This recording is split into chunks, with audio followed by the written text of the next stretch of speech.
Glimpses of the Dark Ages. Chapter 1. The Fall of Rome. Section 1. Taking of the City. The city of Rome had sustained little diminution in her architectural splendor, when the setting sun shed his parting beams, as if with prophetic significance, upon the gilded roof of the venerable capital, on the evening of the 24th of August, AD 410. The Temple of Jupiter, though shorn of some of the dazzling ornaments with which the Emperor Domitian had adorned its portals and pediments, still remained an imposing monument of the ancient paganism of the imperial city. Other costly temples and public buildings clustered around that seat of Roman pride and greatness, and met and charmed the eye of the citizen as he ascended the slope of the Capitoline Hill. With a lordly air, these noble structures threw their long shadows over the spacious forum, where of old the sons of the Republic had been accustomed to gather in crowds around the rostrum, to listen to the speeches of their orators, and where still the degenerate Roman was reminded of the deeds of his fathers, by the monuments of patriotism and victory which were strewn around him. On that evening might be seen many a citizen and foreigner passing to and fro along its stately colonnades or reclining at his ease upon the marble seats, and in whatever direction he went, on leaving that far-famed spot, he passed through squares and streets which were adorned with temples, palaces, and baths, such as could have been erected in no city but one that had enriched itself with the spoils of the whole world. In short, Rome had undergone but little alteration since the Eastern Emperor Constantius, 50 years before, on visiting the city of his fathers, had been overwhelmed with astonishment at its surpassing magnificence. An historian of that period, one describing the visit in that inflated style which is so characteristic of the age, observes, "As Constantius viewed the seven-hilled city, with its valleys and suburban districts, every object around him seemed to shine with transcendent splendor, the temple of Tarpeian Jove exceeding everything he had beheld, as much as a divine production could exceed the works of man, the spacious baths spreading around. Like provinces, the amphitheater with its solid walls of Tiburtine marble and so lofty that the eye is fatigued in looking upward to its summit, the Pantheon with its vast circular space, arched over by a magnificent dome, and its lofty pediments rising one above another and crowned with statues of Roman heroes, the Forum and Temple of Peace, the Theater of Pompey, the Musical Hall, the Stadia, and other imposing objects in the Eternal City. But when he came to the Forum of Trajan, the most astonishing structure under the face of heaven, and, as I conceive, wonderful in the estimation of the deities themselves, he was struck with astonishment while considering its gigantic buildings, which are not to be described in language or again to be equaled by mortal skill. Discarding the idea of erecting another forum like that, he thought that he might rear an equestrian statue which should resemble the colossal horse of Trajan, but this design he also abandoned, upon hearing it remarked by the Prince Hormisdas, "If you would succeed in having a similar horse, you must first provide a similar stable." Such was the grandeur of ancient Rome, and it was probably with feelings of admiration like those of the emperor and his historian that many a citizen returned from the baths and the forums to his own dwelling on the eventful evening in question. Gradually the sounds of business and the murmur of voices in the streets died away, and as the stars shone forth in the face of heaven, the mighty city slept in silence, but it was a silence soon to be disturbed. At the midnight hour, a blast of trumpets like the roar of thunder reverberated from hill to hill and woke up myriads of the inhabitants from their deep slumbers. It was the signal that Alaric the Goth, with his mighty army, had entered Rome. 2 years before, the barbarian general had besieged the city. Swayed by what he conceived a supernatural impulse, he led his victorious troops down the passes of the Apennines upon the rich plains of Italy. A pious monk, it is said, met the warrior on his way and exhorted him to refrain from his expedition. But he replied, "I am urged on in spite of myself by an irresistible impulse which is continually saying to me, 'March to Rome and desolate the city.'" Thus, prompted by his ambition, he fulfilled his destiny and wreaked a fearful amount of vengeance on the heads of the Romans for the wrongs which they had inflicted upon others. Twice did he blockade the gates of Rome and subdue the proud masters of the world. During the first siege, the terrors of famine and pestilence reduced the Senate to submission, and the conqueror agreed to raise the siege, only upon the condition of his being paid a very large ransom. Negotiations for peace with the Emperor Honorius, who was then at Ravenna, having failed, Alaric returned to Rome and again pitched his camp before the walls. The remembrance of their calamities during the former siege constrained the people once more to yield. When the Gothic warrior insisted upon their renouncing allegiance to Honorius and imposed upon them a new emperor in the person of Attalus, the prefect of the city. But it was not long before the latter forfeited the confidence of his master, and Alaric immediately proceeded publicly to strip him of the imperial purple. The Goth, after this circumstance, renewed his negotiations with the court of Ravenna, but being insulted by the heralds and attacked by the troops of Honorius, he turned his army a third time towards the gates of Rome III. Historians inform us that it was by an act of treachery that Alaric was now admitted into the city, but no satisfactory information can be obtained respecting the particulars of the important transaction. The Gothic trumpet, however, at the Salarian Gate, the march of the enemy along the great highway, and the flames issuing from the palace of Sallust, which was fired by the troops as soon as they entered within the walls, proclaimed that Rome, the queen of cities, after the lapse of nearly 800 years from her invasion by the Gauls, was once more in the hands of a barbarian foe. Although the Romans had been aware of the vicinity of Alaric, yet, lulled into a state of false security, they did not anticipate any assault, and the senators were quietly slumbering in their beds when the enemy entered the city. Fearful were the scenes enacted, and well might Jerome apply to it the lines of Virgil in reference to the sack of Troy. What tongue can tell the slaughter of that night? What eyes can weep the sorrow and affright? An ancient and imperial city falls. The streets are filled with frequent funerals. Houses and holy temples float in blood, and hostile nations made a common flood. All parts resound with tumults, plaints, and fears. On a grisly death in sundry shapes appears.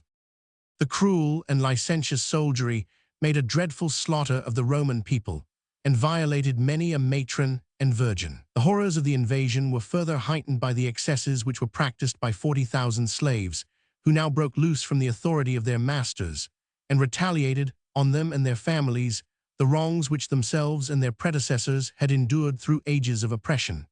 But it is acknowledged by all writers that Alaric, who was himself an Arian, showed some considerable regard for the Christians of the city and spared the churches where they met for worship. Indeed, he appointed the edifices, which had been dedicated to the apostles Peter and Paul, as places of refuge for the terrified Christian inhabitants, and gave strict orders that those who fled there for sanctuary should be protected from injury. Instances illustrative of the forbearance of the soldiers and of their respect not only for the persons of the Christians, but for the consecrated vessels which they employed in their worship, are afforded us by the historians of those times. Orosius gives us a graphic description of a long train of Christians, carrying on their heads the communion plate of gold and silver and singing their sacred hymns, who were escorted in safety by the Gothic soldiers through the streets of the ravaged city to the Church of St. Peter.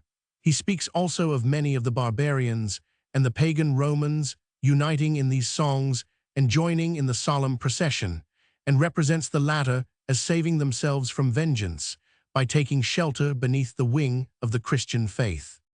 But notwithstanding this abatement of the horrors connected with the taking of Rome, enough is recorded on the page of authentic history to convey a fearful idea of that memorable event. Numbers were slain, the houses of the wealthy were pillaged, their most costly treasures were unsparingly seized, many of the most beautiful works of art were destroyed, and if only a few of the buildings of Rome were reduced to ashes, they were all, no doubt, stripped of whatever was valuable, and capable of being removed in the heavy wagons which followed in the rear of the Gothic army. Multitudes of the people of rank were sold for slaves or driven into exile. Who would believe, exclaims Jerome, that Rome, built up with the spoils of the whole world, and the very cradle of nations, should be turned into a sepulchre, that the shores of Egypt, Africa, and the East should be crowded with the handmaids of the imperial city, that everyday nobles of both sexes who had lived in affluence should come as beggars to the sanctuaries of Bethlehem. 4. But it is not the intention of the author to write a history of the invasion of Rome by Alaric. He has selected that event simply as a starting point in his introduction to a review of the state of society in the Middle Ages. That invasion forms the first grand epoch in the fall of Rome, which thenceforth became the prey of barbarian violence, till at length no traces of its greatness remained, and the eternal city itself became a field of ruins. And as it was the fall of Rome which prepared the way for the social phenomena of the medieval period, it was natural, before entering upon an enumeration of those times, to glance at the event which appears so conspicuously among the causes which affected them.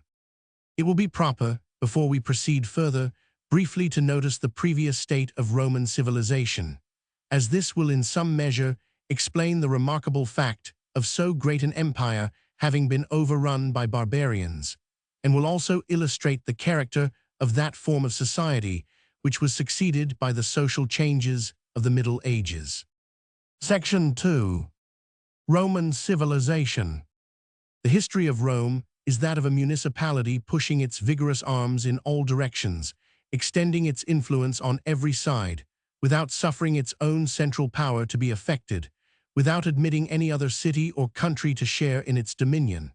Other cities were but her daughters or her slaves, and her extensive provinces were but like so many vast suburbs encircling her walls. The chief magistrates in the Roman city were the chief magistrates in the Roman world. This phenomenon of a single municipal government administering the affairs of a wide surrounding territory and of distant provinces and colonies is the very type of ancient political civilization. There is nothing like it in Europe in modern times. London is a great municipality, but the power of its magistracy is confined within its own walls. If we connect with it the neighboring city of Westminster, it derives considerable political importance from its being the locality where the national government is accustomed to meet. But in this respect, its character is very different from Rome. It draws together the lines of influence which flow from the provinces, it receives and concentrates them. But the city of Rome was the center of a system of absolute power, spreading its ramifications over the world. The former unites and gives intensity to what it receives from without, the latter propelled far and wide an influence which originated from within. Rome was the fountain of political power, London is but the focus. A municipality like Rome, says Guizot, had been able to conquer the world, but it was not so easy a task to govern and organize it. Thus, when the work seemed consummated, when all the West and a great part of the East had fallen under the Roman sway, we find this prodigious accumulation of cities, of small states, instituted for isolation and independence, disunited, detached from each other, and slipping the noose, as it were, in all directions. This was one of the causes which led to the necessity of an empire. 1. Under Augustus, Rome lost its republican character and became an imperial city. A military despotism succeeded to free institutions. Mercenary troops and standing armies took the place of those invincible legions which had been composed of Roman citizens, and the new military power thus created was placed in the hands of the Roman emperor. The Senate remained, together with other institutions which had existed in the days of the Republic, but they had lost the spirit which had once animated them, and were now overshadowed and rendered almost powerless by the influence of imperial authority. Under Diocletian, a system of partition was introduced, when the 2 Augusti and the 2 Caesars became the rulers of the 4 great provinces into which the Roman Empire was divided. This new system affected both the form and the spirit of the government, for, by removing these rulers from the city to their respective provinces, it released them from whatever little restraint the Senate might have put upon their proceedings. They became absolute sovereigns, oppressing the provinces by their exactions and spreading desolation around them by their wars with each other. Constantine overcame all his rivals in power and engrossed to himself the whole government of the empire. But by removing his residence and court from Rome to Constantinople, he prepared for that separation of the eastern from the western provinces, which produced, in fact, 2 separate and independent empires. Other changes were introduced by Constantine. The despotism of the court succeeded to the despotism of the army, state officers were multiplied without number, and as Heron observes, if the good of a commonwealth consisted in forms, rank, and title, the Roman Empire must at this time have been truly happy. 2. How completely had Rome now lost the greatness which she once possessed?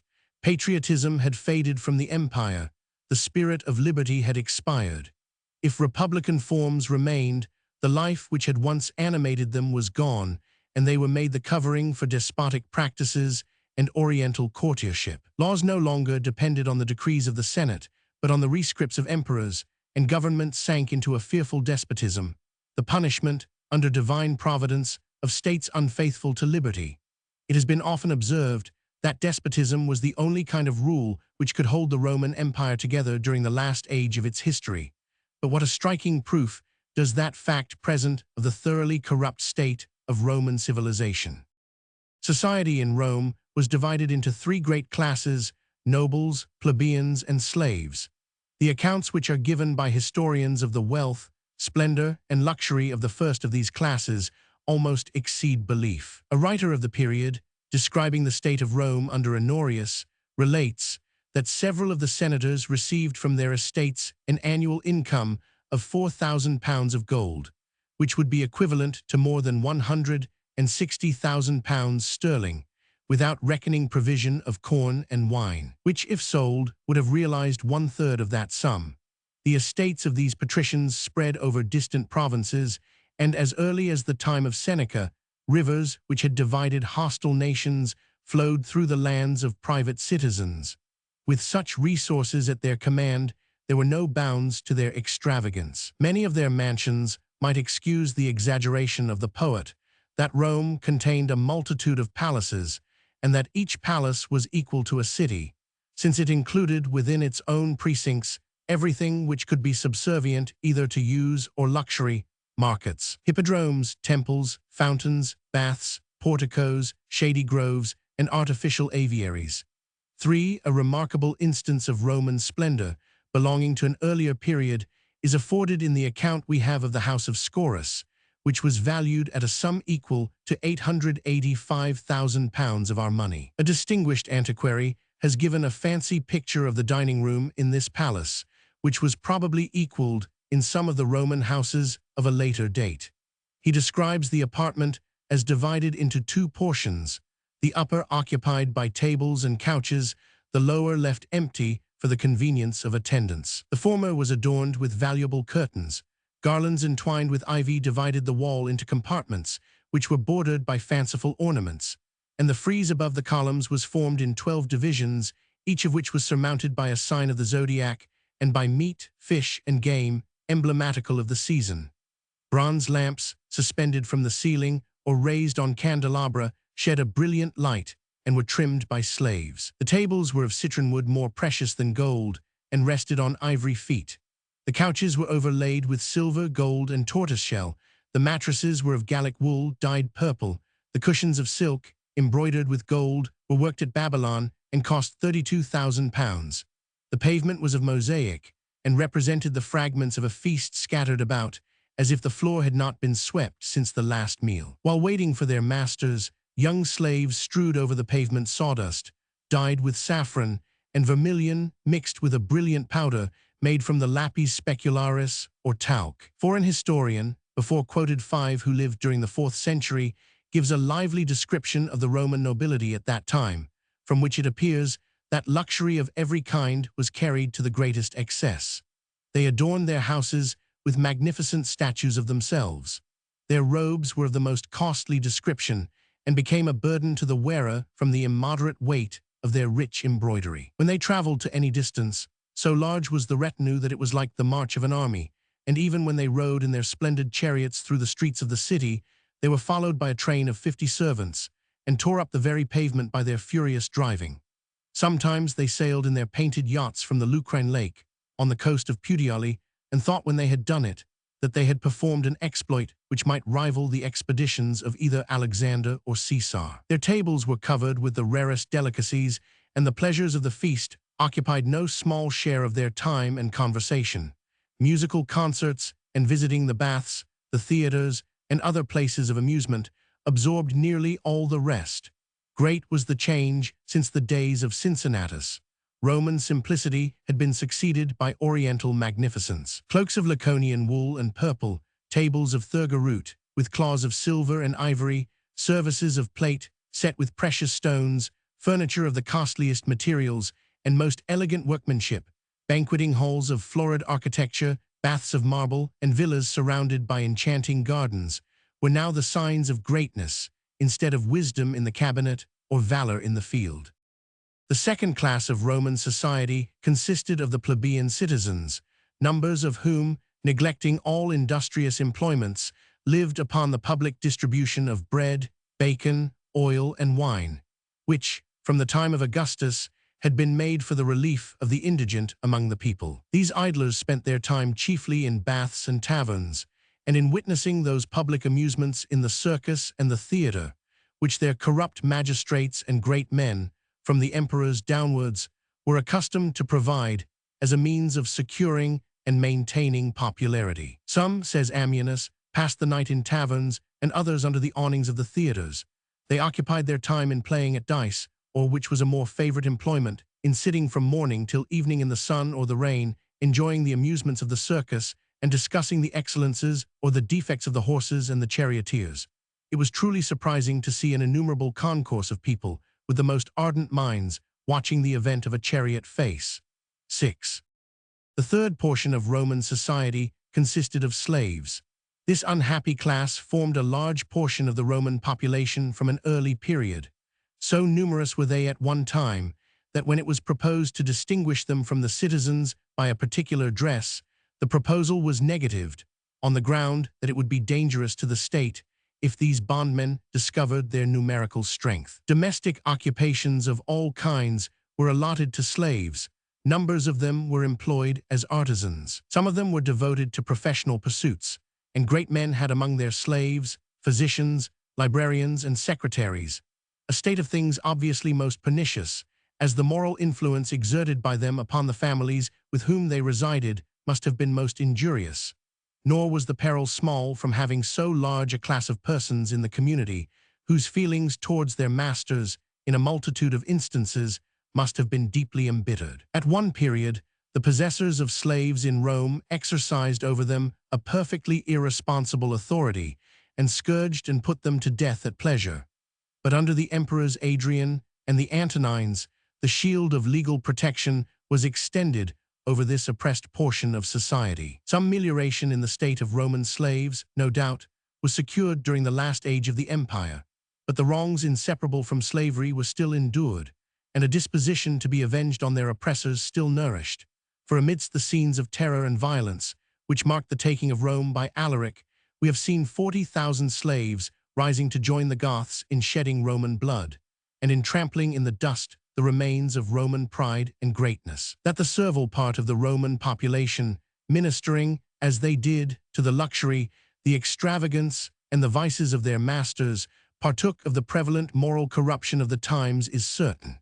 And thus society, in the imperial city, presented the picture so affectingly described by the prophet: "The whole head is sick, and the whole heart faint, from the sole of the foot even unto the head there is no soundness in it, but wounds and bruises and putrefying sores, they have not been closed, neither bound up, neither mollified with ointment." 7. Had not Christianity mollified them? No doubt what there was of healing and preserving power in society at Rome during its latter days proceeded from the influence of the Christian religion, and it is worthy of remark that the court of the Christian emperors presented a striking contrast, in point of morality, with the court of their pagan predecessors. There were also pious believers who saw and bewailed the increasing tide of popular depravity, who sighed and cried because of the abominations done in the midst of the city. But it must not be forgotten that by the close of the 4th century Christianity in Rome was not what it was in the days when Paul wrote his epistle to the church and congratulated them on their faith and piety. The gold had become dim. Very great innovations had been made upon Christian doctrine and practice.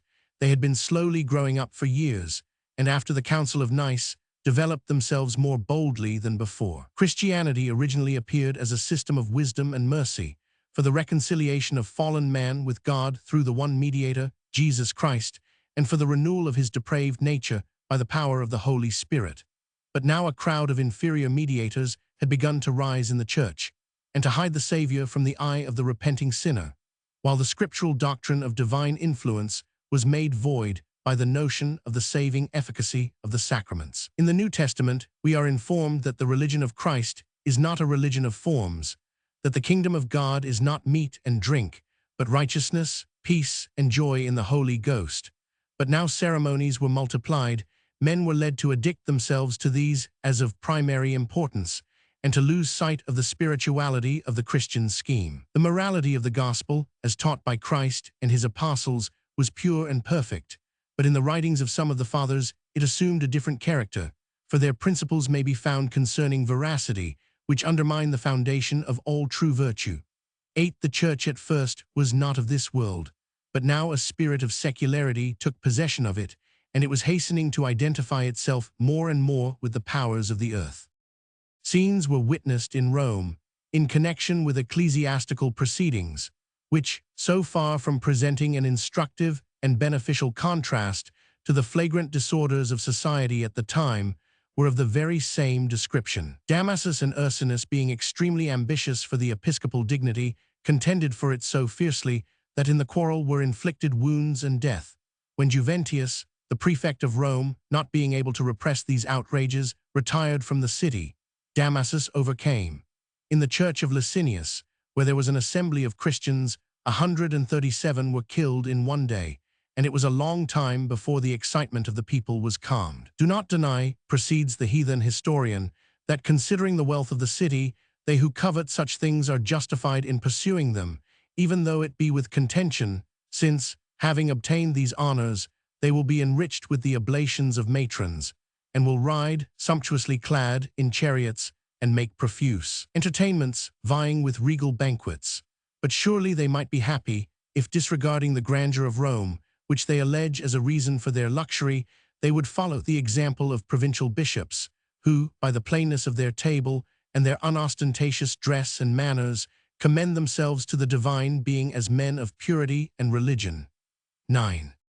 There is no doubt of the truth of this statement respecting the episcopal quarrel, as it is corroborated by Socrates and Sozomenes, who were Christian historians. And while the satirical remark of the pagan writer respecting the luxury of the bishops of Rome throws a sad light on the state of the church in that city, his admission relative to the simplicity and virtues of some of the provincial pastors shows that Christianity was still yielding its own proper fruit in other places. Christianity, thus corrupted and secularized, was not likely to produce a salutary influence upon society and to retard the progress of moral decay and dissolution in the Roman state. Besides, Christianity, such as it was, had by no means been universally embraced in Rome, though the emperors had adopted the profession of Christianity and laws had been made for its support. Paganism was still the religion of many. In the year AD 384, the Senate petitioned that the altar of victory might be restored in the Senate House, and at the time of Alaric's invasion, there were some of the same assembly who recommended that Rome should endeavor to avert impending calamities, which they attributed to the anger of the gods, on account of the spread of Christianity, by offering, as of old, sacrifices to their honor in the Capitol and other temples. Pagan rites, too, were no doubt sometimes performed in private, till a late period, for though the laws forbade them, the magistrates seem to have displayed a tolerant spirit toward the lingering vestiges of the ancient religion of the empire. Such being the case, Christianity having been corrupted, and paganism still existing to a great extent in the city and the empire, the vice and profligacy of the Roman people, under the latest of the emperors, can furnish no materials for any just reflection upon the social tendencies of the Christian system, considered in itself. In an age of social corruption and licentiousness, it would be vain to expect the cultivation of a pure taste in matters of art, or any noble efforts of the human intellect in the departments of literature. The imagination and judgment of mankind feel the moral contagion, and the intellectual energies in general become enfeebled and depressed. Hence, the artistic civilization of Rome, at the period before us, displayed a most vitiated taste. The studious imitation of classic beauty, as expressed in Grecian works of art, characterized the early cultivation of artistical skill among the Romans and led them to produce buildings and statues which might bear comparison with their admired models. But now, a taste for the really elegant had been superseded by a passion for oriental magnificence and luxury. Colossal magnitude and profuse ornaments excited admiration rather than symmetry of proportion and chasteness of decoration.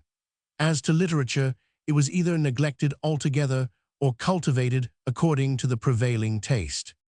The causes of this decay, observes Ammianus Marcellinus, are not difficult to be traced.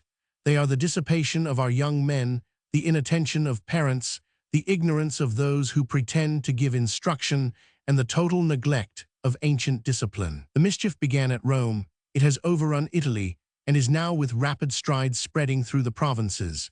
The same author also distinctly notices, in his sketch of the state of Rome, the prevalent ignorance and corrupt tastes of the higher classes, observing that musical performers were preferred to philosophers, and that jugglers had taken the place of orators, while libraries were closed and deserted, like sepulchres of the dead ten. From this slight review of well-attested facts, it must be evident to the reader that Roman civilization, immediately before the fall of the empire, was thoroughly corrupt.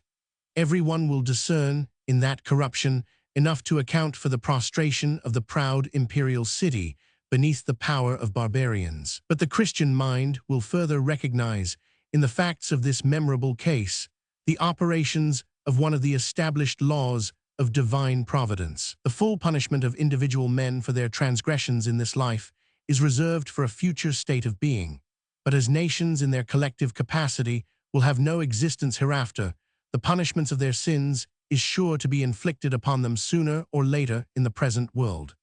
The retributive justice of God is as clearly to be seen in the overthrow of Rome as in the extirpation of the Canaanites or the fall of Jerusalem. Section 3. Barbarians. The Goths, the first of the barbarians who invaded Rome, were descended from one of those tribes whom Tacitus has described in his valuable treatise on the manners of the Germans. They were wandering hordes, neglecting agriculture, living upon the produce of the chase, and upon their prolific flocks and herds. Unlike the now effeminate Romans, they were hardy and robust. War was their business, conquest their delight, and the sword and buckler their choicest ornaments. Freedom was their birthright, and the power of their rulers was curbed by considerable limitations. In peace, their princes were bound to consult them on all affairs of government, and in war, it was left to the soldier to choose the standard under which he would enlist. But once pledged to a particular chief, no dangers or allurements could induce him to desert. A spirit of fidelity and freedom mingled with their ferocious habits and formed the national characteristic of this remarkable race. The lapse of some 3 centuries, intercourse with the Romans during the latter part of that period, and the professed adoption of the Arian form of Christianity had no doubt, in some measure, modified the Gothic character. And if we are to admit the statement of Salvian, a writer of that period, it would further appear that the morals of the barbarians were of a higher tone than those of the empire.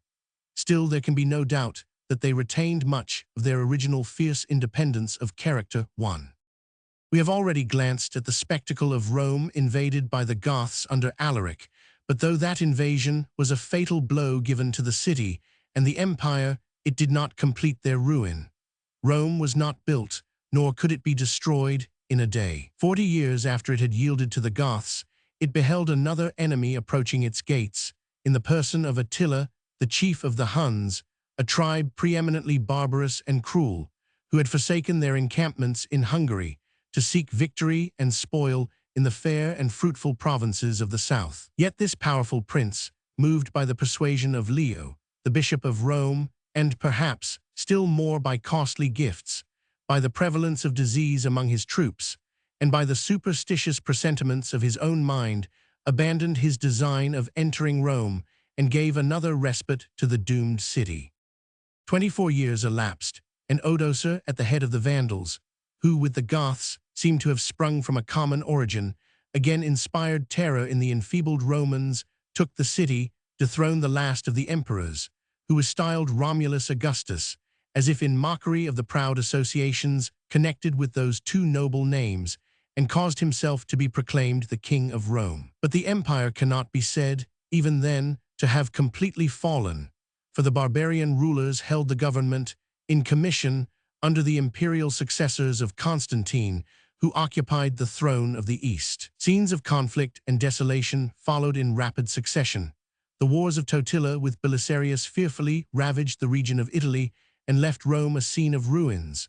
But the establishment of the Exarchate of Ravenna kept up some faint shadow of the empire of Constantine, till Charlemagne was crowned king of the Romans, when the last vestiges of that great commonwealth melted away forever.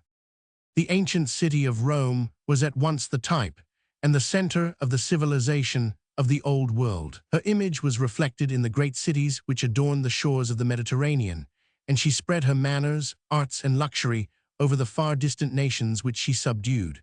But her power being thoroughly despotic, and her civilization corrupt at the core, the laws of divine providence rendered her overthrow inevitable, and in her fall were involved the dissolution of the forms and the extinction of the spirit of ancient civilization. It is probable that had Rome pursued a different course, the night of the Middle Ages would not have brooded over Europe, and that to her despotism and vices may be traced the origin or the occasion of those social evils which followed for so long a period. But that divine and gracious being, who maketh the wrath of man to praise him, and who turneth the shadow of death into the morning, has so controlled events as to make those temporary evils subservient to lasting good. The Gothic invasion, as it were, melted down the forms of ancient society and infused into the mass new elements of power, thus furnishing the materials for the civil and social polity of modern times. The progress of the change was gradual. The beneficial result could not spring forth at once in a finished and perfect state. It was developed, after the lapse of ages, like useful vegetation, clothing some rich and fruitful soil, which has been formed by gradual deposits in the bed of some ancient lake or river, and left to yield its treasures when the waters have retired. Chapter 2. The Clergy. This was the leading element of civilization, the most active power at work in society upon the dissolution of the Roman Empire, and, indeed, throughout the whole of the Dark Ages, it exerted a preeminent share of influence on the social condition of Europe. The character of that influence will be unfolded in the present chapter. Section 1. Political relations. It will be proper for us to glance at the relation which the Church sustained to the state during that period. The adoption of the Christian religion by Constantine and his interference in ecclesiastical matters completely altered the position of the Church in this respect. From having been an independent spiritual community, it became a sort of chartered corporation, linked by manifold ties to the civil government. It acquired political influence, both in executing and making laws. During the barbaric period, that season of wild disorder which ensued upon the invasion of the Roman Empire, and which extended from the 5th to the 7th century, the political influence of the Church greatly increased. Bishops were invested with extraordinary powers. In the towns and cities where they resided, the general superintendence of public affairs was committed to their hands. The codes of Justinian empowered them to act in the management of city revenues and in the oversight of the public works, such as the construction and the repairs of magazines, aqueducts, baths, harbors, bridges, and roads.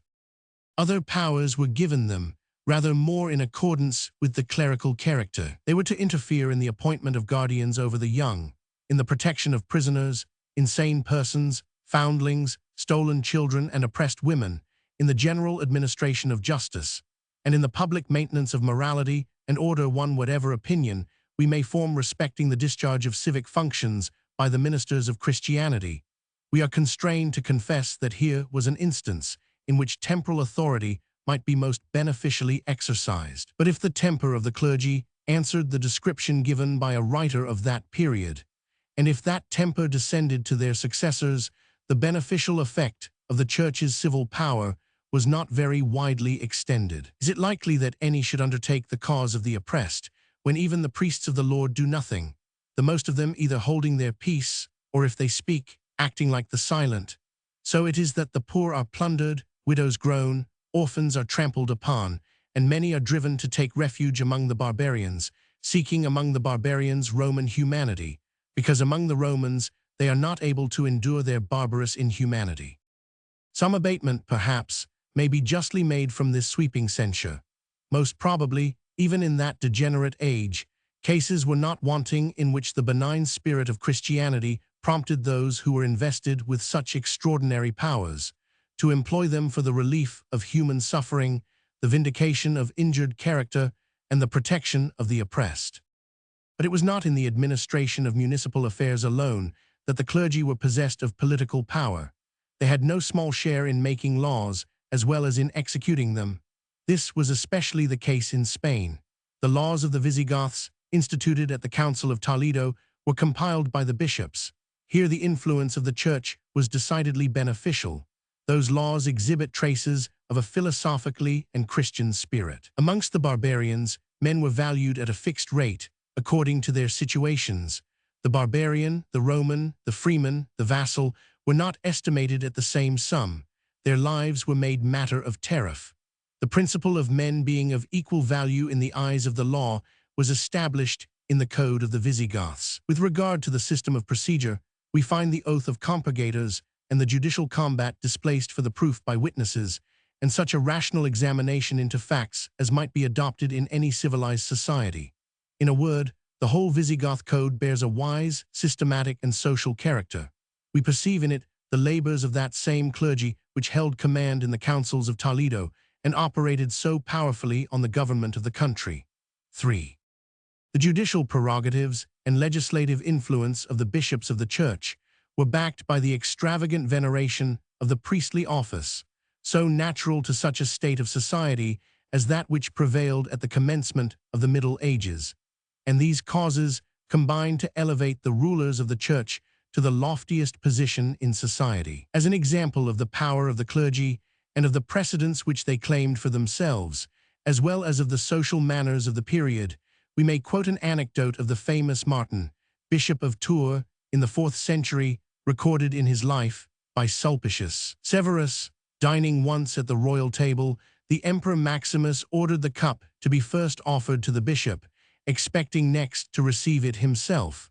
But the bishop handed it to a presbyter who was sitting by him as an indication that a priest took precedence of a prince. On another occasion, the empress waited on this celebrated ecclesiastic in the capacity of a menial, preparing his food, bringing water for his hands, standing motionless by his side in the attitude of a slave, presenting him with wine, reverently collecting the crumbs which fell from his table, and above all, in imitation of the woman in the gospel, bathing his feet with her tears, and wiping them with the hair of her head. For in the spirit thus displayed by this haughty prelate, the churchmen of that day maintained that the priesthood was above the crown, as much as heaven is nobler than the earth, and the soul than the body.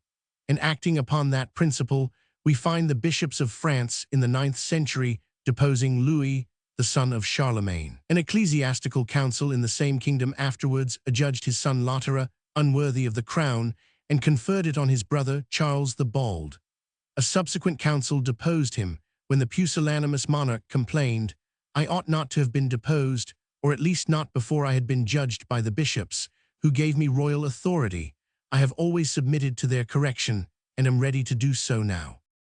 But while this kind of power was altogether inconsistent with the ministerial character, and was often most tyrannically employed, it is some little relief to know that the history of the Middle Ages can supply numerous instances of the beneficial exercise of clerical influence in checking the vices of the great and curbing the injustice of monarchs. The Church, too, sometimes interposed between nobles and princes at variance with each other and prevented the shedding of blood, of which a pleasing instance occurs in the life of Theodore, Archbishop of Canterbury, in the 7th century, who, just before his death, reconciled 2 Saxon kings on the eve of a sanguinary conflict, and thus closed his public acts by sheathing the sword of war. 5. The bishops of Europe during the Dark Ages formed a civil as well as a spiritual aristocracy, controlling, to a great extent, the affairs of empires. But the bishop of one see climbed above all the rest, to the highest pinnacle of power, first obtaining a sort of limited monarchy and then grasping at universal despotism. It comes not within the range of our present design to trace the steps by which the prelates of Rome attained their vast prerogatives. Were they not mighty magicians? There's a wondrous spell, where true and false were with infernal art, close interwoven, where together met blessings and curses, threats and promises, and with the terrors of futurity, mingled whate'er enchants and fascinates, music and painting, sculpture, rhetoric, and dazzling light and darkness visible, an architectural pomp such as none else. What in his day the Syracusan sought, another world to plant his engines on. They had, and having it, like gods, not men, they moved this world at pleasure. 6. Several of the popes were men of political and farseeing minds, and laid their plans in the spirit of profound statesmanship. But it is a mistake to suppose that they were all political calculators. Some of them unintentionally contributed to rear the fabric of Roman despotism. And a number of circumstances, which were quite independent of pontifical control, concurred in producing the ultimate result. In the 12th and 13th centuries reached the zenith of its pride and power, and presented a spectacle of despotic authority unparalleled in the history of the world. The spiritual aspect of this despotism was the strangest of all. We can, to a certain extent, imagine that, although evil may result from it, mankind may abandon to a visible authority the direction of their material interests and temporal destiny. We can understand the philosopher who, on being informed that his house was on fire, answered, "Go and tell my wife. I have nothing to do with the affairs of the household." But when the matter at issue is conscience, thought, the inward moral existence, for men to abdicate the government of themselves, and to give themselves up to a foreign sway, is an actual moral suicide, a servitude 100 times more abject than can befall the body, or than that endured by the tethered serf. 7. Is terrified at the sight of the moral prostration of Europe for so long a period, and shrinks from the thought of the eternal state of millions thus enslaved, while an instinctive shudder agitates the soul at the bare conception of the acts of presumptuous insolence towards the King of Zion, committed by those who usurped his authority over the consciences of men. But it is the social condition of Europe during the Dark Ages which forms our present subject, and therefore we must confine ourselves to the influence of the papacy as it bore in that direction. That influence was fearfully malign, reducing, as it did, the souls of men to a state of spiritual slavery, robbing them of the birthright of moral inquiry, and interdicting the performance of the bounden duty of proving all things, and holding fast that which is good. It could not fail to cripple and weaken the human mind. By gradually extending the jurisdiction of spiritual courts, and especially by the promulgation of the canon law in the 12th century, the papacy encroached far and wide upon the civil rights of society, and placed at its mercy the lives and fortunes of mankind. The powerful body of lawyers who studied this code and practiced in these courts, most of whom were ecclesiastics, would not fail with characteristic bigotry to defend every pretension or abuse to which the received standard of authority gave sanction. 8. The wars which the popes fomented with a view to their own aggrandizement, the family feuds which they stirred up, as in the case of the sons of Henry IV of Germany, whom they excited to an almost parricidal revolt, and the shameless extortion which they practiced, drawing from England alone, in a few years, by means of their agents, the enormous sum of 15 millions sterling, are also serious items in the list of charges against Rome, and clearly show the baneful influence which it exerted in a social point of view. But perhaps the most striking example of the general fact before us is to be found in those strange spectacles exhibited in Europe towards the close of the Dark Ages, when nations were laid under an interdict. At such a time, all the people were excommunicated. The churches were closed, the Eucharist was denied, the marriage service was refused, the sick man in vain applied for the ordinances of the church, and the dead remained unburied according to the rites of Christian sepulture. An invisible arm seemed to smite the land, and to pour on the population a bitter curse. 9. Such were some of the social evils of the system, but it seems to be a law of divine providence that nothing in this world can be so bad but that it yields some advantage. The history of the papacy, perhaps, presents as few instances of beneficial effects as can be found in connection with any system of government that ever existed. Yet a gleam or two of light may be seen shining among the clouds of social evil with which it darkened the world. Nicholas I, in the 9th century, employed his influence, on one occasion, as the defender of an injured queen, and Gregory VII, in pushing his ambitious schemes, probably effected some moral reforms in society. Nor would we deny that the balance of papal favor happened sometimes to be on the side of popular rights and interests. A circumstance of permanent advantage to the interests of civilization may also be recognized in that system of intercommunication between the clergy of different parts of Europe, which arose out of the supremacy of the papal power, and which was one great means of circulating whatever knowledge of literature or taste for the fine arts might exist in the Dark Ages. Section 2. Superstitions. The course which was pursued by the Church in reference to the superstitions prevalent among the barbaric tribes whom it converted, or sought to convert, at least to a nominal Christianity, was the very opposite of that which the Scriptures prescribe. The Jews were forbidden to compromise the character of their religion by accommodating themselves to heathen practices, and an inspired apostle, indignant at the thought of amalgamating Christianity with paganism, exclaims, "What communion hath light with darkness? What concord hath Christ with Belial? Or what part hath he that believeth with an infidel?" The Church of the Middle Ages proceeded on a different principle. "Idol temples," said Gregory the Great, in his epistle to the abbot Mellitus on his mission to Britain, "idol temples are not to be destroyed, but only the idols which are in them. Let the fanes be sprinkled with holy water, and the altars consecrated by relics. If these edifices be well built, it is desirable that they should be converted from the worship of demons to the use of the true God.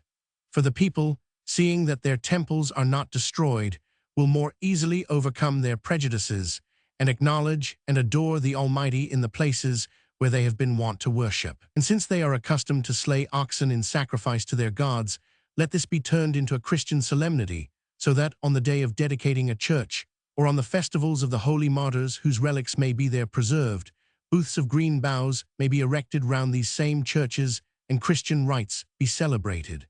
Animals are no more to be offered in sacrifice to devils, but they are to be eaten by the people in gratitude and to the glory of God. By retaining these outward forms of rejoicing, you will more easily bring them to participate in spiritual joys. The result of such mistaken policy might have been foreseen, for this spirit of compliance is sure to deteriorate the system which it seeks to extend and to confirm the prejudices which it seeks to overthrow. The issue of the process is ever the same.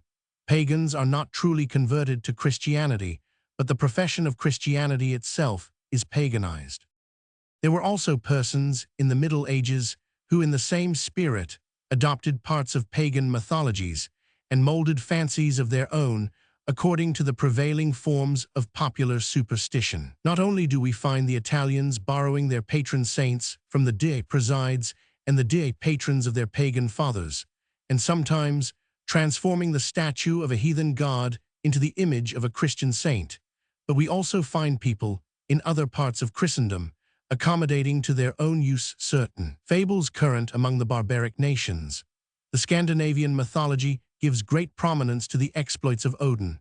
Sometimes he is called Nikar and appears as a destroying spirit raising storms on the Scandinavian lakes and rivers and teasing the fishermen by hanging up their boats on the summits of the fir trees. This fabled deity appears in the hagiology of the Middle Ages under the name of St. Nicholas, the patron of sailors, supposed to have power over the storm and tempest.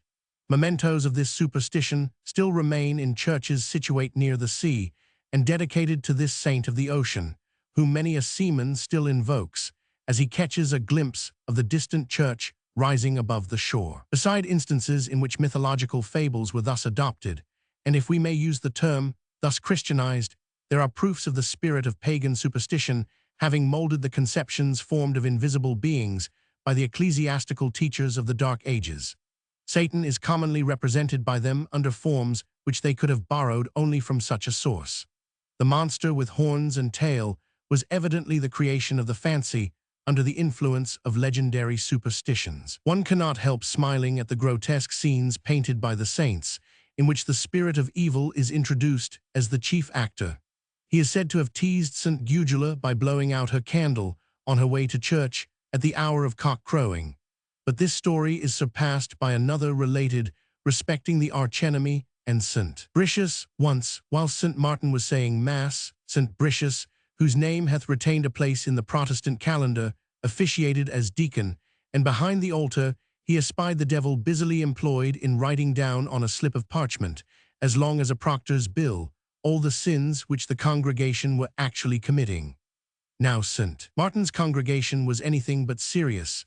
They buzzed and giggled, and the men looked upwards, and the women did not look down, and were guilty of so many transgressions, that the devil soon filled one side of his parchment with shorthand notes from top to bottom, and was forced to turn it. This side was also soon covered with writing. The devil was now in sad perplexity. He could not stomach losing a sin, he could not trust his memory, and he had no more parchment about him. He therefore clenched one end of the scroll with his claws, and took the other between his teeth, and pulled it as hard as he could, thinking that it would stretch. The unelastic material gave way and broke. He was not prepared for this, so his head flew back and bumped against the wall. St. Bricius was wonderfully amused by the devil's disaster. He laughed heartily, and incurred the momentary displeasure of St. Martin, who did not at first see what was going forward. St. Bricius explained, and St. Martin took care to improve the accident for the edification of his hearers. Such fables respecting Satan are so similar to the tales abounding in the traditionary mythology of an early age, relative to wicked sprites, who are represented as combining in their character a strange medley of fun and malice, that it is impossible to mistake their origin.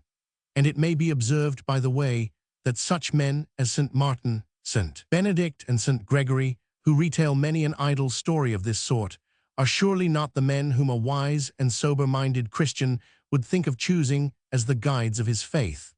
But the tales just related are introduced here to show how the Church leaned to pagan superstitions, and thus to illustrate the influence which it produced on society. Stories of this description, sanctioned by ecclesiastics, became current among the people and formed the staple of conversation during the long winter evenings, as the sons and daughters of our distant forefathers gathered round the blazing hearth.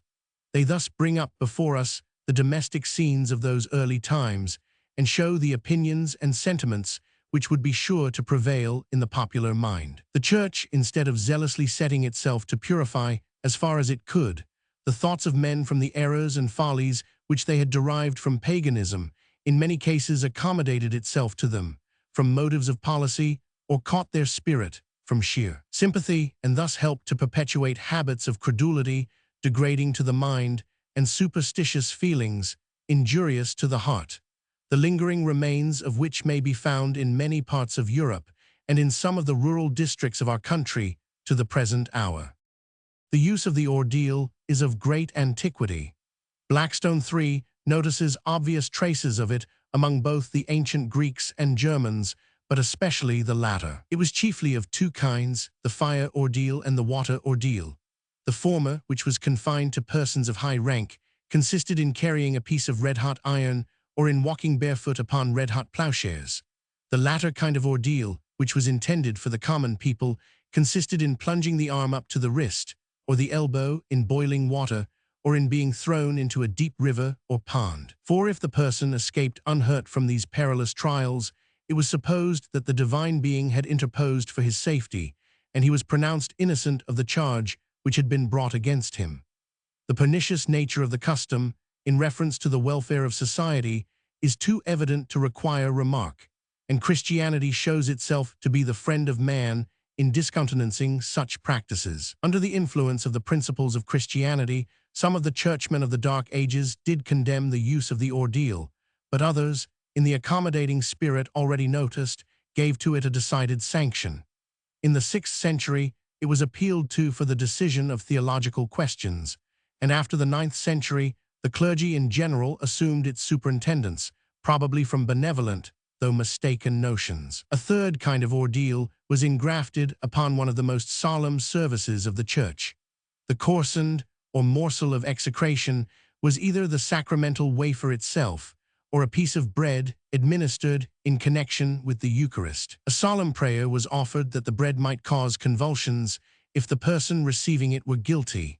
The reader, perhaps, will remember the history of Earl Godwin in the reign of Edward the Confessor, who expired as he was at table eating a mouthful of bread, which he prayed might choke him if he had been guilty of the death of the king's brother. Some doubt has been thrown upon the tale, but its insertion in our early histories illustrates the superstitious regard which was paid to this species of ordeal, and to the result of any appeal to heaven under circumstances which bore any resemblance to its more solemn administration. The trial by ordeal in England fell into disuse about the 13th century, but at an earlier period it had disappeared in the judicial proceedings of most other European nations. The extinction of the practice was owing, in a great measure, to the more enlightened views of the subject which were entertained by the clergy at the time.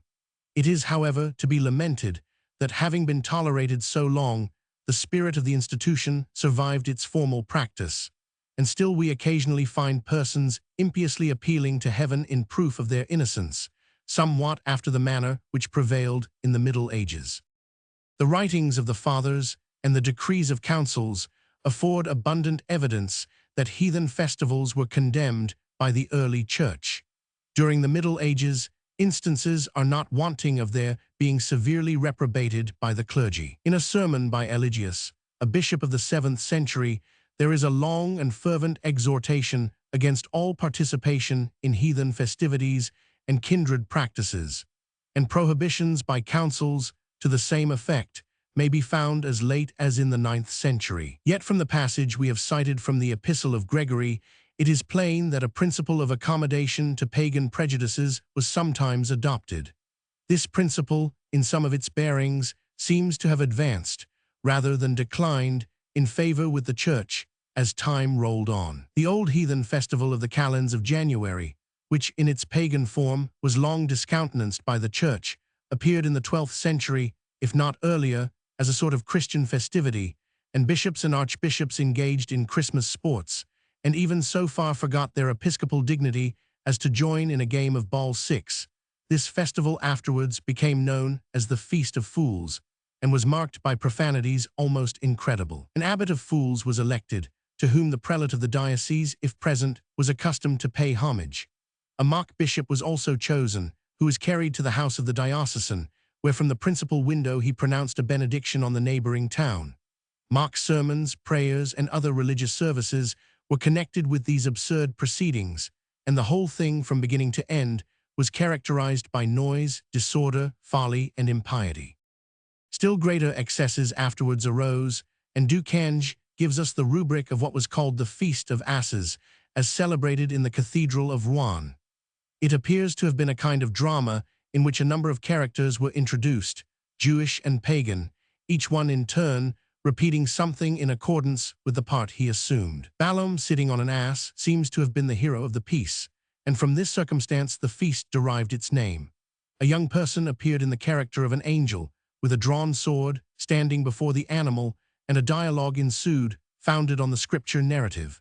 Another absurdity, somewhat of the same kind, in commemoration of the flight into Egypt, prevailed in the churches of the Diocese of Beauvais, at least as early as the 13th century. A girl richly attired, with a child in her arms, was seated on an ass, and solemnly conducted to the altar, where Mass was said, and the ceremony was concluded by the priest praying 3 times, to which the people all yielded an asinine response, 3 times repeated. 7. Who but must blush for the men calling themselves Christian ministers, who could not only tolerate, but even engage in such impious fooleries. The rulers and teachers of the Church in such instances, so far from having raised the people in piety and intelligence, had sunk down to the level of popular degradation.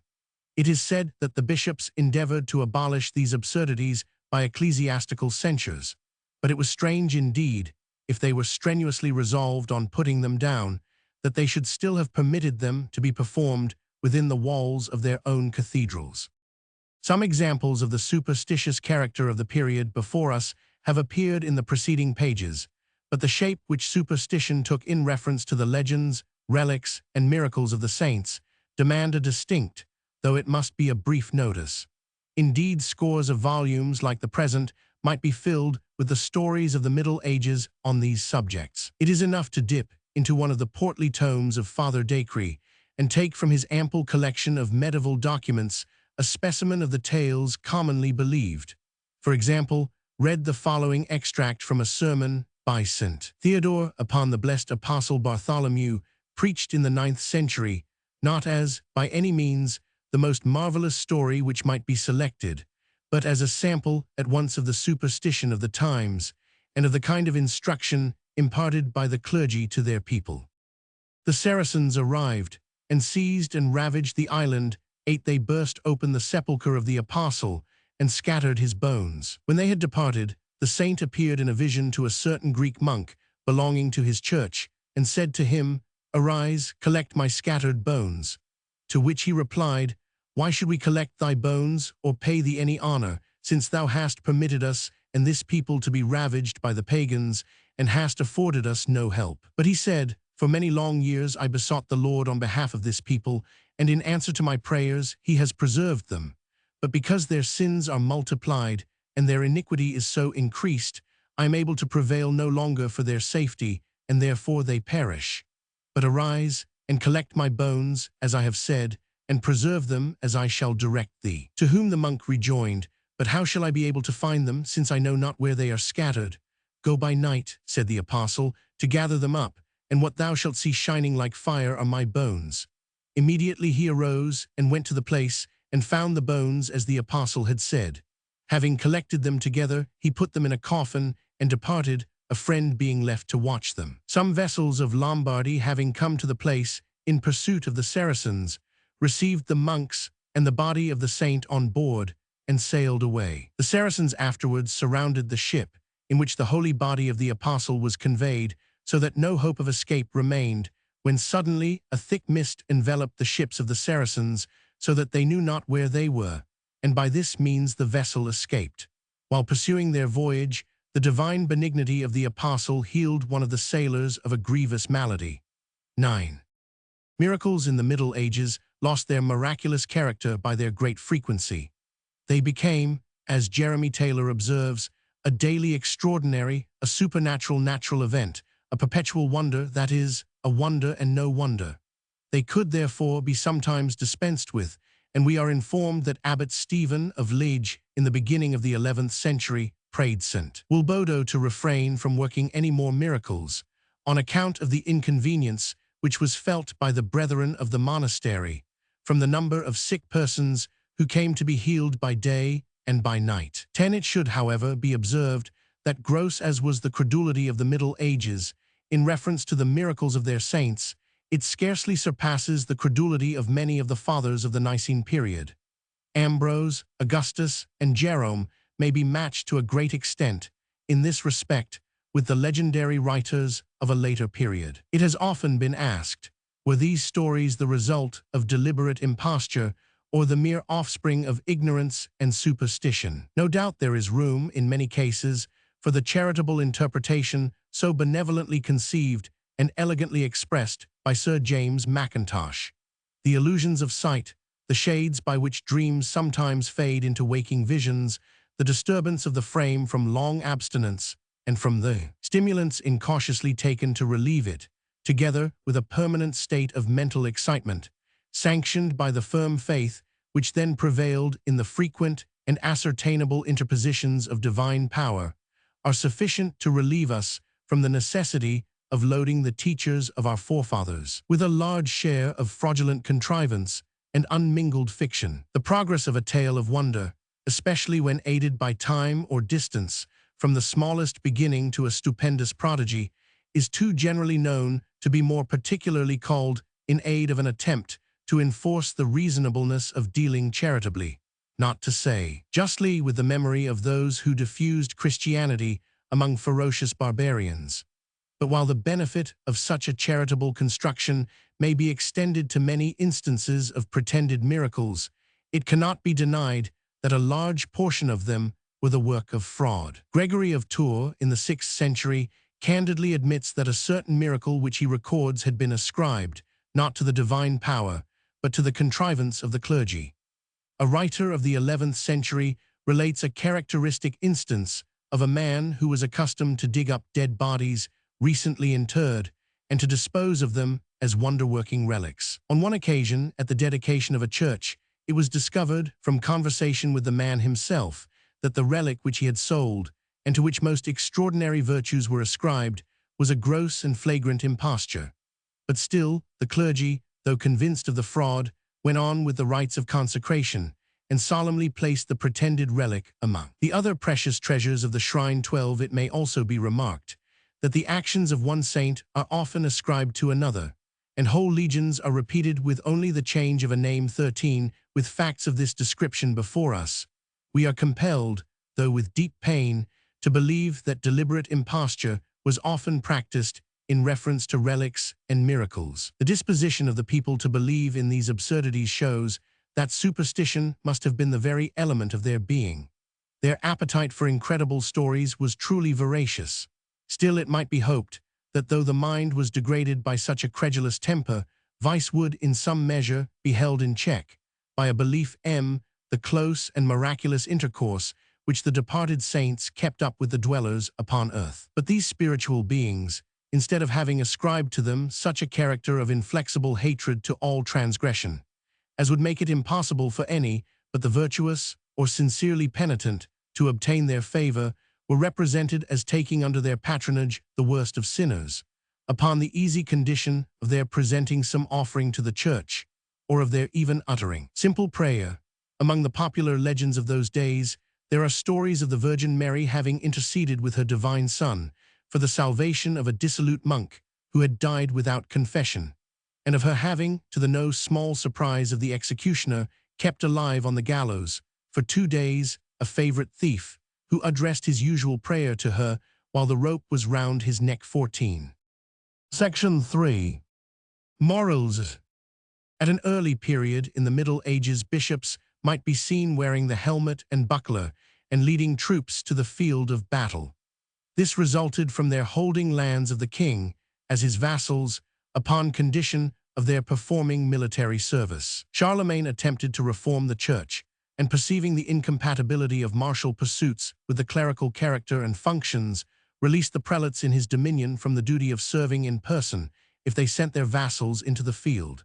In one of his capitularies, AD 769, he prohibited their carrying arms, their engaging in war, or even in the chase, as occupations unbecoming the servants of God. But the regulation had little effect, for after his time, as well as before, instances are found of bishops being armed and killed in battle or taken prisoners of war. Charlemagne himself, though forbidding the clergy to use military weapons, regarded them as proper instruments of promoting religion when they were employed by others, nor did he object to the display of a decidedly martial spirit in the exhortations of churchmen. Previous to his expedition against the Saracens in Spain, he summoned the clergy to his councils and addressed them in the following manner: "Noble men, we have suffered much for Christ in order to extend the Catholic Church and subdue the Saracens.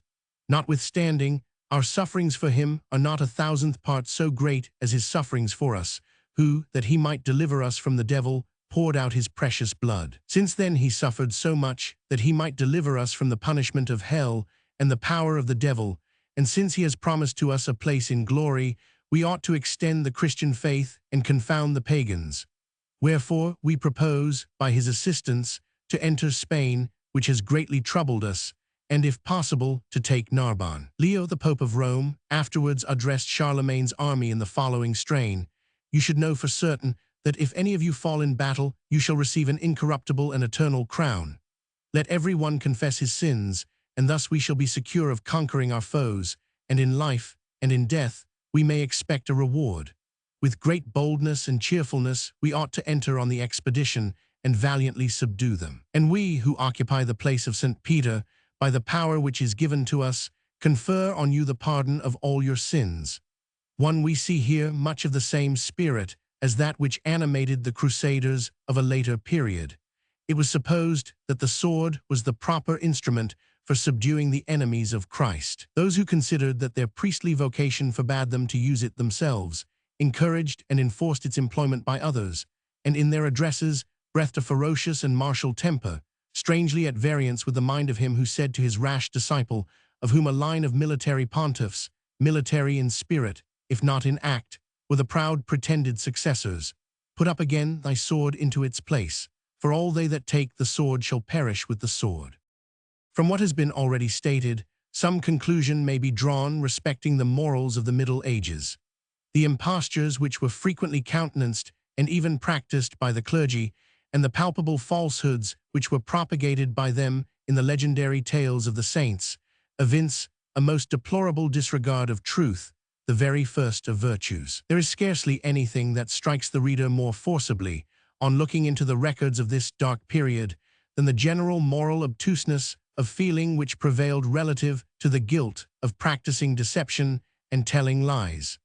Connected with this disregard of truth was an equal disregard of the principles of justice. Complaints were made, as early as the 6th century, of bishops who had appropriated to their own use endowments conferred on the Church, and who were guilty of various acts of injustice and oppression. Instances of unjust conduct abound in the annals of monkish historians, and sometimes acts of shameful perfidy are recorded, as if they were by no means immoral. In the history of Ramsey Abbey, there is related a strange anecdote of a bishop who made a Danish nobleman drunk, that he might cheat him out of an estate, an exploit which the ecclesiastical historian records with much approbation. 2. In further illustration of the want of truth and justice on the part of many of the clergy, may be noticed the notorious prevalence of simony, that evil with which the famous Hildebrand so vigorously grappled. It is not in its spiritual character, as a sin of most heinous magnitude against the head of the Church, that we notice it now, but as a crime against the laws of society. Ecclesiastical benefices were in fact social trusts, trusts to be employed for the good of mankind, and therefore, when they were made mere matters of bargain and sale, an entire disregard to public rights was openly proclaimed. But the heaviest element of social guilt in the sin of simony is to be found in the practice of perjury which it invariably involved. Ecclesiastical law severely condemned simony, and looking at the law we might imagine that the practice was never tolerated, but looking only at the practice so common among churchmen, and so little checked, except now and then by some bold reformer, we might suppose no law against it was in existence. There are also abundant proofs of a general laxity of morals among the clergy of the Dark Ages. It is difficult to convey a correct impression on this subject. A style of sweeping declamation upon the vices of the clergy through the space of about 8 or 9 centuries is very often adopted, but it cannot be justly supposed that licentiousness prevailed equally in all places and at all times during that period. Here the clouds of moral gloom are of a deeper, there of a lighter shade, while it must be acknowledged, as will be shown more particularly hereafter, that some gleams of virtue occasionally relieve the darkness. Immediately after the barbaric invasion, the morals of the clergy in Europe seem to have been very low. Charlemagne certainly endeavored to raise them throughout his wide dominions, and perhaps with some success. But in the 9th century, some facts of a most revolting nature are disclosed. In the canons of a council held AD 888, the bishops complain of the numerous instances of vice among the clergy which had come to their knowledge, and go on to state that they had heard of certain priests who were guilty of incest. 3. A bishop of Italy in the 10th century, after complaining in the strongest terms of the vices of the age, laments that the clergy were deeply tainted with them. 4. In the 11th and 12th centuries, efforts were made by zealous churchmen to reform the moral habits of their brethren, but they seem to have been attended with little success. Of the manners of the clergy during the 12th century, some most lively sketches are supplied in the letters of Peter of Blois, an English ecclesiastic, who was by no means tolerant of the vices of his fellow clerks. "I was dean of the Church of Wolverhampton," says this honest writer, "which is in the diocese of Chester, but not under the jurisdiction of anyone except the Archbishop of Canterbury and the King. For by very ancient custom, which with many is reckoned as a right, the kings of England have always presented to that deanery. The dean gave the prebends and instituted to them. As the clergy belonging to this church were wholly undisciplined, like the Welsh and Scots, Irish, such a dissoluteness of life had crept in on them that their vices tended to produce contempt for God, destruction of souls, infamy to the clergy, and derision and mockery in the people.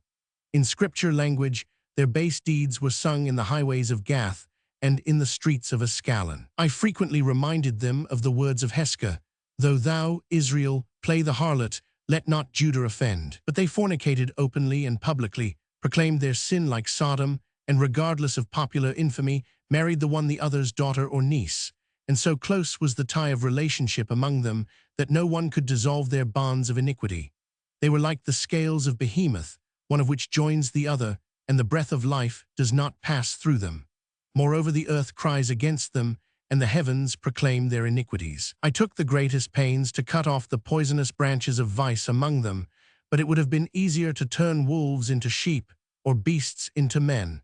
For the Ethiopian will not change his skin, nor the leopard his spots. As often as I could collect any of them in the church, that I might have an opportunity of holding some conference with them, they shut their ears like the adder, and like the mountains of Gilboa, on which no dew nor rain descends, they were deaf to all wholesome advice, and careless about their own dangers. They rushed headlong, like stallions, to every vice. I did all in my power to correct them, and with all possible kindness, for their conduct gave me constant grief at the heart. But they hated him who stopped them in the gate, and abominated him who spoke health to them. I betook myself to prayer, I spoke groaning in the bitterness of my heart, and that fat might not be wanting to the sacrifice, I seasoned my groaning with tears. The king and the archbishop wrote them tremendous letters.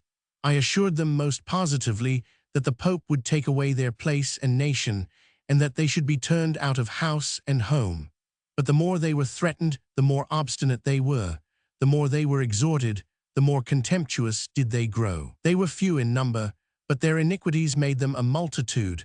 The generations of vipers were multiplied. From the seed of Canaan came forth an evil and provoking race, sons of Belial, wicked children. They wished to possess the sanctuary of God as an inheritance, and therefore, when a canon died, and any respectable man was appointed, the nephew or son of the deceased, claimed that which is the Lord's patrimony as his. He then betook himself to the woods, joined the robbers and banditti who plunder by fire and the sword, and fell on the new canon so as to destroy him. When I saw that these insensible men were drawing near to the grave, and that I could produce no impression on them, I desired to be cut off entirely from men whose vices did not end with the end of life. 5. In the gross immoralities of the clergy of the Middle Ages, which form a standing theme of lamentation with so many of the councils and writers of the period, are seen the result of forced celibacy. While the censors of ecclesiastical morals maintained that unnatural system, it was vain for them to be ever struggling with its inevitable consequences. It was useless, with one hand, to apply any medicines for the cure of a disease to which, with the other, they were continually administering the most feverish stimulants. The clerical character being too generally what we have now described, the moral condition of the laity may be inferred. While so many of the priests were regardless of justice, truth, and purity, it would be unreasonable to look for much virtue among the people. There was a general regard paid to the forms of religion, but there was shown as general a disregard of its principles and spirit. Hallowed rites were associated with immoral practices, deeds of injustice and cruelty were prefaced by acts of devotion. The vilest characters breathed forth their aspirations to the deity and the Virgin, and multitudes were punctilious in their observance of the ritual of the Church, who were totally ignorant of the truths and duties of Christianity. This forms a state of society the most fearful. It was the condition of the Jews in the time of Isaiah, and the language of God to them, by the mouth of the prophet, applied with equal force to a large number of the religionists of the Middle Ages. To what purpose is the multitude of your sacrifices unto me? Saith the Lord, I am full of the burnt offerings of rams and the fat of fed beasts, and I delight not in the blood of bullocks or of lambs or of he-goats. Bring no more vain oblations. Incense is an abomination unto me. The new moons and Sabbaths, the calling of assemblies, I cannot away with.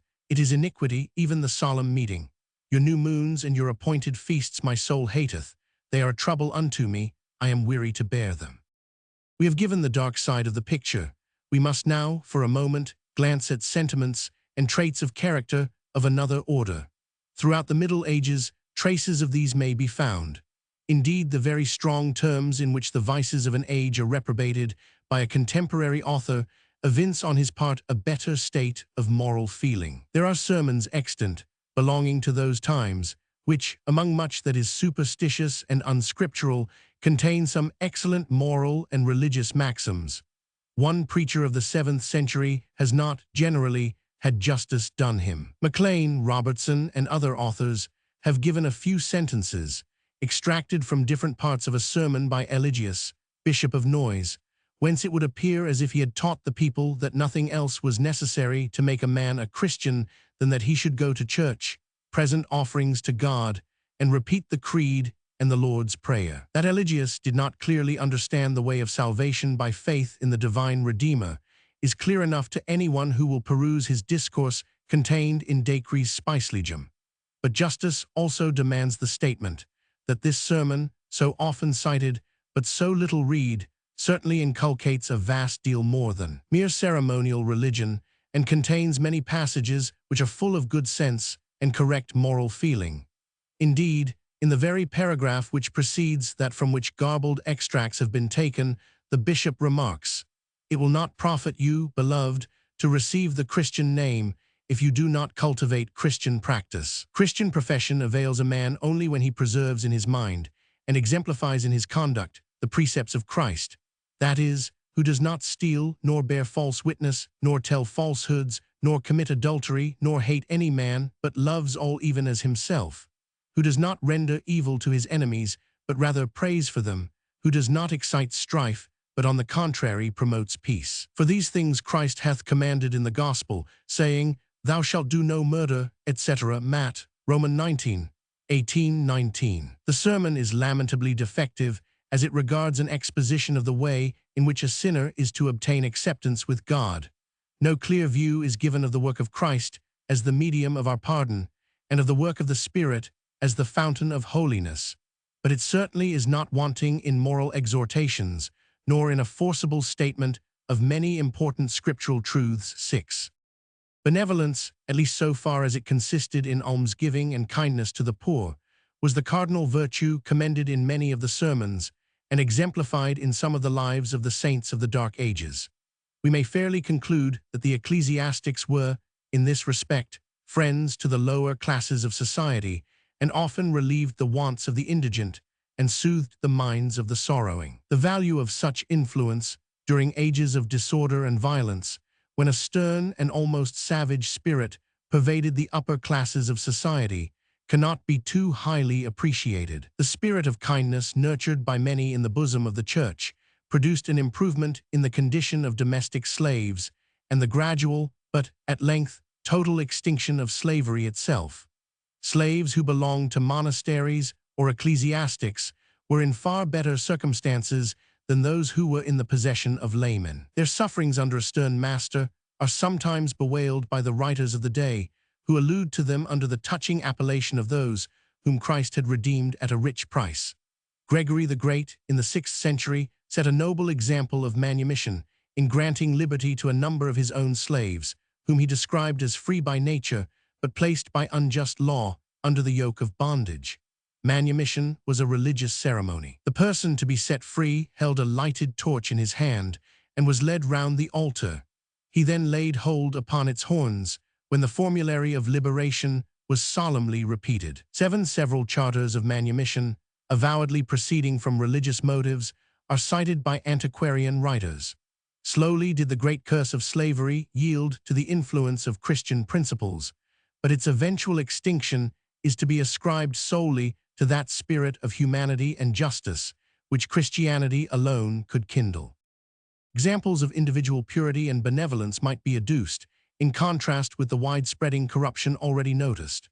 The lives of the saints, though pervaded by a thick cloud of superstition, do nevertheless reveal some traits of moral excellence.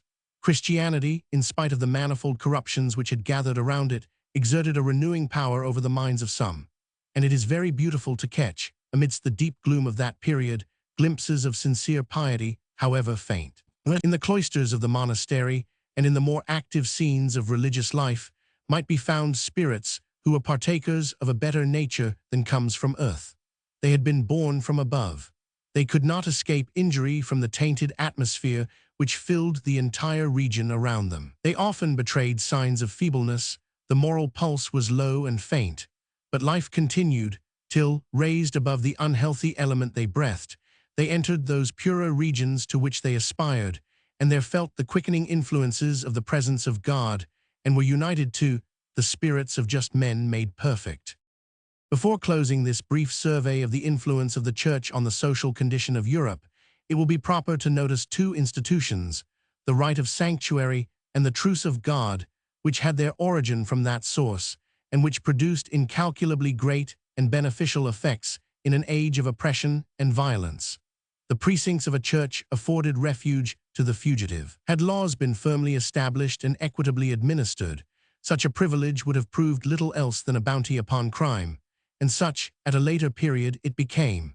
But at a time when the innocent were often falsely accused, and the weak were generally oppressed, the place of sanctuary, like the Jewish city of refuge, afforded a shelter to those who, otherwise, would have been crushed by the hand of injustice or revenge. Rushing through the thickets of the forest, towards the church or the monastery, which stood in the bosom of the valley or on the brow of the hill, the victim of savage cruelty rejoiced in the protection there afforded, and one can imagine him lifting the huge knocker of the gate, of which a specimen remains to this day on the door of Durham Cathedral, and with a palpitating heart, entering the portal under the conviction of perfect safety. There can be no doubt that this right was often abused, but still it may be fairly concluded that in many instances it yielded protection to those who deserved it. The other custom we mentioned, the truce of God, was of unquestionable and still more decided advantage. The prelates of the Middle Ages often endeavored to repress those private feuds which were among the most prevalent evils of the time. They availed themselves of seasons of public calamity to prevail upon the barons, who were ever waging war with each other, to form treaties of peace. But at length, they were able to establish a permanent law, which secured a periodical and frequent interval of quietude in those troublous times. It was enacted in Aquitaine, 1041, that from vespers on Wednesday evening, till the hour of dawn on Monday morning, no one should dare to assault his enemy without incurring the dreaded penalty of excommunication. The law was soon afterwards extended to other countries, and in England also it was observed, the time of the truce being altered to the Ember Days, Advent, Lent, the vigils and festivals of Christ, the Virgin Mary, the Apostles, and all saints, and every Sunday, reckoning from the hour of 9 on Saturday evening to the dawn of light on Monday morning 9, this was a welcome boon, and many would anxiously anticipate and joyfully hail the appointed time of vespers, when the authority of the Church threw around them a defense more impregnable than the walls of a castle, and they could lie down and sleep in peace. Section 4. Literature and Art. Next to the moral condition of mankind, their intellectual state is the most interesting subject of inquiry. The Dark Ages form a kind of parenthesis in the history of the human mind in Europe. A long and brilliant period of intellectual cultivation and energy preceded them, and an era, in many respects, of still higher attainment and of richer promise has followed. The night which comes between two such days seems very gloomy, yet is there much truth in the observation that there was always a faint twilight, like that auspicious gleam, which, in a summer's night, fills up the interval between the setting and the rising sun. Nor should it be forgotten that before the commencement of the medieval period, there had been a great decline in sound learning, and that the nations of Europe, whose ignorance we deplore, were, for the most part, the descendants not of the classic nations of antiquity, but of the rude barbarians of the north. Whatever measure of intellectual cultivation may have relieved the prevailing darkness, it emanated from the Church. To men of the ecclesiastical profession, we are indebted for the preservation of ancient literature, and they were almost the only authors who wrote during the period. The Church afforded an asylum for the studious, and in those times, quiet and reflective minds would naturally seek refuge in its bosom. It is difficult, even after much inquiry, to form a definite and accurate idea of the literary aspect of Europe in the Dark Ages, and next to impossible to convey, in the short space which we can here allot to it, a correct impression of the result of such inquiries. The 7th century may be fixed on as the nadir of the human mind. Two faint traces of the spirit of literature cheer the subsequent space of 500 years, after which a very considerable revival of learning took place. General remarks as to the state of literature in Europe, during the whole of this period, are likely to mislead, because the state of one country and of one century materially differed from another. The spirit of literature may be said to have migrated from land to land, now visiting the shores of Ireland and England, then passing over to France and Germany, and touching upon Italy, till there, in its classic form, it found a congenial home. Ireland and England were probably much in advance of their contemporaries in the 7th and 8th centuries, but afterwards declined. France revived in the 9th, and went on progressing during the following ages, and towards the latter part of the 10th century, Germany possessed many learned churchmen. In Italy, signs of improvement are perceptible in the 11th century, but classical literature did not flourish there till the 15th. A considerable number of books were written during the very darkest periods of the Middle Ages. They treat of various subjects connected with theology and the Church. Several of the authors were evidently studious men, and were, for the time in which they lived, extensively acquainted with books. It should also be stated that they were certainly not so ignorant of Scripture, so far as the letter of it was concerned, as is generally supposed. In looking over the writers of the Middle Ages, down to the monkish chroniclers and legendary tale-tellers, the reader finds frequent use made of Scripture language. The application of it, however, shows, in a great number of instances, a deplorable ignorance of its proper sense, and but little sympathy with its true spirit.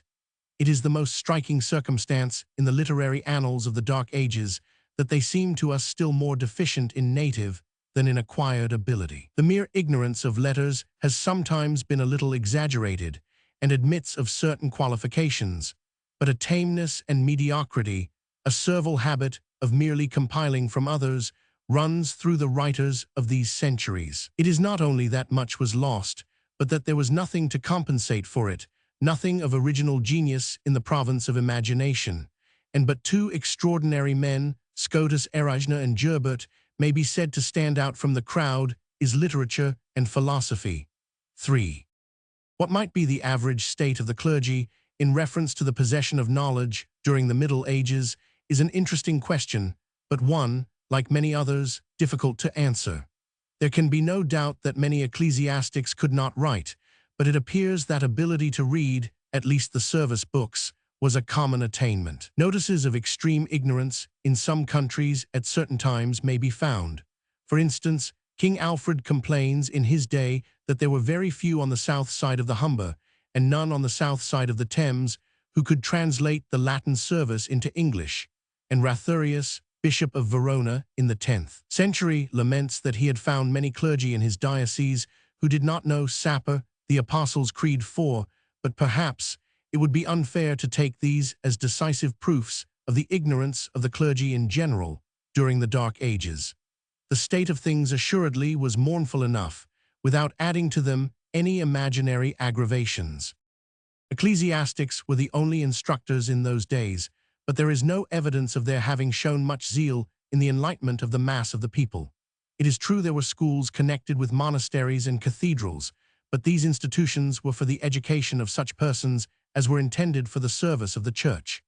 The chief promoters of learning among the laity, to any great extent, were Charlemagne and Alfred, who brought to their assistance the more enlightened men of their times. Parish schools were established by the Bishop of Orleans, upon whom Charlemagne placed much dependence in carrying out his liberal views, and in these schools, education was gratuitously provided for such children as their parents might choose to send. 5. Alfred also greatly exerted himself to extend the benefits of education over his own country. Most of the noble and many of the inferior orders were placed under the care of masters, who taught them not only to read in Latin and Saxon books, but also to write. 6. Such facts, however, constitute the exception rather than the rule, respecting the cultivation of the minds of laymen. Undoubtedly, the higher as well as the lower classes were immersed in the deepest shades of ignorance, pursuits conducive to the improvement of their physical strength being, as a matter of course, in such an age, much more highly valued than those which tended to increase intellectual vigor. For many centuries, to sum up the account of ignorance in a word, it was rare for a layman, of whatever rank, to know how to sign his name. Their charters, till the use of seals became general, were subscribed with the mark of the cross.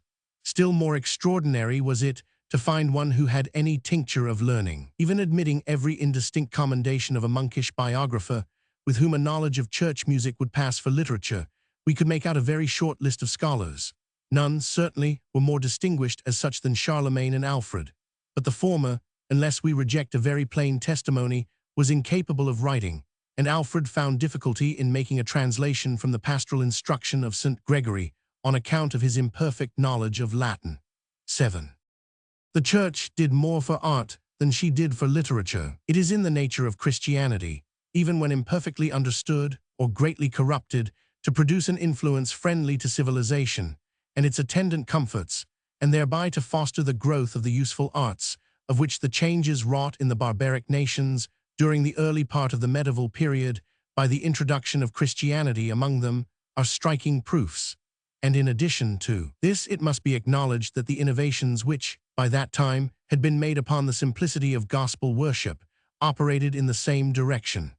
The advantage, however, which thus accrued to the artistic civilization of society will be deemed, by Christian minds, a poor compensation for the mischief done to the interests of religion and the souls of men by the corruption of the service of God.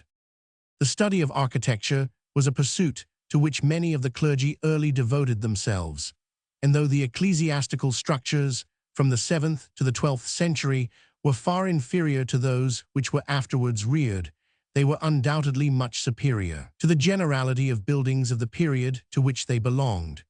The edifices reared by our Saxon fathers in this island before the arrival of the missionaries from Rome were extremely humble, but the latter soon introduced a taste for structures of a higher order. Places of worship, rudely constructed of oaken planks and covered with thatch, were succeeded by churches of polished masonry, with lofty towers, glazed windows, and roofs sheeted with lead. But convenience and taste, such as might have comported with the simplicity of Christian worship, did not suffice. The magnificence of Romish decorations and ceremonies found their way into the Saxon sanctuary. Pictures were brought from Rome by Augustine and Benedict, and placed in churches. A stimulus certainly was thus given to the art of painting. Images, crucifixes, and lamps of precious materials and elaborate workmanship were also introduced, and the manufacture of these afforded employ and encouragement to the goldsmith. The making of church bells was another important branch of industry, and the costly robes worn by the priests put the arts of weaving, embroidery, and dyeing in requisition. Splendid service books were also used, and for the production of these it was necessary to cultivate the art of ornamental writing, gilding, and setting precious stones. Servants skilled in these various employments might be found in the establishments of ecclesiastical dignitaries and among the inmates of monasteries, nor did the clergy themselves deem it any degradation to practice the useful and elegant arts. The performance of Mass led to the cultivation of a taste for music. Beside the harp and different kinds of wind instruments, such as the flute and horn, early mention is made of the organ, an instrument of which Bede gives a minute description, and attention seems to have been paid to music regarded as a science. The gentle and soothing influence of harmonious sounds will scarcely fail to be recognized as having been a civilizing power upon the minds of many a rude inhabitant of the British Isles. And in a little melody which has floated down to us from those distant times, we find express mention of the effect produced upon Canute the Great, who, as he was approaching Ely in his boat, with his queen and courtiers, heard the music of the monks at their devotions, and was so affected that he told the rowers to pause, that he might listen to the sounds which were wafted by the breeze from the church, which stood on the rock before him. Some of the hymns sung in those days were very beautiful, and to those who understood them, they conveyed sentiments adapted to elevate the tone of moral and religious feeling, by directing the heart to the source of all piety and virtue. Such was the following hymn, chanted in many a monastery at the hour of prime. Now that the sun is gleaming bright, implore we, bending low, that he, the uncreated light, may guide us as we go. No sinful word, nor deed of wrong, nor thoughts that idly rove, but simple truth be on our tongue, and in our hearts be love. And while the hours in order flow, O Christ, securely fence our gates beleaguered by the foe, the gate of every sense, and grant that to thine honor, Lord, our daily toil may tend, that we begin it at thy word, and in thy favor end. 9.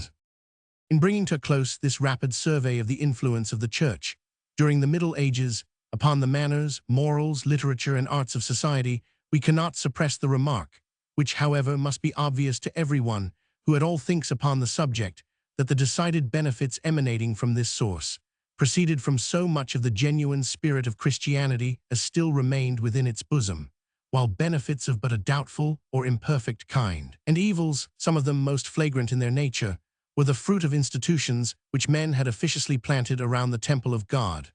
Nor, when attempting to estimate the social good and evil thus produced, should we forget to think of the far larger amount of good, with no attendant evil, which might have been produced had Christianity been preserved in her purity, and her heaven-born energies been fully developed and directed to the improvement of mankind. Assuredly, the Church failed to perform her mission, and the benefits she actually conferred on society were but scanty and imperfect specimens of those rich and clustered blessings, which, if faithful to her Lord, she would have been enabled plentifully to scatter over all the nations of the world. It affords matter for curious speculation to inquire what might have been the course of European history if Christianity had continued uncorrupt from the beginning, and the Church had maintained her purity. Perhaps the progress of decay in the Roman Empire might have been arrested, and the spirit of a new and righteous civilization might have been infused into the Commonwealth. Or, if that had not been the case, yet the destiny of the nations into which that colossal power was broken up might have been one of far more rapid and decided advancement than it has proved to be. Much of the social conflict and confusion of the Middle Ages, perhaps, might have been prevented, and the human mind preserved from its deep and long degradation. The course of civilization, instead of being like the troubled mountain stream, dashing, roaring, foaming, and eddying on its way, might rather have resembled the deep, broad river, flowing calmly and steadily on, and reflecting from its glassy surface the hues of heaven. Chapter 3. The Monastery. Monachism was so closely interwoven with the church system of the Middle Ages that it may be thought a review of its history and tendencies should have been included in the former chapter. But it exerted so much influence peculiar to itself, and presents so many illustrations of the state of medieval society, as to claim distinct consideration. Section 1. Rise of Monachism. Monachism did not spring from pure Christianity, but was engrafted upon the system after it had been grievously corrupted. It is evidently one of the great offshoots of that ascetic principle which is indigenous in human nature, and of which the developments may be traced in the Jewish Essenes, the Greek Cynics, the Alexandrian Platonists, the British Druids, and the Eastern Brahmins. The practice of a monastic life, in its connection with the Church, commenced in Egypt in the 3rd century.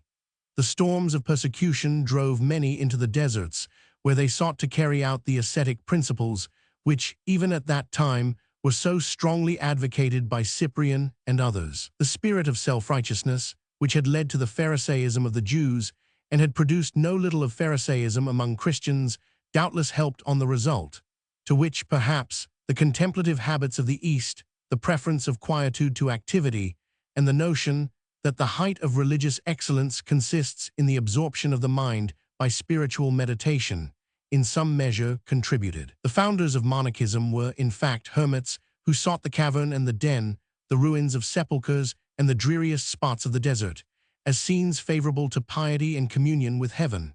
That they were ignorant, deluded, and superstitious is apparent enough, but it would be uncharitable and contrary to historical evidence to deny the sincerity and earnest devotion of many of these anchorites. They were men who felt the corruption of their nature, who realized the presence and agency of fallen spirits, and who sought to subdue the one and to conquer the other by their self-mortification. The desert was to them a place of awful silence and sublime solitude, but no place of repose and peace, for there they were ever striving to crucify the flesh, and were hourly struggling with the powers of darkness.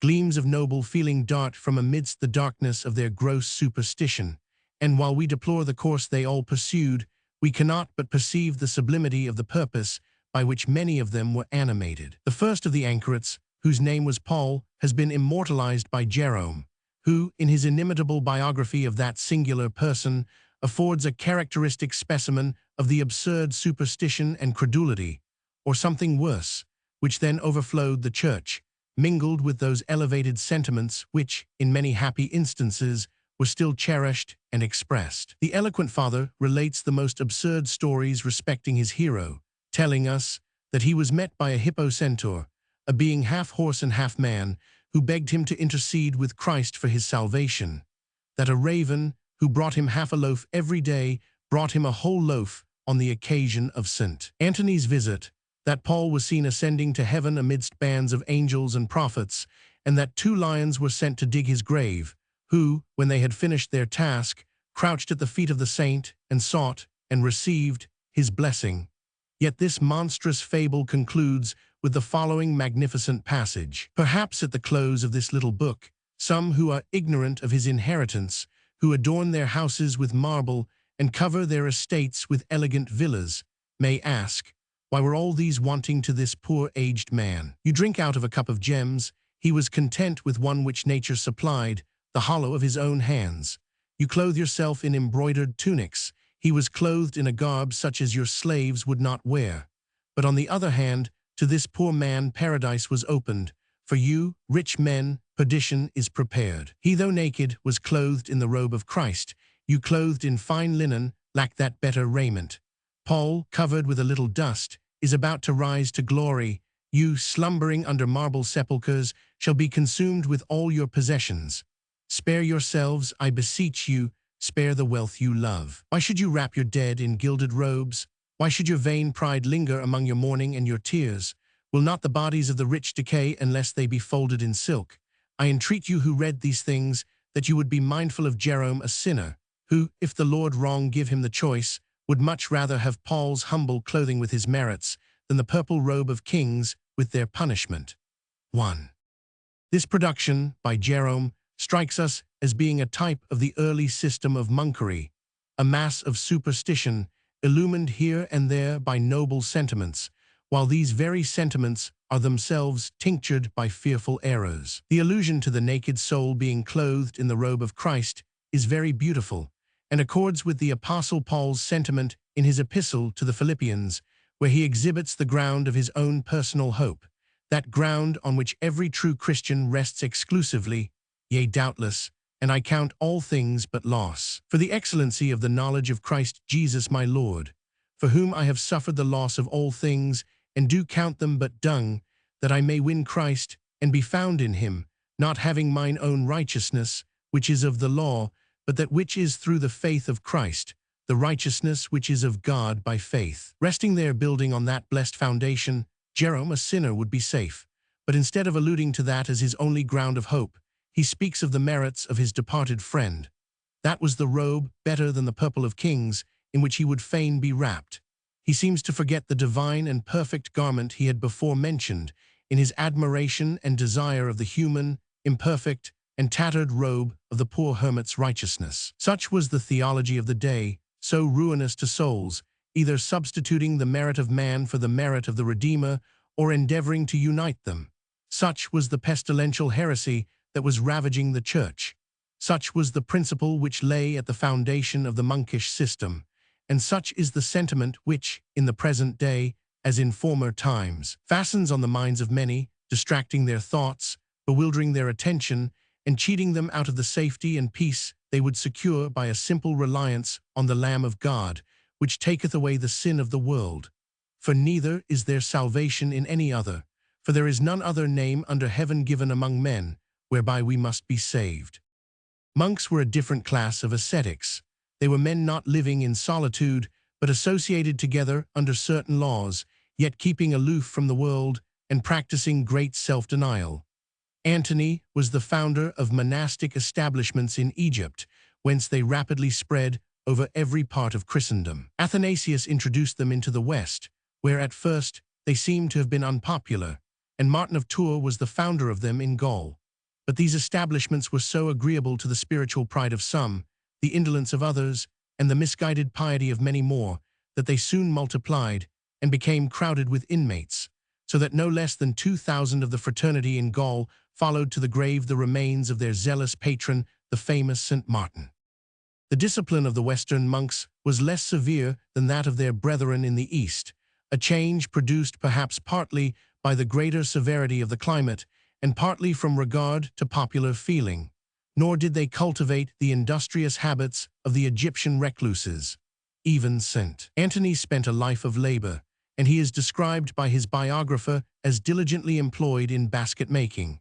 But complaints were early made of the monks in Gaul that they neglected the useful arts, and, with the exception of the younger brethren, restricted themselves to the exercises of devotion. In the early part of the 5th century, there arose an individual who created a great and a permanent change in the monastic life by reducing the institute into a regular and defined system. This was Benedict, the founder of the first monastic order properly so called. Marvelous are the stories related of this celebrated monk. He is said to have been frequently buffeted by Satan, who sometimes appeared with horns and hoofs, and sometimes in the form of a blackbird. The miracles the saint performed were more than usually numerous even in that miraculous age, and so strong and inherent was the devotional temperament of his mind that he is described as having sung psalms before he was born. But some account of the rules of his institute will be more to our present purpose, as they constituted the basis of all the monastic institutions of the Middle Ages, and will therefore introduce us to an acquaintance with the social life of an immense class of persons for many centuries. After describing 4 classes of monks, the Cenobites, Anchorites, Sarabates, and Jaravagi, the last 2 of whom seem to have been licentious and idle vagabonds, he states that his rule was intended for the first class, the Cenobites, who, while they secluded themselves from the society of the world, lived together in monasteries under the government of an abbot. The qualifications for this high office are specified, and the person selected to fill it is charged to instruct the community by his life as well as his counsels, and to treat the brethren who were to look up to him as to a father in a spirit of paternal kindness and impartiality. He had power to admonish offenders and even to punish the refractory with stripes. The whole fraternity were to form a chapter or council with whom he was to consult on the business of the monastery, but he was left, after deliberation, to form his own judgment, to which the whole brotherhood were bound to submit. Obedience was the cardinal virtue of monks, with which silence and humility were closely connected. Benedict details the order of the church service which the brethren were to observe, and appoints the canonical hours, lauds, prime, tierce, sexts, nones, vespers, and complines. Every 10 monks were placed under a dean, decanus, who was to sleep with them in their dormitories. Delinquents were to be punished according to the guilt of their offense, by separation from their brethren, the infliction of stripes, or total expulsion. The possessions of the monastery were common property, and no one was to call anything his own. The brethren were required to serve in the kitchen and refectory, from which nothing but sickness could exempt them. They were allowed, as a reward, an extra draught of wine and a piece of bread. Dinner in general was at sexts, 12, but on fast days at nones, 3, when it was the only meal. The sick monks were treated with special kindness, and were allowed meat and wine, but those who were in health were only provided with cooked vegetables and fruit. The abbot, however, seemed to have a discretionary power in such matters. Edifying books were to be read to the assembled brethren after supper, or evensong on fast days. He particularly inculcates the duty of manual labor, observing that idleness is injurious to the mind. And he also enjoins upon the monks the practice of reading, for which, however, they could have little time after spending so many hours in devotion and labor. The rites of hospitality were to be liberally maintained, and the abbot's table was to be open for the reception of guests, who were to be welcomed with the kiss of peace, but not till after prayer had been offered. The abbot was to appoint the dress of the fraternity, and each brother was to have 2 tunics, cowls, and scapularies, the best being reserved for wear when they went from home. When traveling, they wore breeches, but at other times their gown was to suffice. A blanket, quilt, and pillow was allotted to each brother, and the abbot was frequently to search under the beds to see whether a monk had concealed anything which he had not received from the convent. Severe were the terms of entrance. 4 or 5 days was the applicant to bear the rebuffs of the porter, and then to be received in the room appointed for the guests, where some aged brother was to explain to him the most rigorous parts of the monastic discipline, when, if he were willing to submit to them, he was received into the class of novices, upon trial for 12 months, after which, if obedient and willing to give up all he had, he was to be fully admitted into the order. A solemn profession was made, his secular garments were placed in the wardrobe, his vow was considered irrevocable, and the bond he subscribed, or signed with the cross, was laid up among the archives of the monastery as the pledge of obedience forever. Strange monks who visited a monastery were to be kindly entertained, so long as they chose to remain in obedience, but the abbot was not to receive the member of any other known monastery without letters of dismission. The brethren were to take precedence according to their seniority in the convent, but all were to be obedient to the abbot, not even going out without seeking his permission and prayers. To these regulations, respecting the order of the society, are appended a number of short moral and religious maxims, breathing a pure, benevolent, and devout spirit. St. Benedict was a reformer, and the rule he instituted was undoubtedly a great improvement upon the monastic habits of earlier times.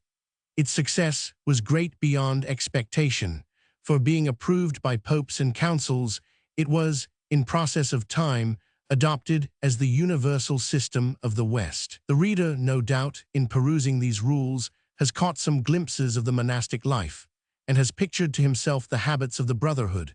And now, to assist him in his imaginings, to give a local habitation and a name to the picture he may form, let us open the chronicle of a monastery in the 8th century, and take a peep at one of the structures within which communities of this kind were gathered. The monastery of Central, after having fallen into decay, was restored by Engelbert. He repaired the buildings and employed skillful artificers in wood, stone, glass, and marble. The emperor, who cherished a special regard for Engelbert and who desired to see the abbey magnificently rebuilt, directed that marble columns from the city of Rome should be conveyed to Central for the adornment of the edifice. During the progress of the works, an accident occurred. One of the columns fell and was broken in 2.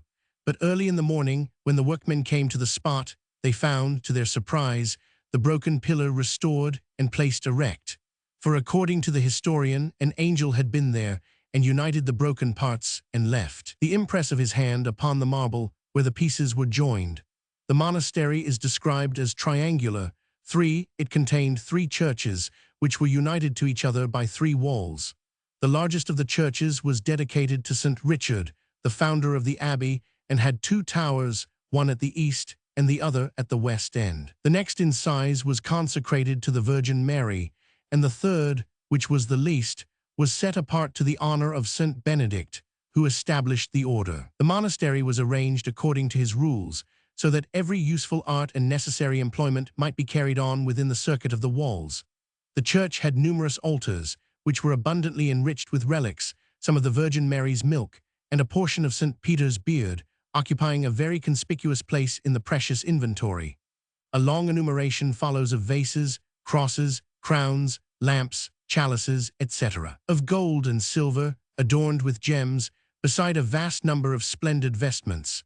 The monkish chronicler adding at the close that there were many more ornaments and useful things, in lead, glass, and marble, which it would be tedious to enumerate. It was ordained that there should be at least 300 monks supported in this abbey, and 100 boys to be fed and clothed like the brethren, who were to arrange them in 3 choirs, that they might assist in singing and in playing on instruments, each of the 3 churches having a choir appropriated to itself, so that, in canonical hours, they might be all employed at the same time in religious worship. But we must leave all this to trace the bearings of monarchism on the interests of society. Section 2. Monastic life and manners. On looking at the social influence of monarchism, one of the first things which strikes us is the effect which it was calculated to produce upon the mind of the fraternity, who, after the order had spread, formed no small portion of the population of Europe. Strict conformity to the rules of St. Benedict and obedience to the superior of the convent formed the beau ideal of the monk. Implicit submission, moral and religious, was yielded to a fellow man. The more abject this submission, the more meritorious it was deemed. St. Columbanus, who has been described as the most remarkable character of his age, once stretched the principle of obedience so far in his penitential discipline as to lay down the following rules: that any monk who did not sign with a cross the spoon with which he ate, or who struck the table with his knife, or who should cough at the beginning of a psalm, should receive the punishment of 6 lashes. To the way in which submission to a superior was sometimes expressed by the monkish fraternity is amusing enough. We read of one of these worthies, who, when his superior, an illiterate man, stopped him as he was reading a Latin sentence, and bade him pronounce the E in dosor short, he at once gave up the right pronunciation, knowing, it is remarked, that to disobey his abbot, who commanded him in Christ's name, was a greater sin than to adopt a false quantity 3, and this very monk was no other than the celebrated Lanfranc, afterwards Archbishop of Canterbury. This picture of the prostration of the human understanding to the vows of monastic obedience is truly humiliating, and in many cases there can be no doubt that the minds of the monks were decidedly enfeebled by the discipline they observed. Monasteries soon became, but too generally, most corrupt establishments, which the energy and zeal of the more devout of the order in vain attempted to reform. There is sufficient evidence running through the whole history of the Middle Ages of the moral evils of the system. While an extreme party often appeared doing their utmost to tighten the cords of discipline and rushing to the most ridiculous excesses of monkish severity, another party, more numerous, was never wanting, who practically relaxed the bonds of their order and indulged in various irregularities. Nor were the scenes of monastic seclusion quite so peaceful as the romantic imagination is wont to picture, or the vows of obedience quite so binding as would appear from the theory of the system established by Benedict.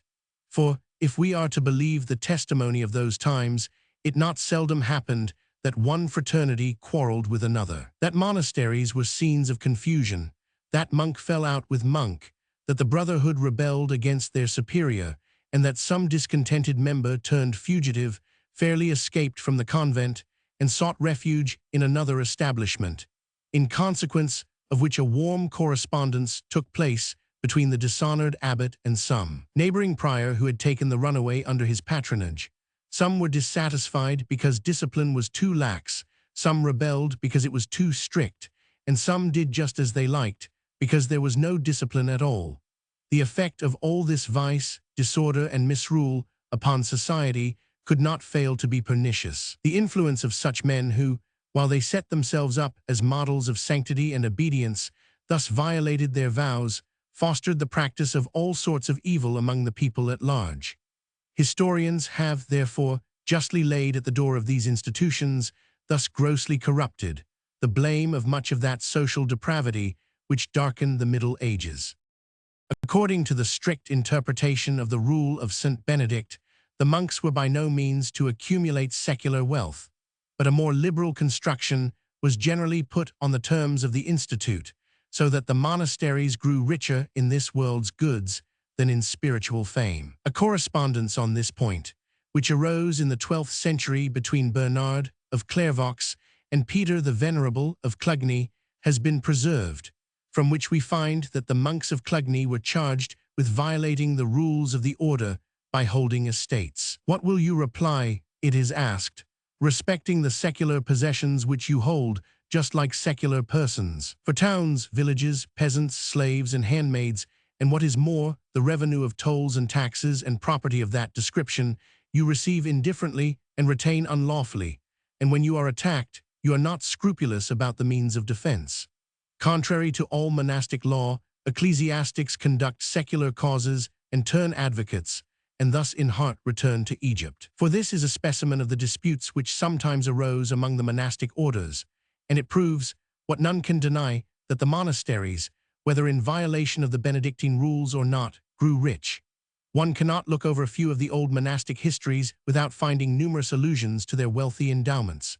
Immense tracts of lands, numbers of villages, farms, gardens, slaves of both sexes are found registered in the inventory of their possessions. In later days, the wealth of monasteries became enormously great, so that, in the 12th century, the territorial property of the Church, of which the larger part was vested in monasteries, amounted to nearly one-half of all England, and in some countries, to a still larger proportion. Much of this property was freely bestowed by the wealthy, with a view to secure thereby the salvation of their souls, but the brotherhood are charged with not being very particular as to the means they employed for the aggrandizement of their order, and are said even to have prostituted their knowledge of writing to the purpose of forging charters in their own favor, which might easily impose upon an ignorant age, since it has required a peculiar science to detect them in modern times.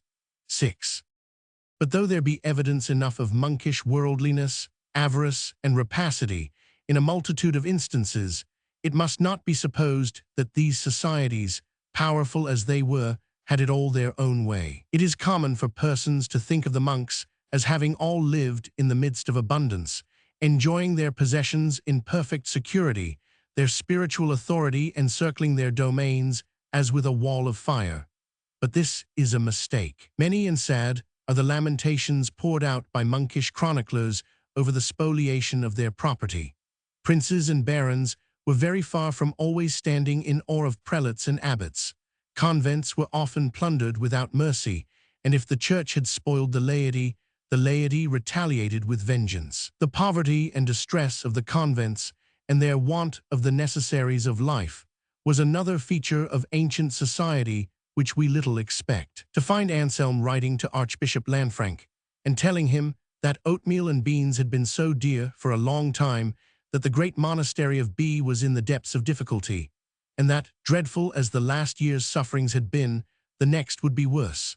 To find the Archbishop assisting them with £20, and to hear moving complaints of the distress occasioned to the monks by the town toll, which was rigorously exacted, even on the potterbs which composed their scanty cuisine, would certainly be quite new matter to most readers.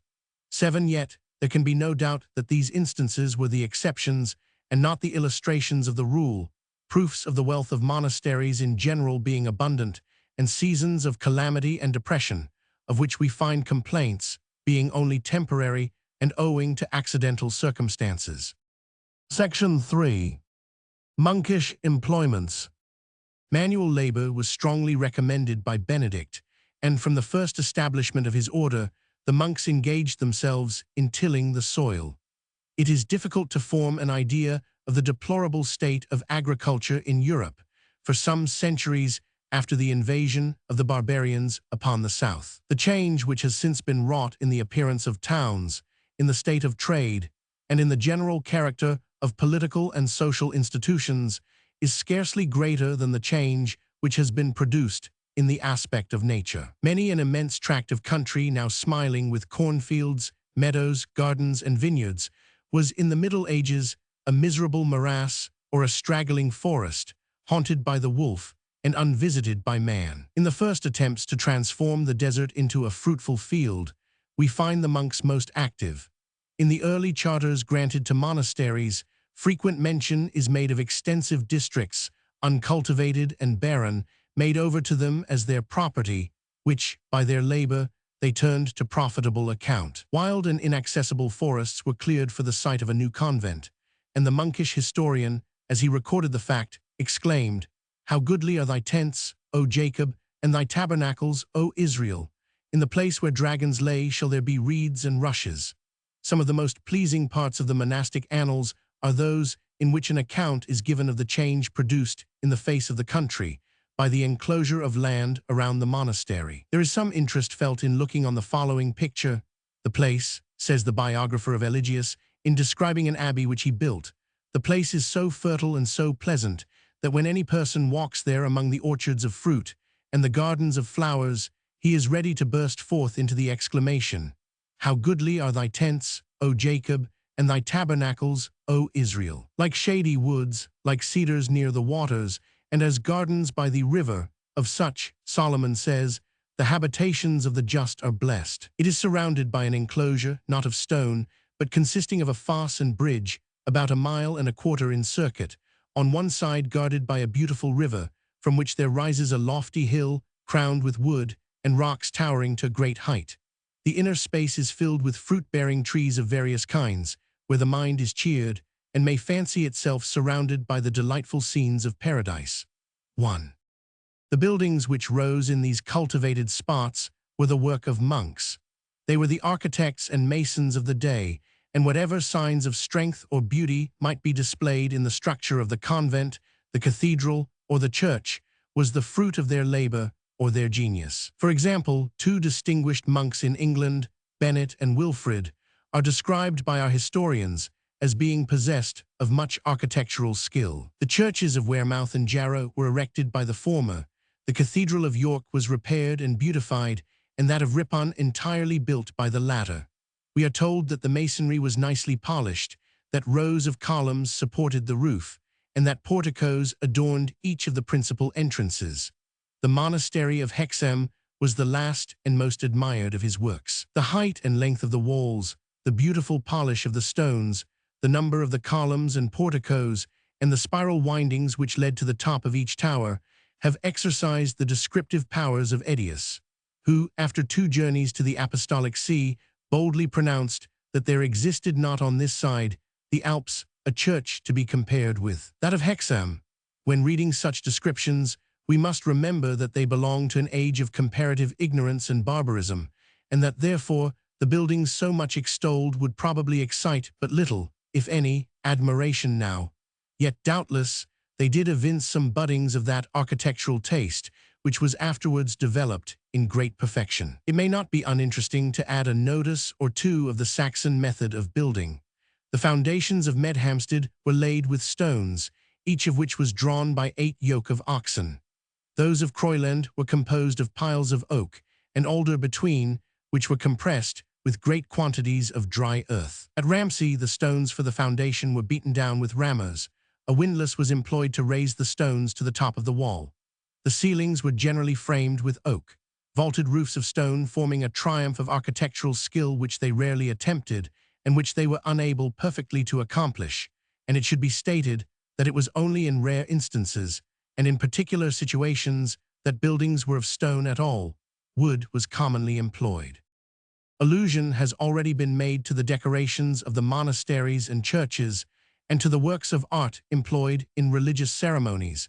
There were further proofs of monkish skill. An ingenious work of art, intended to represent the solar system, was possessed by the monks of Croyland and destroyed by the fire which consumed the abbey in 1091. It was a table composed of different metals. The planet Saturn was of copper, Jupiter of gold, Mars of iron, Mercury of amber, Venus of tin, the moon of silver, and the solar orb of brass. It is described by the monkish chronicler in Gulf as charming the eyes and instructing the mind by its precious materials, its brilliant colors, and its exquisite workmanship. This scientific instrument, however, was not the work of the monks themselves, but a present to the abbot of Croyland by the King of France.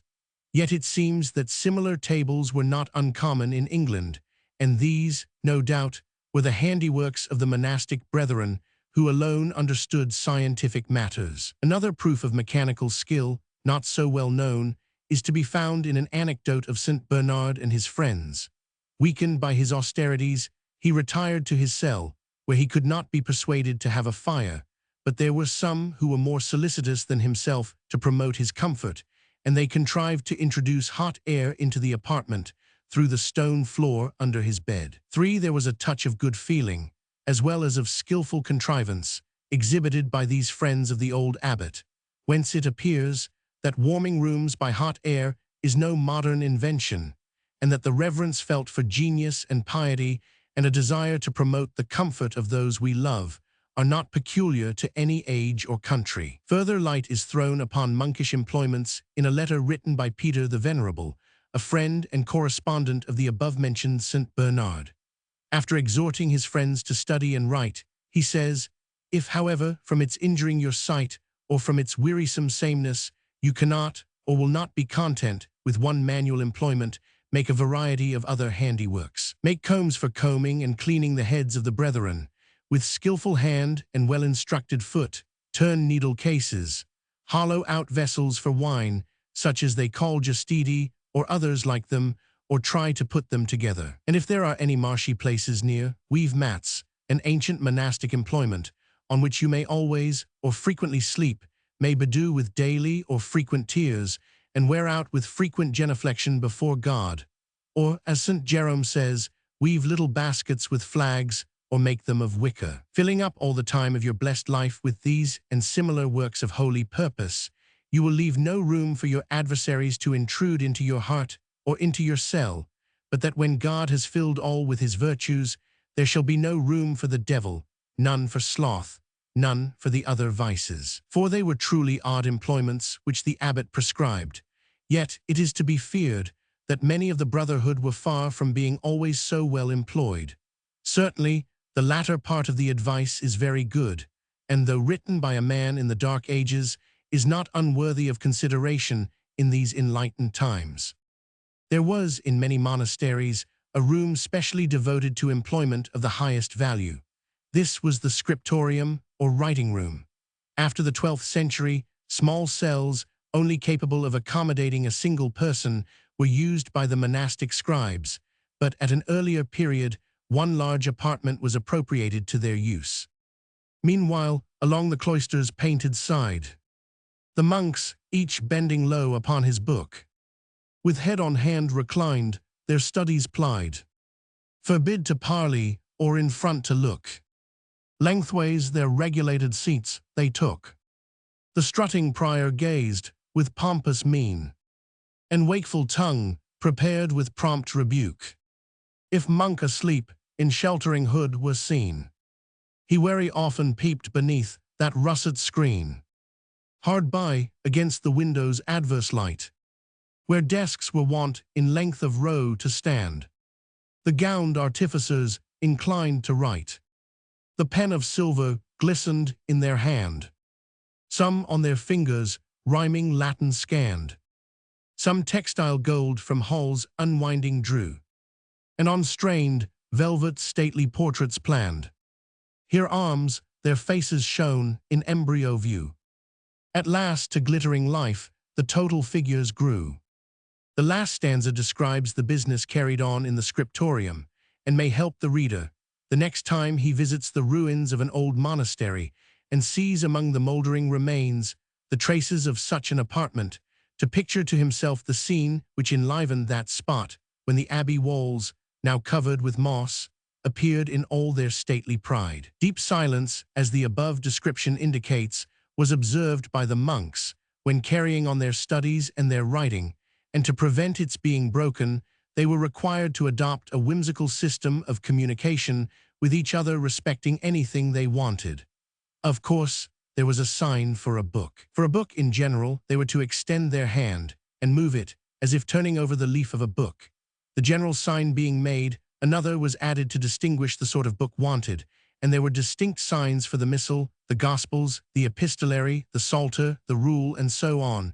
But to distinguish a book written by a heathen, the monk was to scratch his ear like a dog. 5.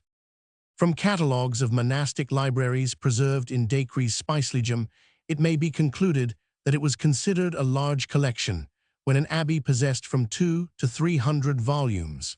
The rich abbey of Senchal had such a collection in the 9th century. 6. The mention of a library like this will give to some readers the idea of books having been more common in the Dark Ages than they had supposed, for there can be no doubt that the scarcity of books at that period has been somewhat exaggerated.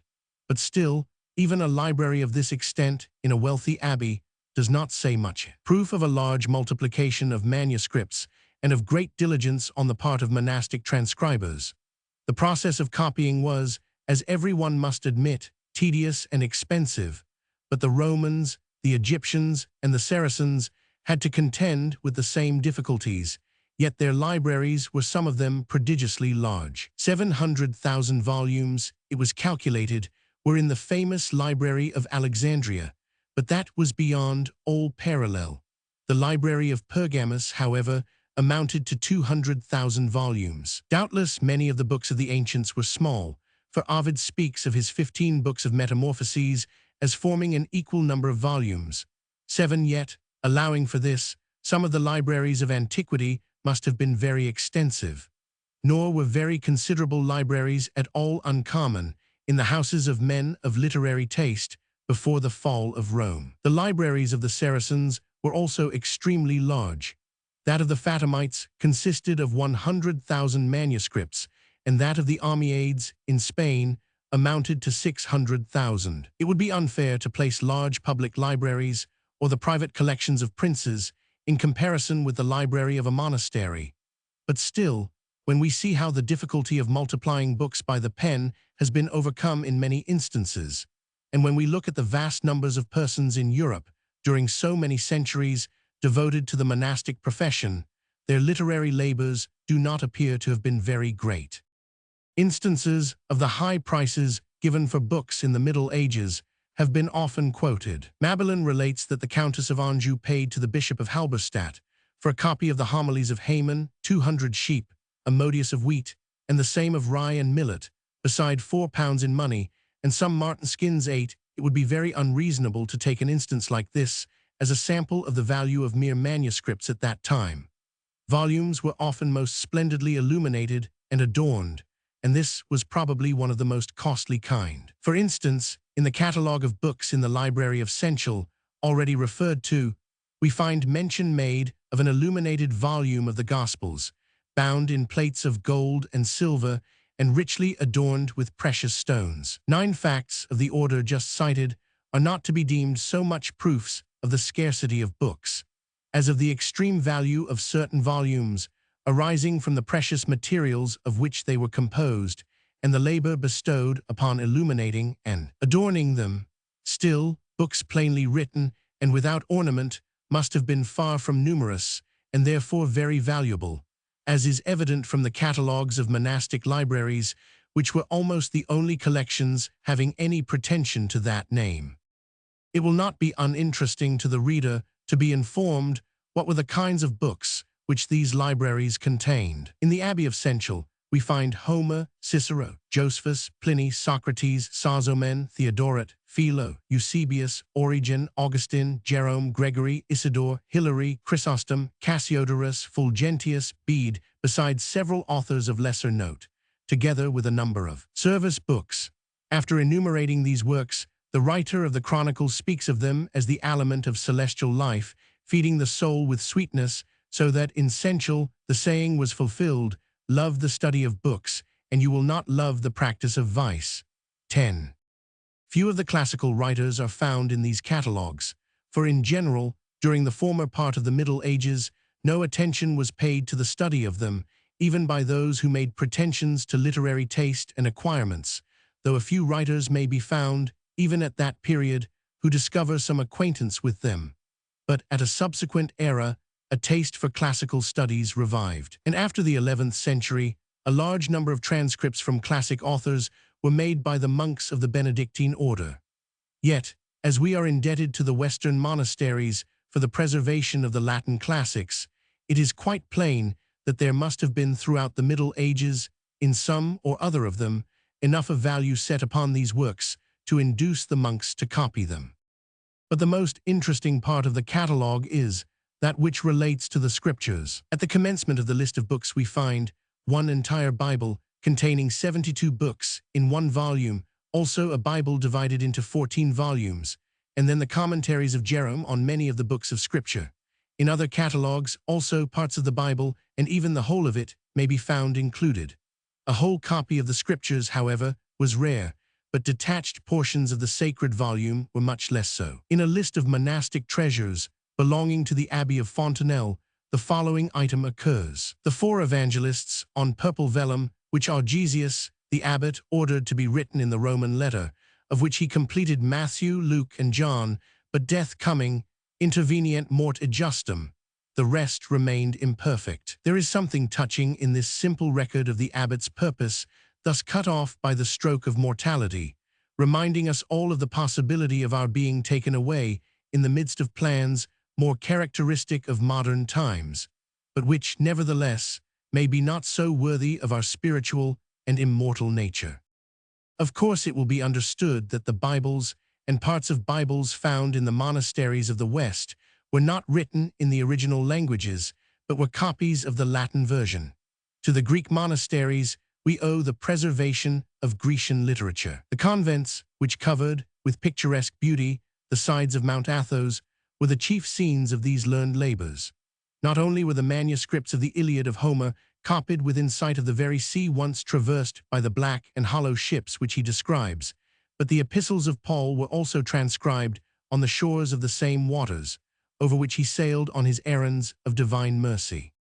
The multiplying of manuscripts and the collecting of books, whether sacred or profane, during these times of ignorance, were owing no doubt to the taste for learning which was cherished by a few, who had influence sufficient to engage others in the manual departments of literary occupation. Such men as Bede, Alcuin, and Rabban Morris were enthusiastic lovers of books, and would do everything in their power to imbue others with the same feeling. They are distinguished names, shining out as stars of peculiar brilliancy during that season of gloom, but there were other men, whose names are preserved only in the obscure records of monasteries, long since dissolved, who seem to have been most diligent students. An amusing instance of a love for reading occurs in the records of the Abbey of St. Benignus in the 11th century. The abbot Hélinard, says the writer, was so fond of reading that, even on a journey, he often carried a little book in his hand and refreshed his mind by perusing it on horseback. An abbot riding on horseback with a book in his hand would certainly be no fitting type of the generality of ecclesiastics at that time. All the more honor, then, to him and others like-minded for their strong literary predilections. They were persons who finally exemplified the pursuit of knowledge under difficulties, and we, in the present day, may derive, from their simple histories, a stimulus to renewed ardor and perseverance in the cultivation of the mind. For if they, with all their disadvantages, thus labored to furnish themselves with knowledge, how much more ought we, in these times, to do so, when the means of literary acquisition are so widely diffused. The benevolence of the Church has been already noticed. In monasteries especially was this virtue displayed. If we are to believe what is said in the Chronicle of the Abbey of Senchal, the brotherhood there actually impoverished themselves, and brought the establishment into a very critical position by their extreme liberality and simple-heartedness.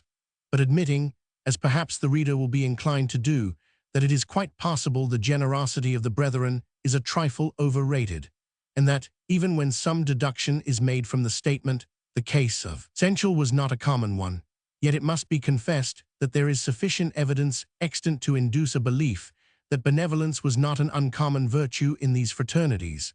Peculiar kindness was shown in monasteries to travelers who sought their hospitality, and it was the injunction of Benedict to his followers that they should prefer to render service to the poor brethren of Christ rather than to pay attention to the wealthy sons of this world. The xenodachium, or guest house, within the precincts of each monastery stood open to receive all visitors who came, as well as to yield support to a certain number of paupers.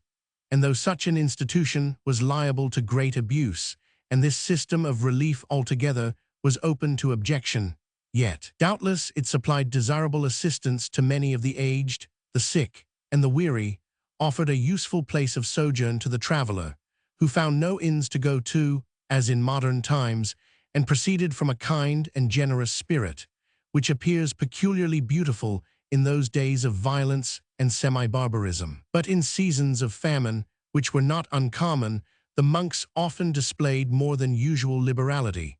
It is related of an abbot of St. Albans in the 11th century that in a time of great scarcity he not only emptied his granaries, but parted with many of the valuables of the church to supply food for his starving neighbors, and that, when expostulated with by some of his brethren for parting with possessions consecrated to the service of God, he replied that living temples were more valuable than material edifices, and that to support the former was more important than to decorate the latter. Section 4. Effects of monastic institutions on society. We must not extend these illustrations of monastic life and influence. Enough has been said to show that the effect of these institutions on society was of a mixed character. They were fountains both of good and evil. Their effect on society at large would mainly depend upon the effect which they produced on their members, and that effect would be greatly modified by the peculiar character and temperament of each individual. Their natural influence upon idle and sensually minded men was to cherish their indolence and depravity, and to lead to that vice and dissoluteness which, unless we are to disbelieve the strongest evidence, did really characterize the inmates of many an abbey. To the man of ambition and energy, the scenes of the cloister, though apparently separated from the world, presented no unsuitable sphere for the exercise of qualities which fitted him to take a leading part in the political affairs of the nation. For a monastery of some 300 or 400 brethren, in certain cases it contained many. More, with their gradations of rank, their forms of government, their legislative power in the chapter house, their judicial proceedings, and their different employments, formed a little world which was a type of the greater world, with its intrigues, controversies, conflicts, and struggles after place, power, and influence. Hence, from these retreats there came forth many a churchman animated by a spirit, and possessing policy and tact, which prepared him to take a leading part in the transactions of the day, and even to lay his hand on the helm of affairs, and to guide the vessel of the state for good or evil. As it regards persons of a studious turn, the monastery was a sort of college, where in quietude, and with the best assistance which the age supplied, they could train and improve their minds, and write for the instruction of their brethren. And as it respects men of a mechanical genius, or of artistic taste, there were employments for them, suited to their predilections, and adapted to call forth their industry and skill.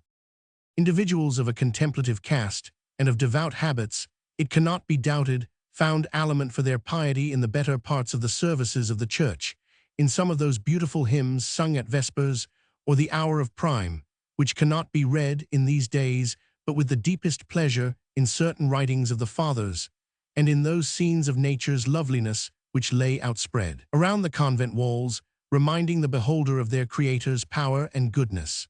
And further, in the case of men of a benevolent disposition, with hearts open to the appeals of distress, the monastery might furnish them with the means of supplying relief to the suffering sons and daughters of humanity, and might give some scope, though limited, to the exemplification of the active virtues. With regard to some of the beneficial, as well as some of the evil effects of the monastic institute, it is to be observed that they arose from innovations made upon the original system. If any contend that the profligacy of monks arose from the corruption of monastic discipline, and is not to be charged upon the system, as it proceeded from its founder, they must also admit that the literature of the monks, and whatever they accomplished as architects and artists and men of taste, equally arose in a departure from the strict rules of monastic order, and cannot, therefore, be regarded as fruits of the original institute. That an attention to literature in its secular branches and the cultivation of art in its highest forms was not provided for in the letter, nay, was out of harmony with the spirit of the rules of St. Benedict, must be apparent to everyone who looks at that code of discipline.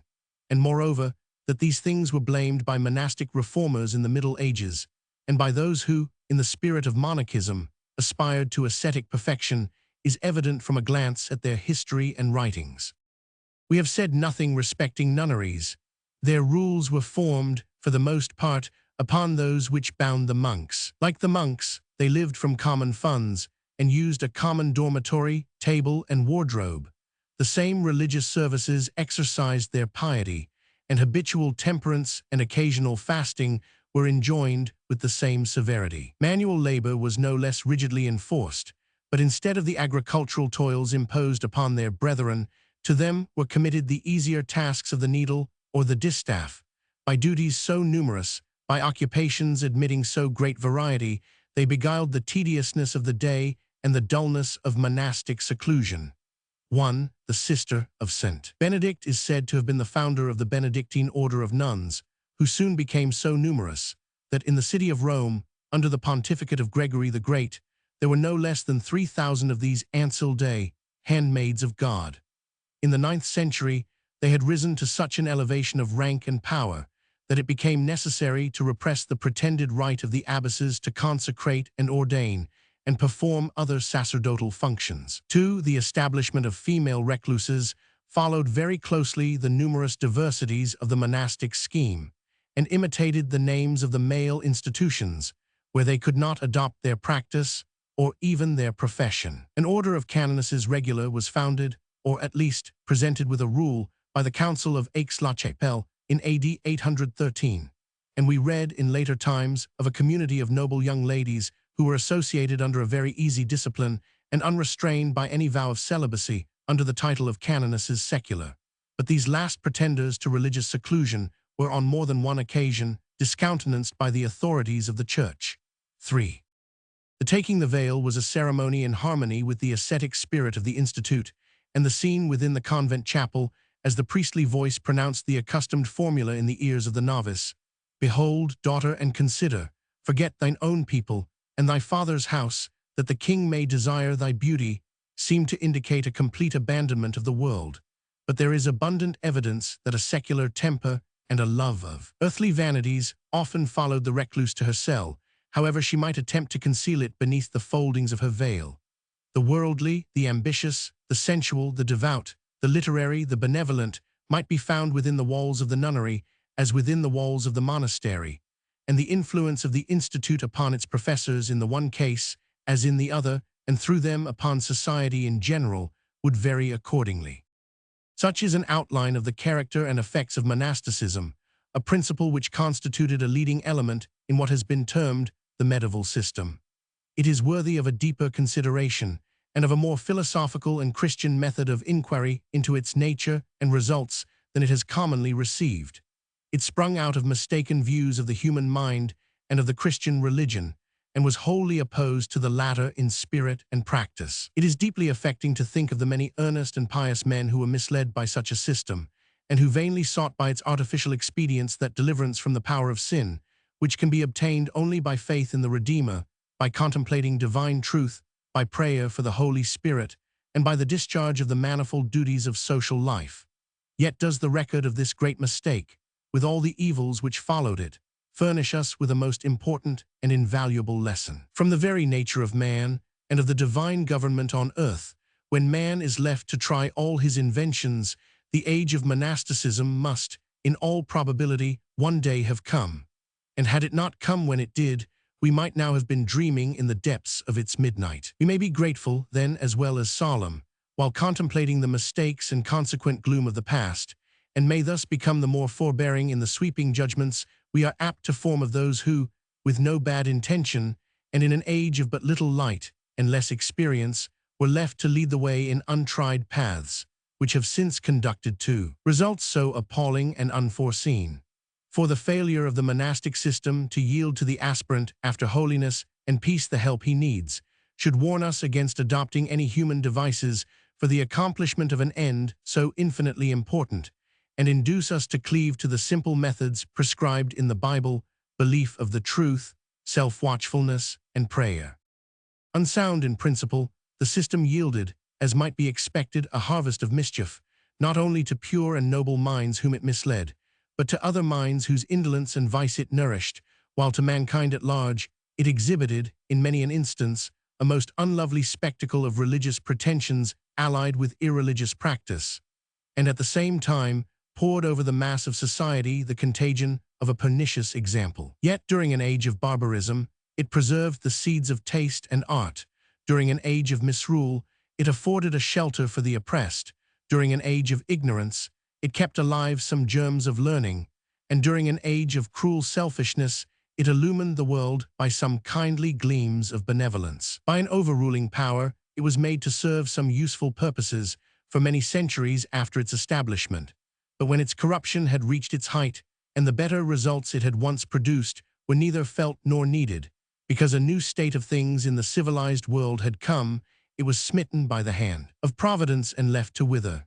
In the control exerted over it for good, and in its destruction to such an extent when it only produced evil, we see the wise and mighty hand of Providence, and are constrained to exclaim, "This also cometh from the Lord of hosts, which is wonderful in counsel and excellent in working." Chapter 4. The Feudal Castle. Feudalism is a leading fact in the history of the Middle Ages. It is characteristic of the social condition of Europe at that time, We cannot at all understand the state of things which then prevailed unless we have a distinct conception of feudalism. It was a system which wrought most extensively and vigorously. It produced an immense effect in the hour of its zenith. It created an influence which lingered long after its decline and which has not yet spent all its force. We shall attempt to trace the rise and progress of feudalism out of the mingled elements of Roman and barbarian society. Section 1. Rise of feudalism. When the northern warriors subdued Europe, they divided the lands in the conquered territories between the vanquished and themselves, not forgetting, however, to retain in most cases the lion's share. The Vandals seized upon all the best lands in Africa. The Visigoths and Burgundians, who settled in Spain and Gaul, took 2/3 of the territorial property, but the Lombards, who descended upon Italy, more moderate in their desires, were content with a third part of the produce of the soil. In the distribution of land among the victorious Franks, unequal shares were received by different parties according to their rank or merit, but the chief or leader of the army had not the power of supreme disposal, and did not, as some seem to suppose, divide among his followers the conquered lands, to be held on condition of their rendering him service. Too proud a spirit of independence reigned among those fierce warriors to admit of any such arrangement. Each soldier felt his individual importance, and when an enemy was subdued, looked for the share of the spoil that might fall to him, not as a gift from his leader, but as his own indefeasible right. Nay, he watched with the greatest jealousy the claims of his sovereign, of which a proof is given in the following well-known story. Clovis, king of the Franks, when plundering a church at Soissons of its rich utensils, appropriated to himself a splendid vase, over and above what fell to his share. But one of his soldiers, dashing it in pieces with his battle-axe, exclaimed, "You shall have nothing here but what falls to you by lot." The existence of a spirit like this was quite inconsistent with the supposition that the leaders of the army established themselves at once as the paramount lords of the soil in the countries they conquered, and divided it among their followers as among so many beneficiaries who were bound to render service in return. The property acquired in the first instance by the followers, as well as the chief, was allodial, that is, independent, absolute. It was, to all intents and purposes, a freehold, burdened with no other obligation than the duty of the owner to appear in defense of the commonwealth. But though the barbarian kings were not the sovereign lords of the whole soil, yet they received a much larger share than any of their officers. Fiscal lands, or royal domains, were appropriated to them for their own use and for the maintenance of their proper dignity. These were, in many cases, granted to their favorites to be held under certain conditions. It is said that no obligations of military service were expressly annexed to these grants, but there cannot be the shadow of a doubt that some substantial return of that kind was expected from the persons thus favored by their chieftain. Indeed, a positive proof that such was the case is found in the fact that under Charlemagne, the possessors of these estates were required to take the field in person, while the holders of allodial property were only required to furnish soldiers, at the rate of 1 for every 3 farms. These estates thus bestowed by the barbarian kings were called benefices, and were the germs of the feuds or fiefs, which constituted the foundation, and which gave the name to the feudal system. Much antiquarian research has been expended on the origin both of the arrangement and the name. We are inclined to believe that the parent principles are to be found in the emphiteuses of the Romans and the comitatus of the Germans.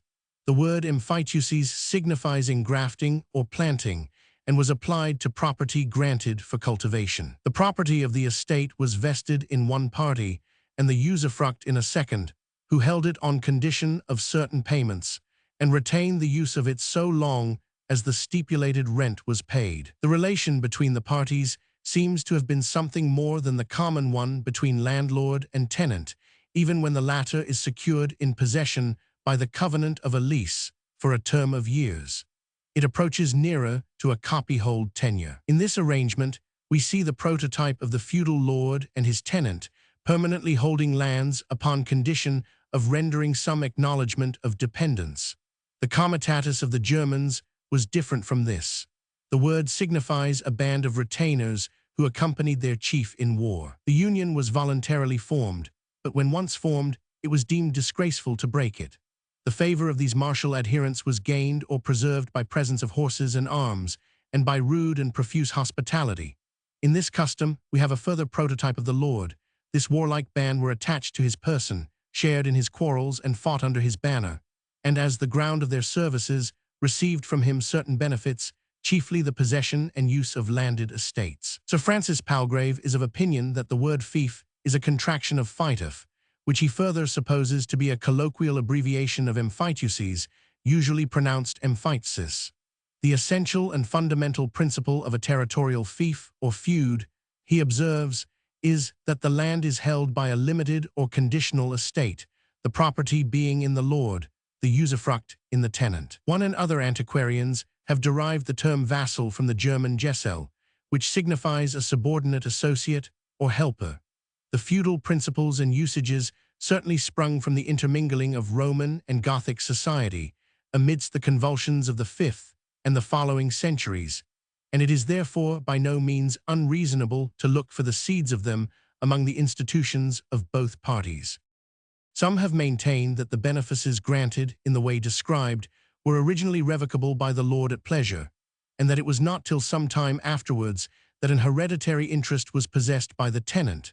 But Mr. Hallam, whose learning and judgment in such matters are equally admirable, questions this, and believes that hereditary fiefs obtained in many instances from the beginning. Subinfeudation, or the parceling out a territory to a number of under-tenants, was an early result, proceeding from the possession of hereditary benefices. Traces of this practice are found in the times of Pepin, King of France. They are more numerous under Charlemagne, and in later times they are so general as to prove that the custom was nearly universal. Thus 2 classes of fiefs arose, the royal or principal fiefs, held immediately from the crown, and the arriere or subordinate fiefs, which were dependent upon the nobility. The parties who had received their fiefs from the king swore allegiance to him as their lord, and they, in their turn, exacted a similar oath of fidelity from their own tenants. Still, only some part of the property of a country was held on the feudal tenure. A considerable part remained allodial or free. But what guarantee had the proprietor for quiet possession? A number of small landholders found themselves surrounded by mighty chieftains, whose estates were extensive, and whose power was increased by the number of vassals they gathered about them through the practice of subinfeudation. In an age when the spirit of justice was scarcely known, when law furnished no shield of protection, the freeholder was constantly exposed to the oppression of his haughty neighbors. If some feudal baron cast his eye upon the field of the allodialist, as Ahab did on Naboth's vineyard, it was in vain for the proprietor to resist. It was better to yield it up to him at once as a feudal estate, and to occupy it as a fief incident to certain services, than to have it taken away altogether or even subjected to depredation and pillage. Beside, in seasons of anarchy and war, when foreign enemies invaded a kingdom, or rapacious lords issued from their castles to gather a harvest of spoil, the possessor of an independent estate felt that if he would keep what he had, it would be better for him to put himself and his estate under the wing of feudalism, and thus secure the only kind of protection which the times afforded. The incipient forms of the feudal relation arose at a very early period, but to suppose that what is called the feudal system existed then is a great mistake.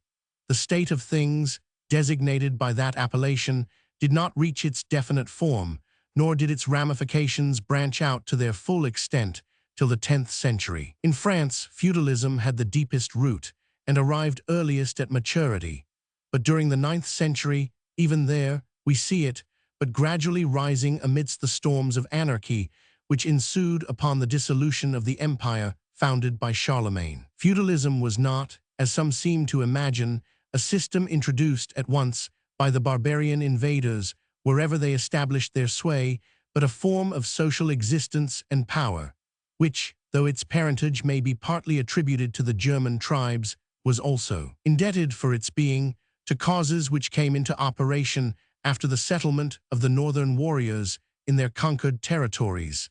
And when it had attained its full vigor, it was very unlike anything which had been ever before seen either by themselves or others. Section 2. Feudalism in France. Feudalism, as already intimated, reached its height in France, where we find it in its palmy pride during the 10th and 11th centuries. Had we traveled through the country at that time, we should have been especially struck with the vast number of castles scattered over the land. Within them were concentrated the elements of strength. Feudal owners were the captains, rulers, and magistrates of the age. These important personages might be divided into two classes according to the nature of the fiefs which they held. The holders of royal fiefs formed the first class, the holders of arriere or subordinate fiefs formed the second class. The former comprised dukes, marquises, counts. The latter included those of the lesser barons, who were denominated châtelaines, as having a right to occupy fortified houses. The latter class of nobles were dependent on the former, and stood to them in the relation of vassals. They again, in their turn, had a number of dependents, subject to their authority and owing them military service. Each of these nobles was a sovereign in his own domain, the fountain of law, polity, and order. His superior lord did not interfere with him in his internal rule, but simply required from him certain external feudal services. Sovereignty in France had sunk at this time to a very low ebb and retained but a shadow of authority. The kings of that country were then little more than nobles, holding fiefs of their own, subject to no superior. Over their own territories they had complete feudal power like other lords, but beyond that their authority was feeble. A tie of supremacy scarcely more than a name, a memento of the past, resulting from the original grant of benefices by the crown, alone remained. The noble or aristocratic class was not limited by the rank of secondary barons, who had the privilege of establishing themselves in their own castles.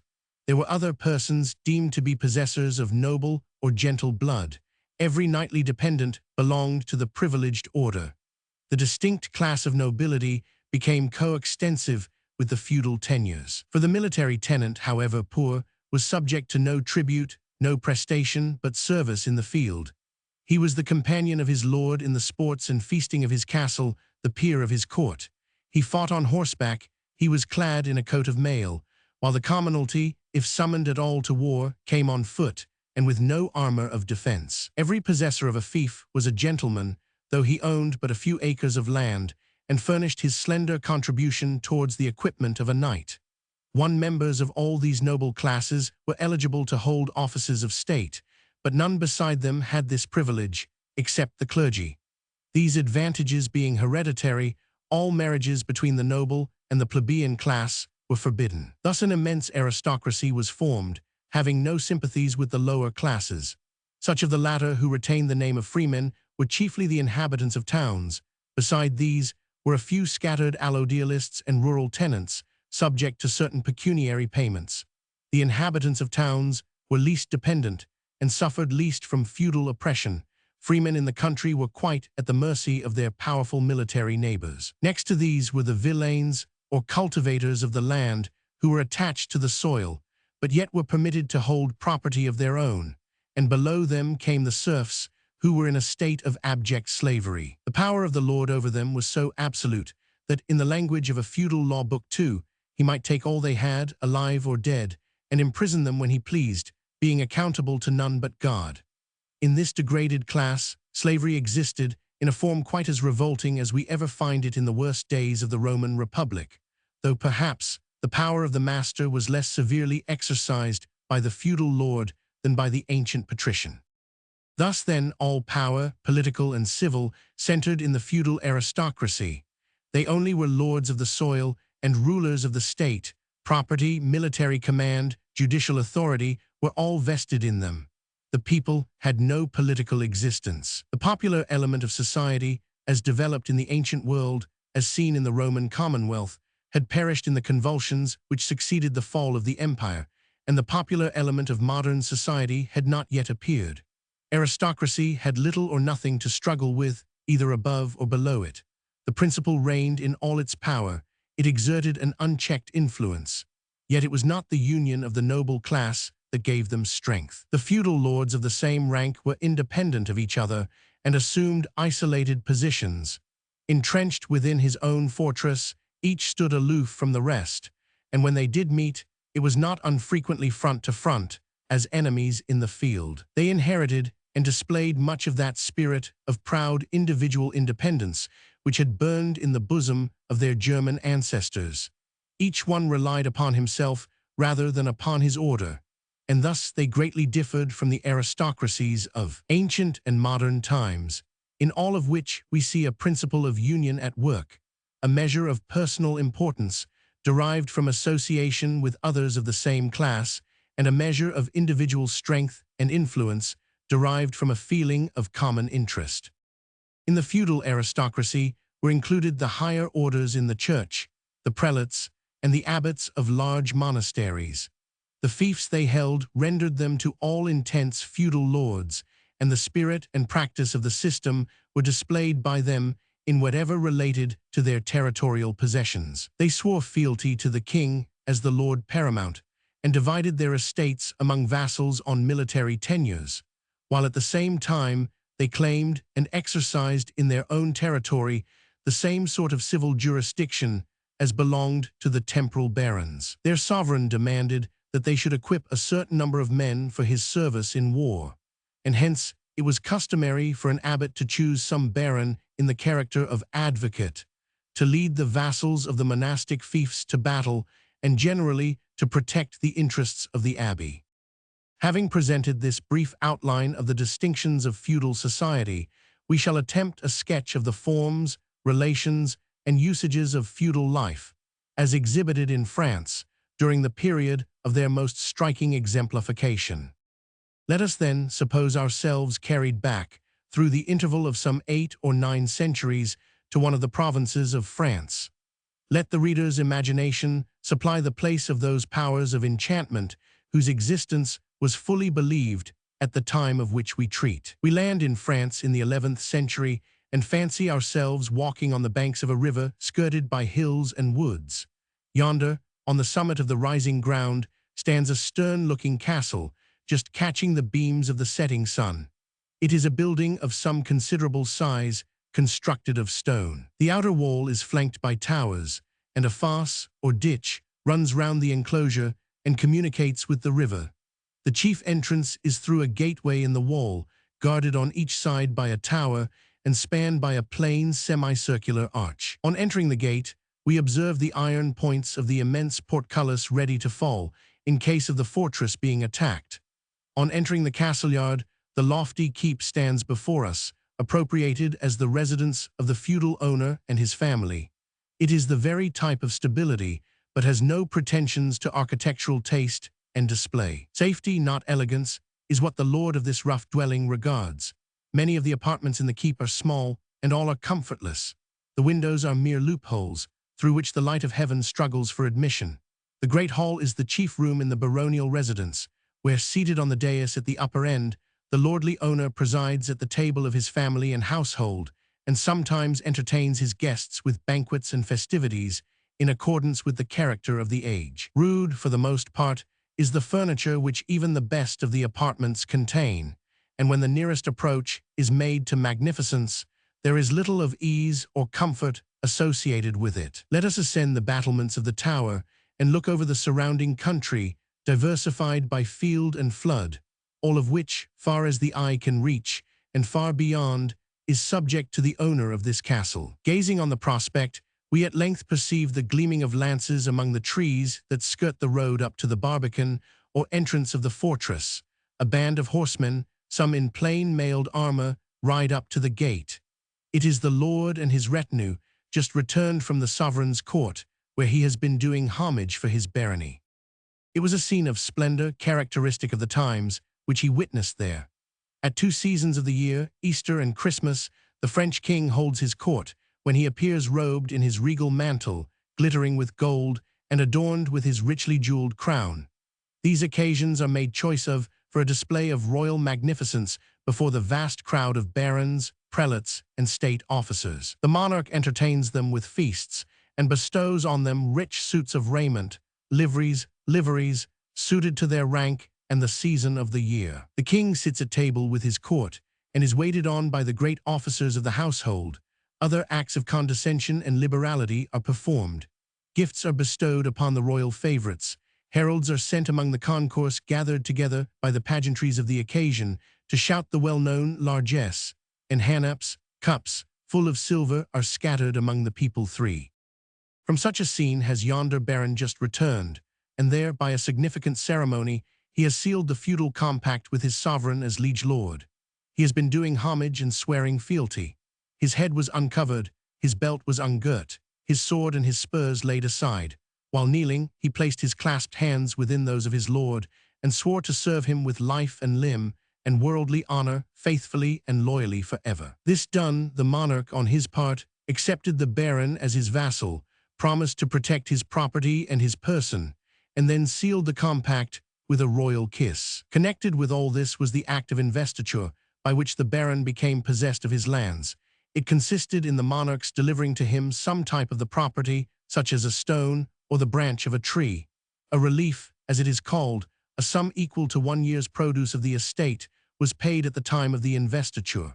He now enters on his lordship over the surrounding domain. As we have already intimated, it is very extensive. It contains several other castles, inhabited by the holders of arrear fiefs. Over all the inhabitants of that territory, he is the ruler. His authority is real, while that of the king over him is merely nominal. He is bound by no laws which his sovereign may make, unless he give his consent, and it is very probable that he will never attend any of the royal councils, and therefore will not be brought under any legal obligation to regard the statutes enacted. He is subject to no taxes whatever. Feudal aids, like those which we shall presently notice, as payable to himself from his vassals, are all the pecuniary tributes which he owes to his prince.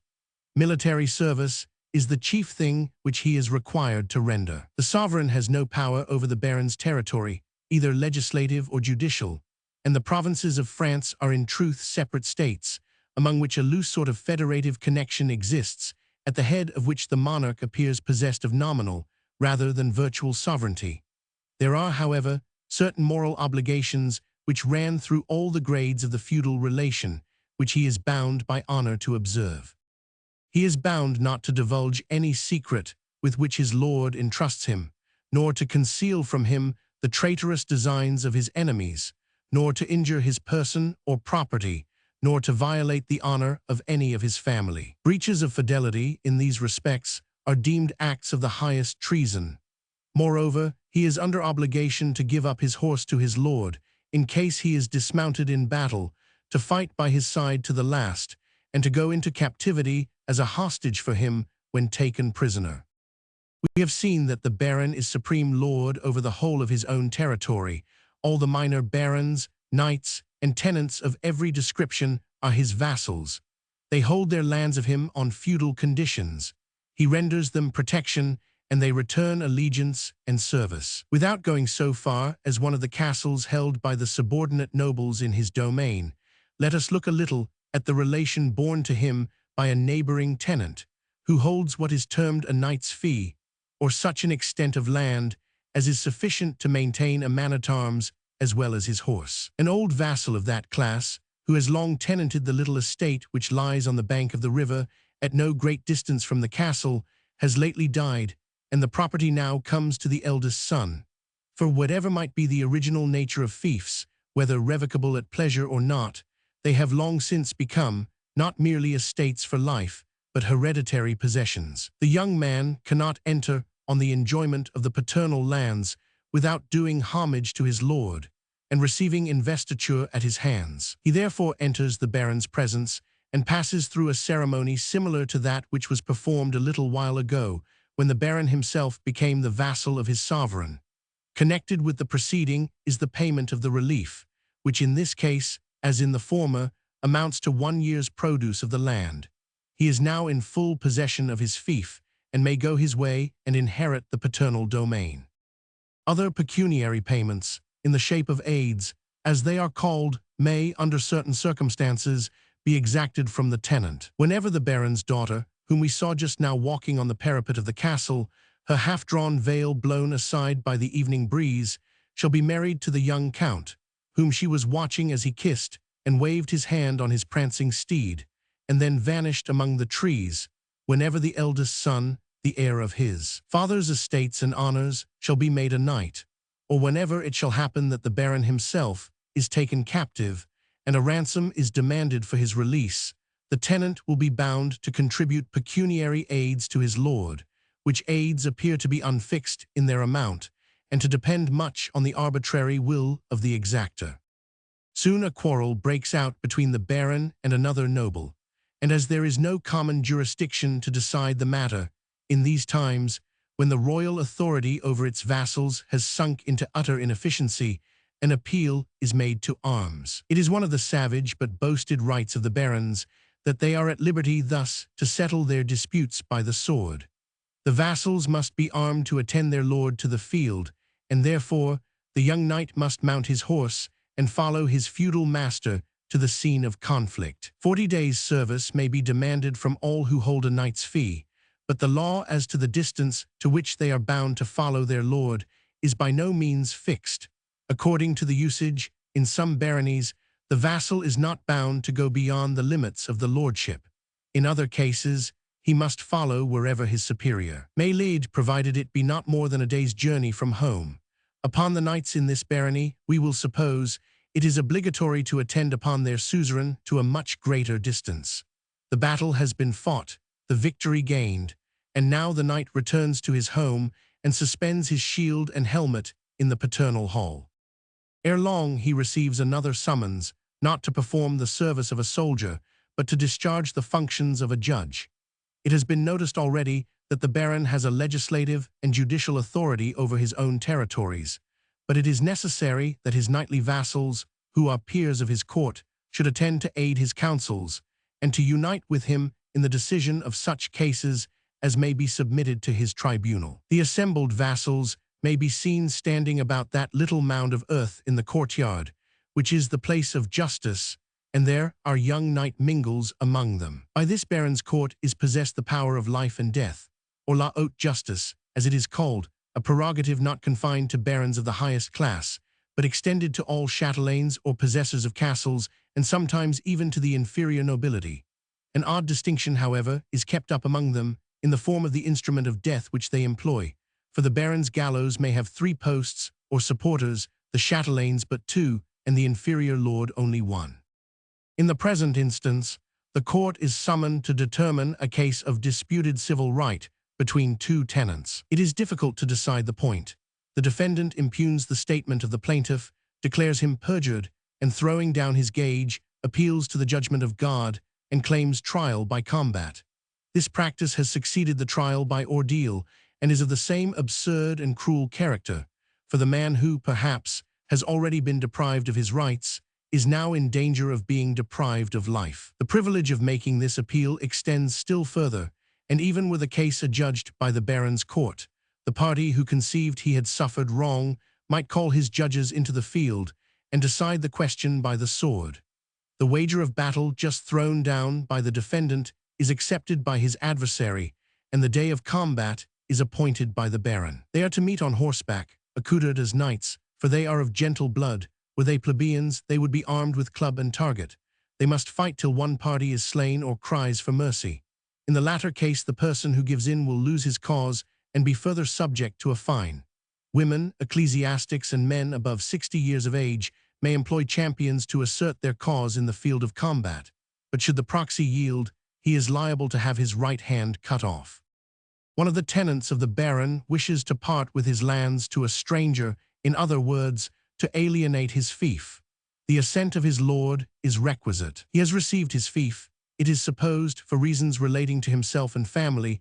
At least his heart and arm are bound to his superior, and his service is not to be changed for that of another, who might be unwilling or unable to render it.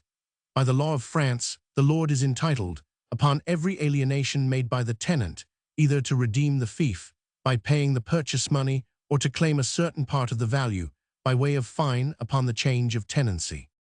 Another event occurs. An old vassal dies and leaves no one to inherit his lands. What becomes of his estate? It is escheated, to use the legal phrase, that is, it reverts to the lord. He is the fountain whence property and power emanate, and the reservoir to which, under these circumstances, they return. The fiefs now described are regular and military, but before we leave the baron's domains, we must glance at another development of the feudal principle.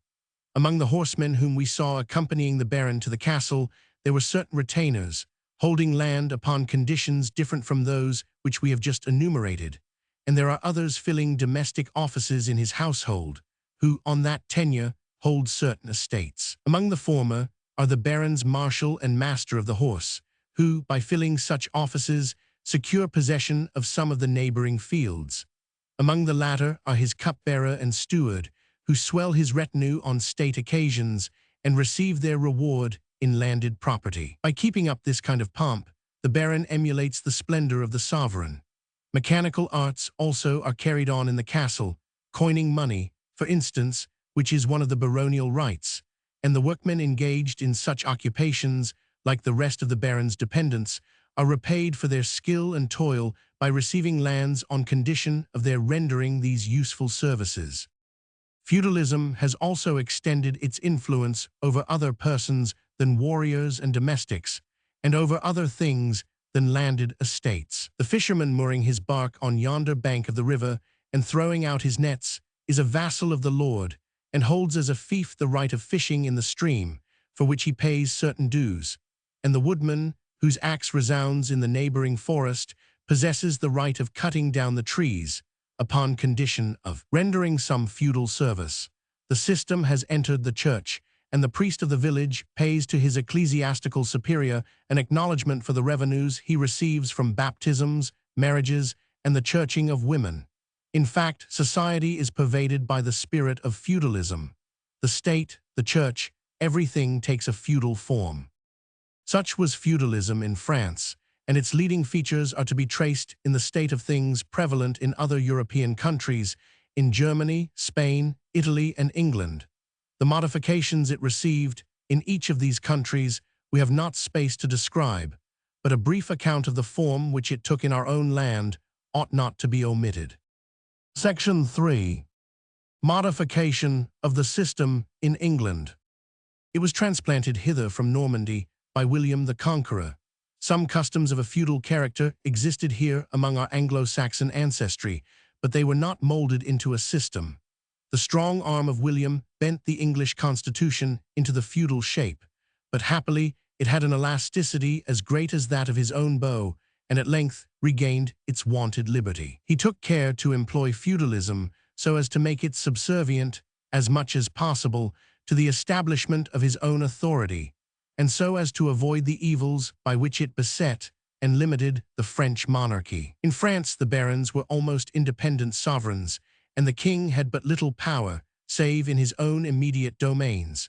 But when William divided the broad lands of England among his followers, he innovated upon the French system. In France, it was held as a doctrine that an oath of allegiance was due from the vassal to his immediate lord, and to no other. But William, as sagacious in the cabinet as he was valorous in the field, required that all the landowners of England, whether subtenants or tenants-in-chief, should swear fealty to him as their sovereign. In England, then, the vassal was not exclusively dependent on his lord. He was dependent also on his prince. Hence, allegiance was divided, and consequently the baron's power was lessened. The judicial institutions of England were also different from those of France. In the latter country, the baron was the chief justice in his own province, and all were bound to submit to his authority. But in England, besides the baron's court, there were the old Saxon county courts, where the freeholders and the barons were required to assist the sheriffs in the administration of justice, and supreme over the whole, there was the king's court, whose judges were afterwards made itinerant, appointed to sentence even among the barons, and to receive appeals from the courts below, so that all judicial power was gradually drawn from the Anglo-Norman barons and grasped by the strong hand of royalty. It is further to be observed that the largest fiefs under the English crown were far inferior in extent to some held under the crown of France, and that, while the latter were compact, the former were scattered through several counties. The English baronies were consequently far more feeble than those on the other side the Channel, and hence our feudal monarchy under the Normans and the first Plantagenets was in a much more palmy state than the feudal monarchy of our neighbors under the early princes of the House of Capet. Louis Roman VI and Roman VII had but the shadow of royalty.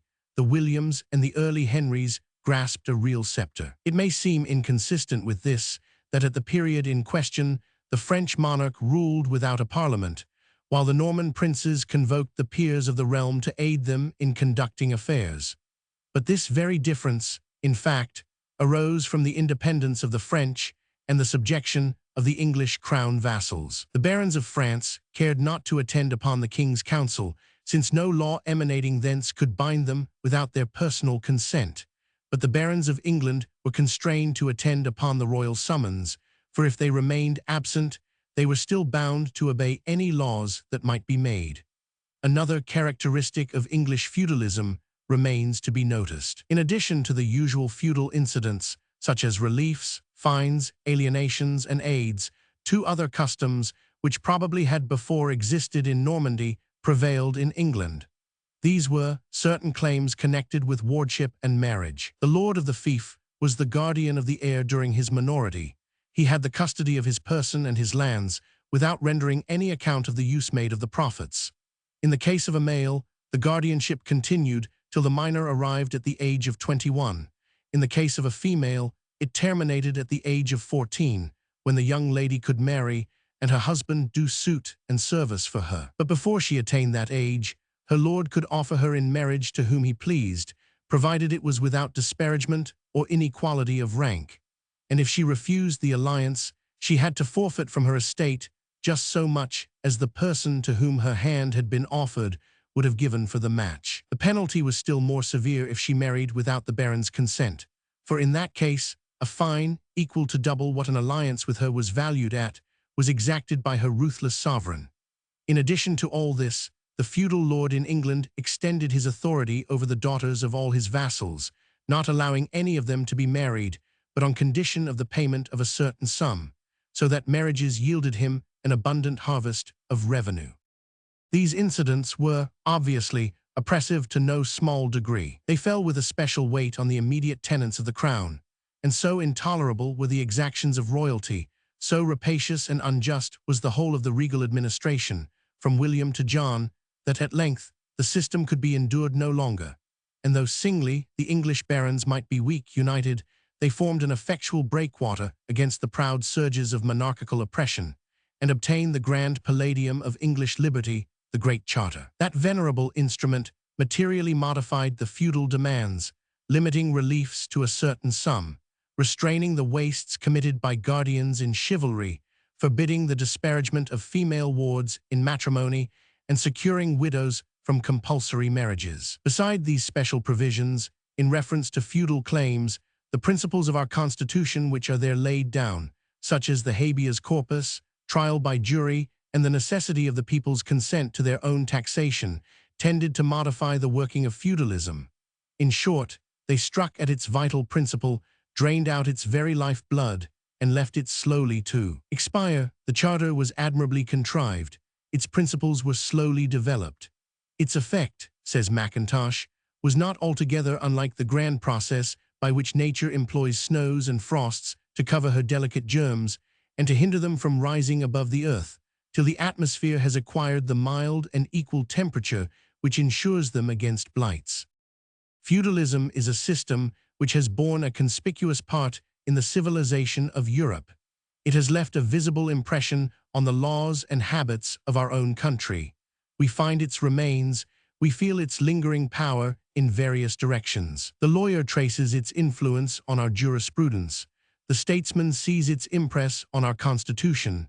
The antiquary recognizes its relics in many of our customs, and the philosopher detects its spirit as an element in the mass of society, which has not yet lost all its power. As the disintegrated portions of primary rocks may be discovered in recently formed strata, as fragments of ancient structures may be sometimes seen wrought up in buildings of modern date, so portions of the feudal system may be discovered in our present laws and institutions, and may be seen staring forth in the political and social fabric of the present day. Section 4. Estimate of the effects of feudalism. Certain evils often attributed to feudalism did not spring from it. For instance, slavery was not its offspring, nor indeed an integral part of it.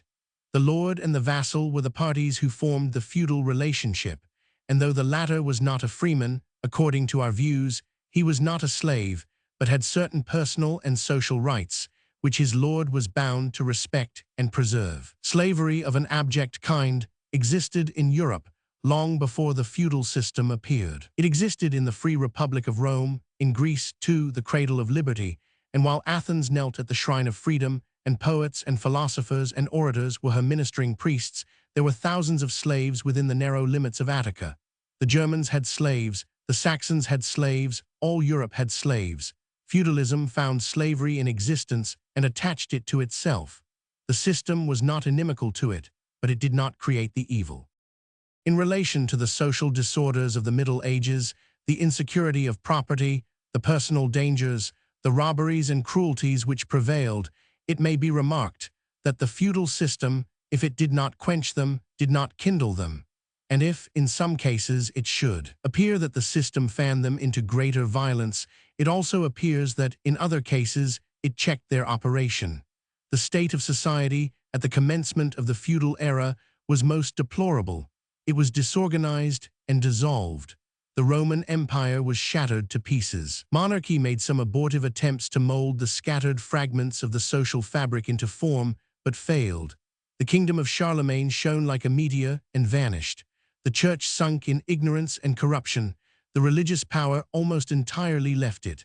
The times were awful. Men's hearts failed them because of fear. The moral heavens blazed with strange portents, and many cried, "The end of all things is at hand." Amidst all this disorder, the feudal principle was developing itself.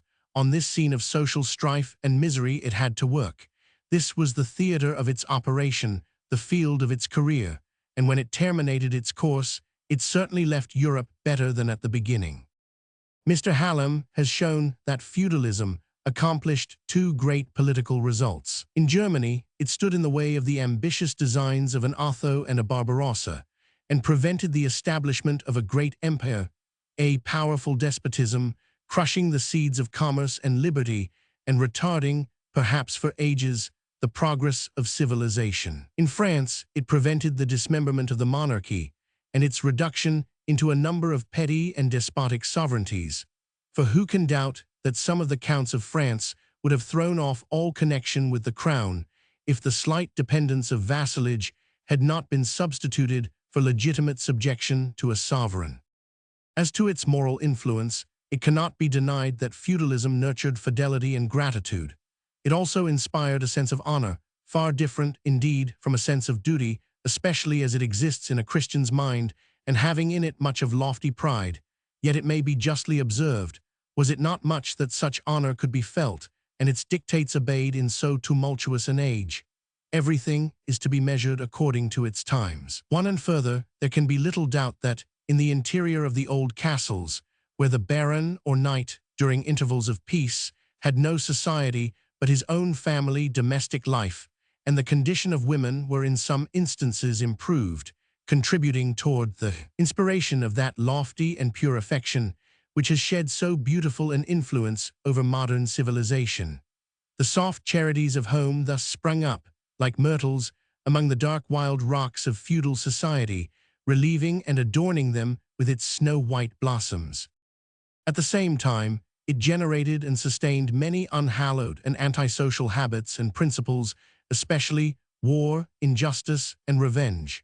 The records of the Middle Ages contain the expression of sentiments and the history of deeds of the most unchristian and revolting character. The worst passions of the human mind are seen playing around the system, like lightning around the summit of one of its hoary castles at midnight. If flowers are growing at the base, there are weeds of deadly poison too. It must be allowed also that, as a political system, it was most defective. It left almost everything to the mercy of the ruler, made no provision for the rights of the governed, supplied no constitutional guarantee for social order, and might easily prove an engine of oppression and cruelty to those who were so disposed to employ it. It could, of necessity, last but for a season, being a transition state of things. It evidently contained the elements of its own dissolution and nurtured a spirit of resistance which was sure at length to destroy it. On the whole, it was a rough process of discipline, tending to social improvement, and the thoughtful and devout mind will recognize in it a course of things somewhat analogous to what obtains in the government of nature, whereby the tempest purifies the atmosphere and the snows of winter prepare for the bloom of spring. Chapter 5. The Town. Cities and towns are the grand theaters of civilization. Its elements, it is true, have their place and their influence amidst rural scenes, but they commonly appear there as the reflection of what obtains in city life. It is of great importance, then, to take a view of the social condition of the towns and cities of Europe at that period, in order to estimate aright the character of European civilization. The era of the general enfranchisement of boroughs, when the elements of modern civilization came into vigorous play, is coincident with the close of the period over which the present survey extends. It marks the 11th and 12th centuries, and therefore the state of towns previous to that grand civic awakening is what chiefly demands attention in the present chapter. Section 1. Roman municipalities. The remains of the Roman municipalities obviously present themselves as forming the first division. Rome herself stands at the head of these. We find a considerable obscurity spread over the internal history of Rome during the long period from the recovery of Italy by Belisarius to the end of the 11th century. The popes appear to have possessed some measure of temporal power, even while the city was professedly governed by the exarchs of Ravenna in the name of the Eastern Empire. This power became more extensive after her separation from Constantinople.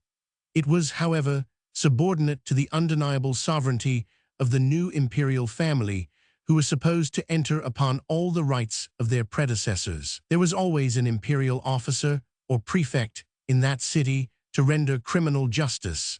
An oath of allegiance to the emperor was taken by the people, and upon an irregular election of a pope, a circumstance by no means unusual, the emperors held themselves entitled to interpose. But the spirit and even the institutions of Rome were republican.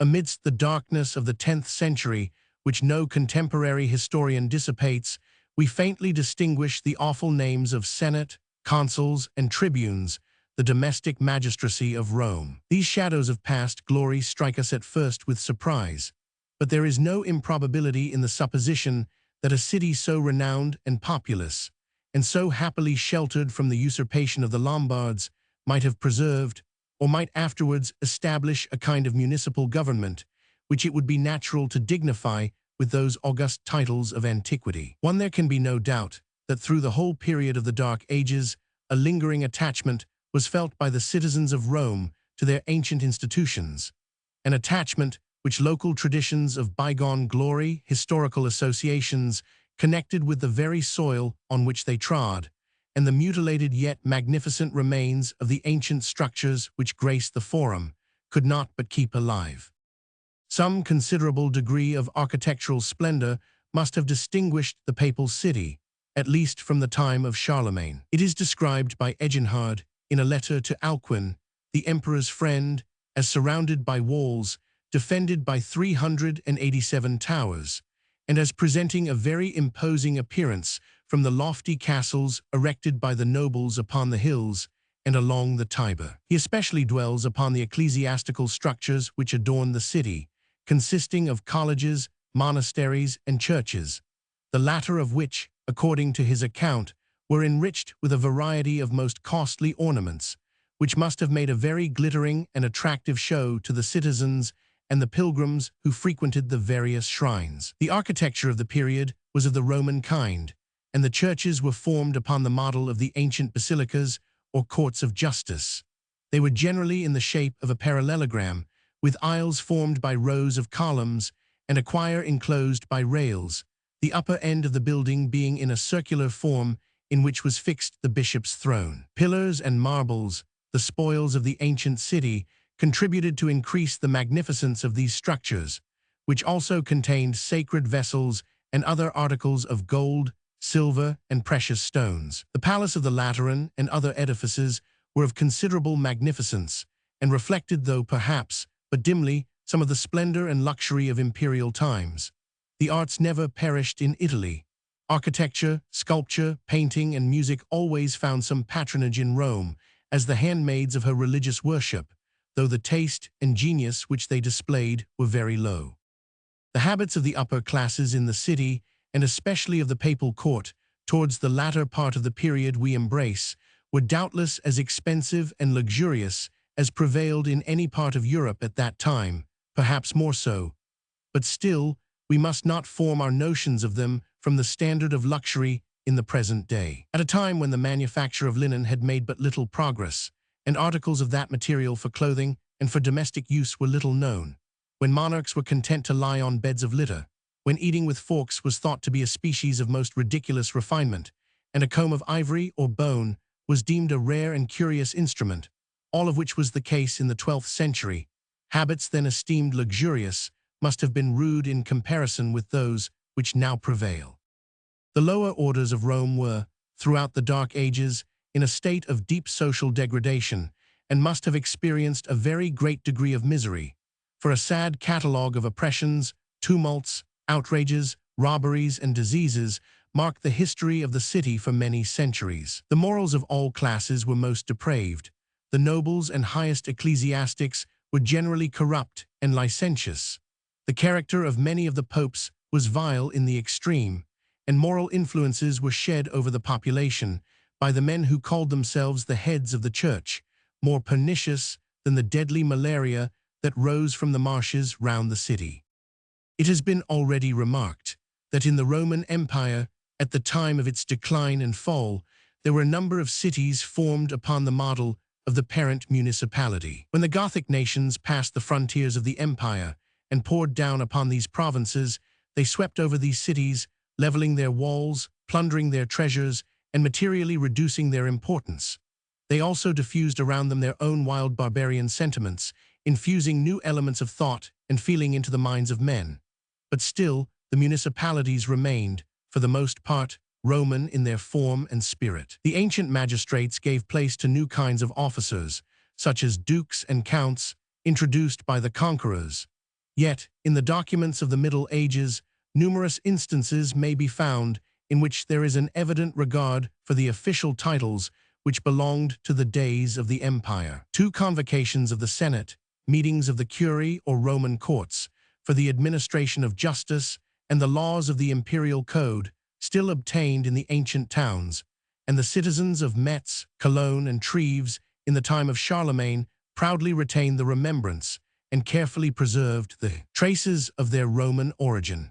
The architecture of their churches and public buildings was on the Roman plan, and probably whatever branches of art remained beside, chiefly connected, as they were with their religious worship, were cultivated according to the taste which prevailed in the mother city of Christendom. The history of Roman towns, from the 5th to the 10th century, is in general a history of decline. They were wasted by war and by the oppression of imperious lords. Their commercial spirit subsided, their resources diminished, and by the end of the time just mentioned, they had reached their lowest point, the very nadir of civilization. The Lombardic cities, however, did not suffer so much as the other municipalities in the empire. The barbarian influence there was not so strong, and they retained some wealth, commerce, and activity throughout the Dark Ages. Section 2. Rise of modern Italian cities. In the 10th century, cities began to revive. Those in Lombardy, even in the 9th century, showed signs of returning prosperity. They rebuilt their walls, purchased or manufactured arms, addicted themselves more to commercial industry, and acquired some wealth. And as a natural consequence of this, they felt the desirableness of self-government and self-defense. About the same time, the political institutions of the towns of Lombardy underwent a change. The bishops, in many instances, became counts or temporal governors of their sees. The citizens elected their own magistrates, subject to the approval of the bishops, the emperor, though not always without the consent of the people, appointing them to their sees, in consequence of the introduction of the feudal principle into the church, the prelates having become temporal lords and feudatories of the empire. The emperors also appointed commissioners or vicars for these towns, who there represented the imperial authority. The episcopal government in cities seems to have been favorable to the growing independence of the towns, the churchman, even if disposed, being by no means able to become so formidable an oppressor as the soldier, while the consent, at least, of the people, on his appointment, kept up a notion of their municipal importance. During and after the War of Investitures, when the cities of Italy took part in the quarrel between the emperor and the pope, some arraying themselves on one side and some on another, they received an impulse which quickened their desire for independence. A considerable mist rests over the morning of Italian liberty. The history of the rise of her republican cities is extremely obscure. They seem to have silently grown up and to have gradually appropriated to themselves the prerogatives of sovereignty. We discern an increasing spirit of activity and independence among the people, the assembling of the citizens at the sound of the great bell in the square or marketplace of the town, for consultation, their election of consuls who had the charge of justice at home and of war abroad, and the organization of militias for self-defense. In the 11th century, the militia of every city was divided into separate bodies, according to local partitions, each led by a gonfalonier or standard-bearer. They fought on foot and assembled round the carroccio, a heavy car drawn by oxen and covered with the flags and armorial bearings of the city. A high pole rose in the middle of the car, bearing the colors and a Christ, which seemed to bless the army with both arms extended. A priest said daily mass at an altar placed in front of the car. The trumpeters of the community, seated on the back part, sounded the charge and the retreat. It was Heribert, Archbishop of Milan, contemporary of Conrad the Salic, who invented this car in imitation of the Ark of Alliance and caused it to be adopted at Milan. All the free cities of Italy followed the example. This sacred car entrusted to the guardianship of the militia gave them weight and confidence. It was from AD 900 to AD 1200 that the most prodigious works were undertaken and accomplished by the towns of Italy. They began by surrounding themselves with thick walls, ditches, towers, and counterguards at the gates, immense works which a patriotism ready for every sacrifice could alone accomplish. The maritime towns, at the same time, constructed their ports, quays, canals, and custom houses, which served also as vast magazines for commerce. Every city built public palaces for the signora or municipal magistrates and prisons, and constructed also temples, which to this day fill us with admiration by their grandeur and magnificence. These three regenerating centuries gave an impulse to architecture, which soon awakened the other fine arts. One yet it must not be supposed that these renovated cities, in the early stages of their modern history, presented an unmingled scene of social advancement, prosperity, and happiness. Very far from it. In their struggles with the Emperor of Germany for the establishment of their liberties, they endured sieges and sufferings the most heartrending, nor were they free from dissensions among themselves, and from acts of infamous oppression perpetrated by the strong upon the weak. While a city was fighting for its own liberties, it often invaded the rights of its neighbors. An implacable spirit strongly marked the private habits of the citizens. Sufficient security for human life was not provided. The moral condition of the mass of the people was degraded. Peace was made the prey of faction, and in too many cases, the blossoms of freedom, which might have set into precious fruit, went up as dust.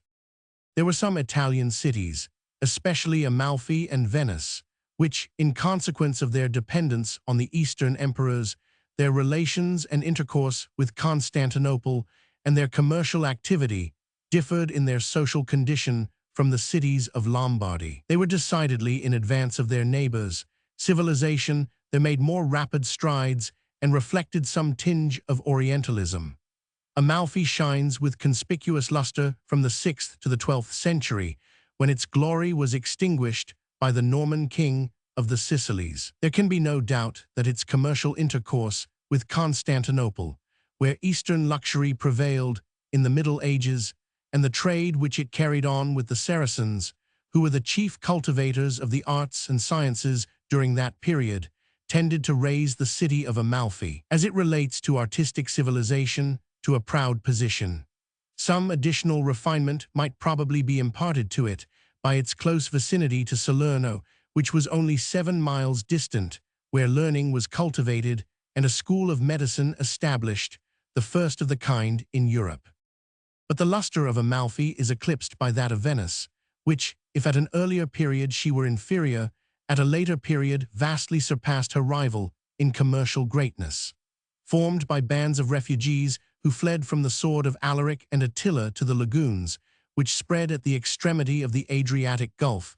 This city of the waters rose till she became the ocean queen. For 100 years, Venice consisted only of some scattered fishers' huts, like the nests of aquatic fowls, on the shifting sands, protected by slender fences of twisted osiers. Too, the population was supported by fishing, the making of salt, and some other humble manufactures.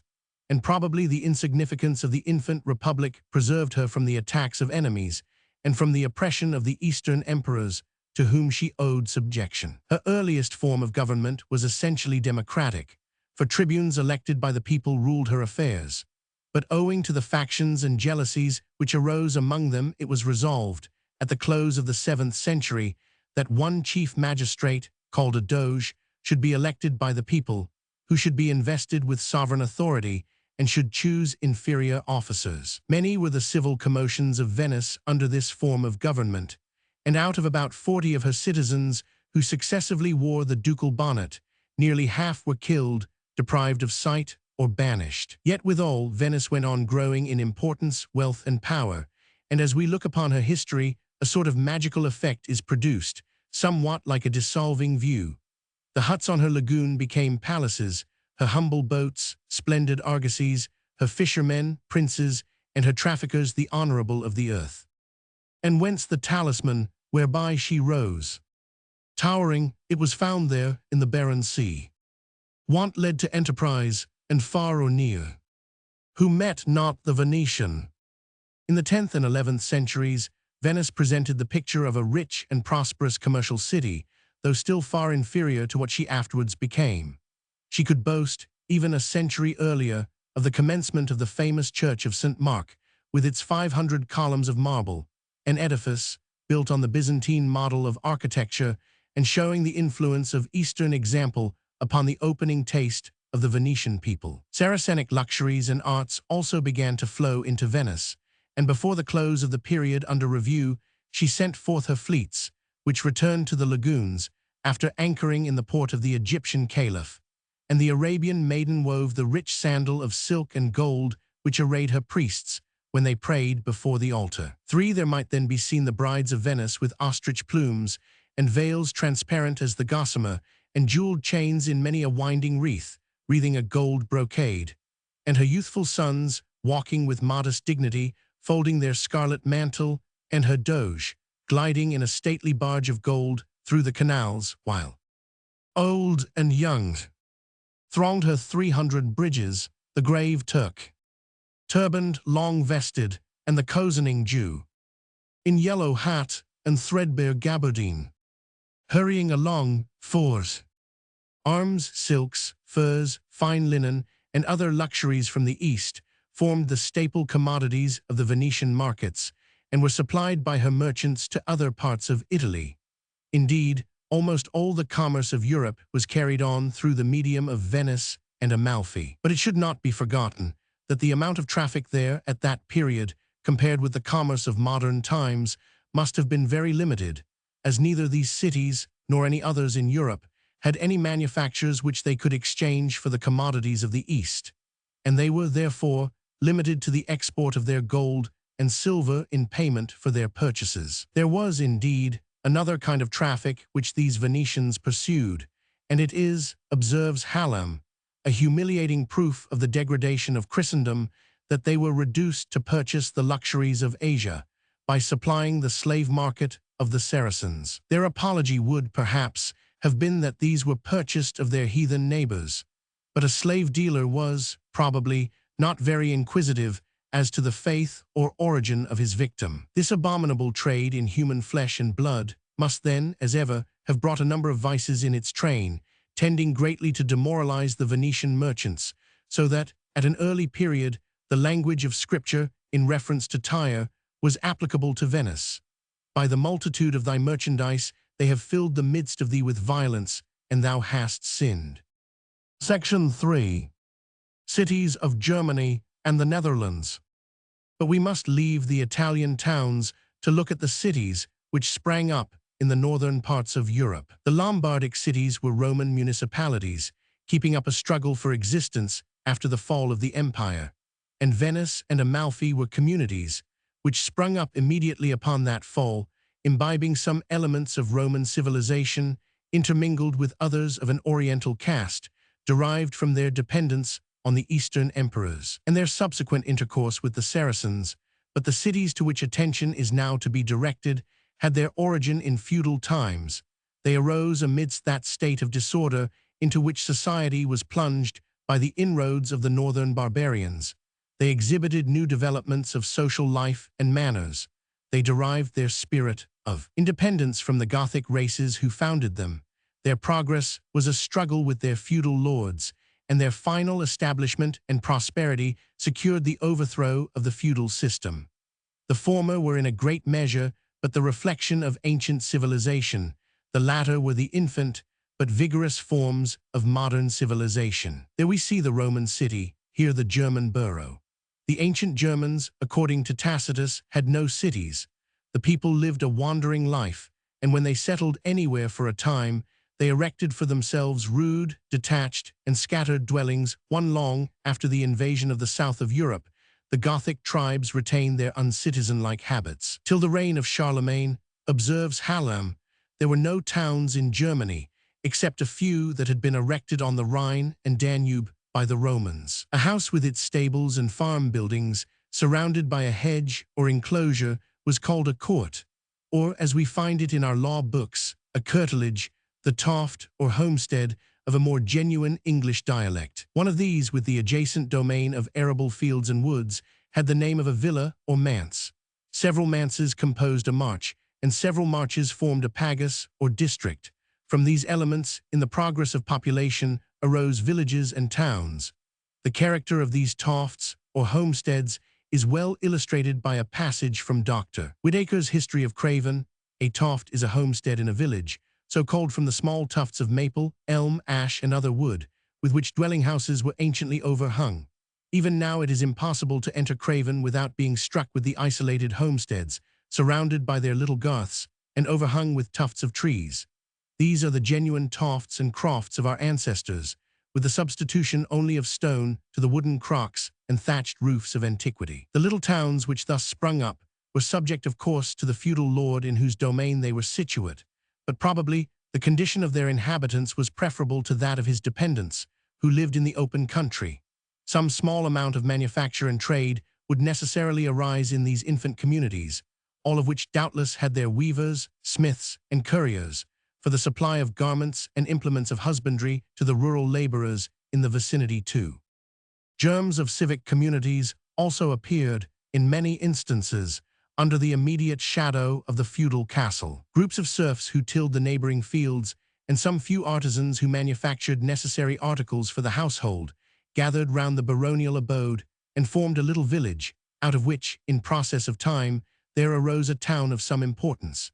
In a similar way, villages sprang up in the vicinity of convents, and no doubt, as Guizot has remarked, the progress of towns was considerably promoted by the right of sanctuary in churches. Even before the boroughs were constituted, and before their force and ramparts enabled them to hold out an asylum to the wretched population of the fields, the protection which could be found in the church alone was sufficient to attract a great many fugitives into the towns. They came to shelter themselves either in the church itself or around the church, and they were not confined to men of the inferior class, serfs and boors, but were frequently men of consideration and wealth who had been proscribed. The chronicles of the epoch are full of such examples. We see men, formerly powerful, pursued by a neighbor yet more powerful, or by the king himself, abandoning their domains, carrying off all their movables, and flying to a town to put themselves under the protection of a church. These men became burgesses, and such refugees were, in my opinion, of some influence on the progress of towns, as they brought into them both wealth and the elements of a population superior to the bulk of the former inhabitants. Besides, is it not probable that, when anything like a considerable association had been formed in any quarter, men would flock to it, not only on account of the greater security afforded by it, but also from the mere spirit of sociability which is so natural to them. Thus these towns became places of refuge. Characters of all sorts, good and bad, those who fled from the oppressor, and those who sought to escape the avenger, were gathered together. And thus the rise of modern towns resembled the rise of ancient ones, and many a European city had an origin like that of Rome. Many fled thither from the countries round about, those who had shed blood, and fled from the vengeance of the avenger of blood, those who were driven out from their own homes by their enemies, and even men of low degree who had run away from their lords. Thus the city became full of people. For such was the commencement of the proud patrician families of Rome, and in like manner originated many a wealthy and noble family of merchants in modern times. Till the 9th century, the people of Germany lived in open towns or villages under their feudal lords, but at that period, the privilege of having walls began to be allowed. Hamburg was built at that time by Charlemagne and was so distinguished. In the following century, a few more walled towns appeared on the banks of the Rhine and Danube, but their commerce was low and feeble.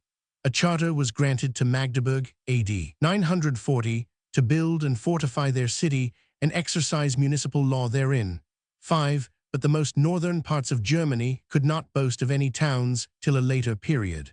The first which was erected on the shores of the Baltic was Lübeck, which was founded A.D. 1140 by Adolphus Count of Holstein VI.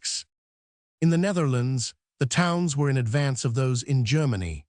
In the 10th century, Thiel contained no less than 55 churches, from which it may be concluded that the population was very large. The people then had learned the art of draining their lands, and by the formation of dikes, they recovered from the waters extensive portions of territory. Habits of industry, union, and reciprocal justice were thus cherished, and the seeds of their subsequent commercial greatness sprang up in these Flemish communities. Their woolen manufactures enabled them to trade with France and thus to acquire considerable wealth, while their own population was clothed in good apparel. 7. Baldwin, Count of Flanders, established annual fairs or markets in the cities of his dominion without demanding any tolls of the merchants who trafficked there. It was some time, however, before any of these towns could boast of much that was imposing in their appearance. The houses in the 9th century were made of wattlings of rods or twigs plastered over with clay and roofed with thatch, which, as trade advanced, gave way, no doubt, to habitations of a better order, but would long remain the chief material in the construction of edifices, even of the superior order. As late as the 11th century, buildings of stone were rare, and the parish church and the city bridges were commonly of timber. The noble cathedral of Tournai, bearing evident traces of resemblance to the Byzantine architecture, is, however, a proof that, at an early period, there were edifices to be found in the Netherlands of great magnificence. It is interesting to look at these communities in their earlier history, located on the borders of vast forests and in the midst of widespread marshes, contending with the difficulties of their situation, patiently laying the foundations of commercial greatness and renown, and teaching posterity what can be accomplished by earnest enterprising industry. Some of the cities of the Netherlands were subject to episcopal jurisdiction, and the bishops of Liege, Utrecht, and Tournai are distinguished in the annals of the Middle Ages, but other cities were subject to the counts of the province in which they were situate. Yet at an early period, the shrewd people of that commercial country banded together for mutual protection and assistance under the forms of guilds or fraternities, which prepared for the municipal corporations of later times. And, in the case of the Frisons, or people of Friesland, they secured for themselves very considerable rights in the 9th century. These rights consisted in the freedom of every order of citizens, the possession of property, the privilege of trial by their own judges, a narrow limitation of military service, and an hereditary title to feudal estates in direct line on payment of certain dues. These rights formed the Magna Charta of the Frieslanders and gave them a proud distinction among their neighbors. With regard to the cities of France, Mr. Hallam remarks, every town, except within the royal domain, was subject to some lord. In episcopal cities, the bishop possessed a considerable authority, and in many there was a class of resident nobility. It is probable that the proportion of freemen was always greater than in the country. Some sort of retail trade, and even of manufacture, must have existed in the rudest of the Middle Ages, and, consequently, some little capital was required for their exercise. Nor is it so easy to oppress a collected body as the dispersed and dispirited cultivators of the soil. Probably, therefore, the condition of the towns was, at all times, by far the more tolerable servitude, and they might enjoy several immunities by usage before the date of those charters which gave them sanction. In Provence, where the feudal star shone with a less powerful ray, the cities, though not independently governed, were more flourishing than the French. Marseille, in the beginning of the 12th age, was able to equip powerful navies and to share in the wars of Genoa and Pisa against the Saracens of Sardinia.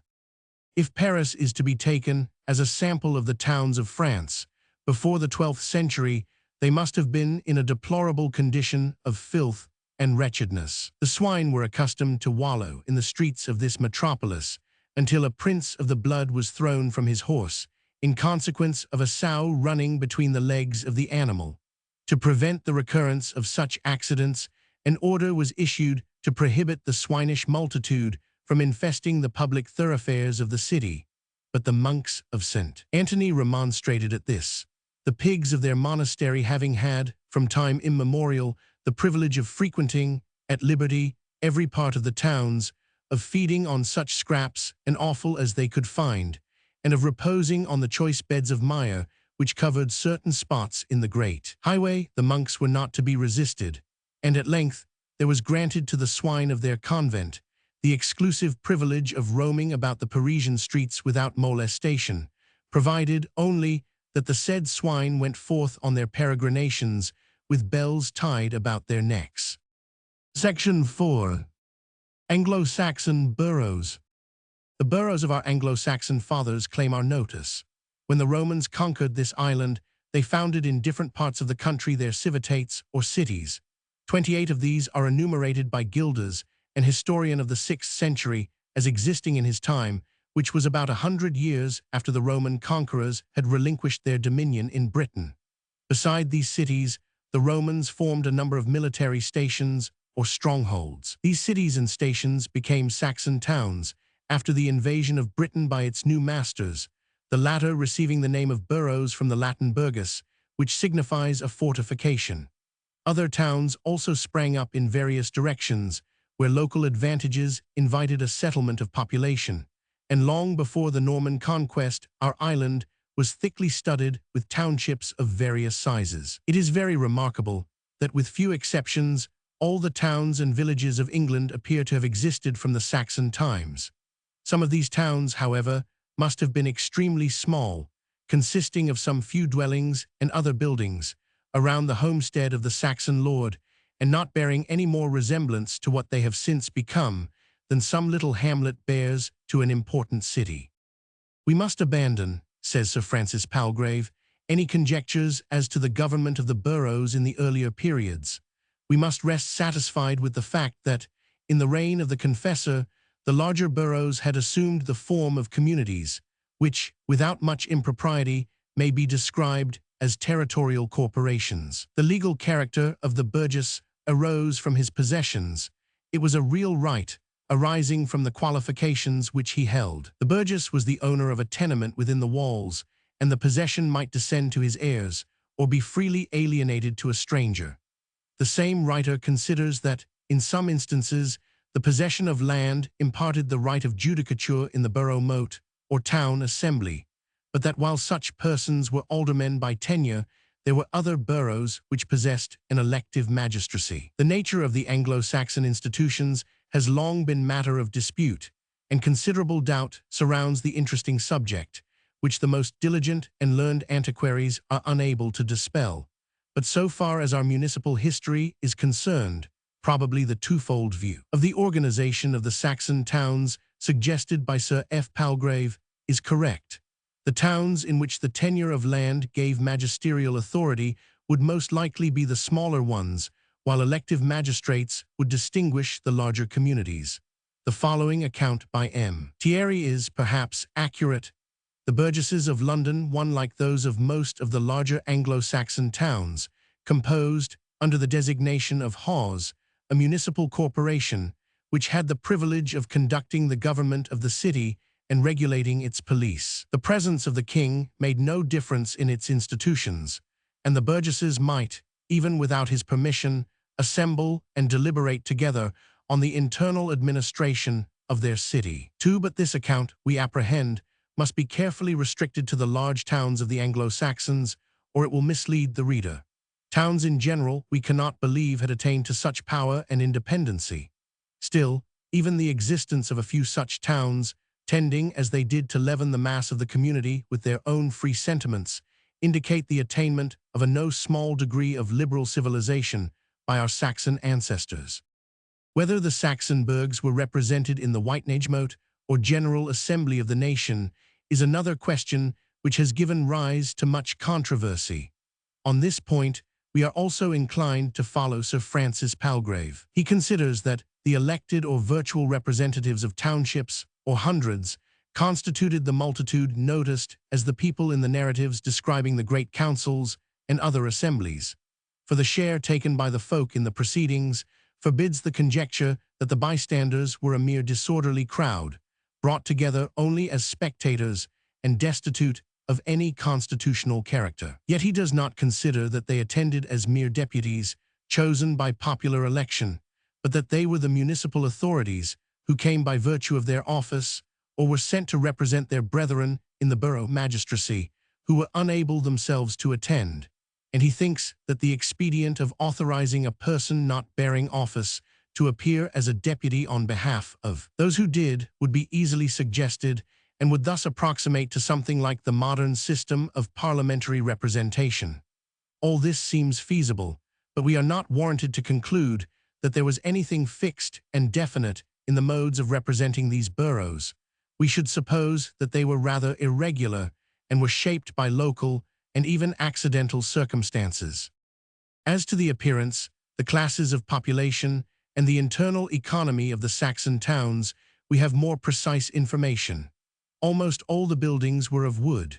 Hence the complaint in King Edward's charter to Malmesbury Abbey that the monasteries of the realm were to the sight nothing but worm-eaten and rotten timbers and boards. Yet there were some edifices of stone at an early period. Witness St. Wilfrid's Church at Hexham, built AD 674, of which an elaborate account is preserved, written by Prior Richard in the 12th century.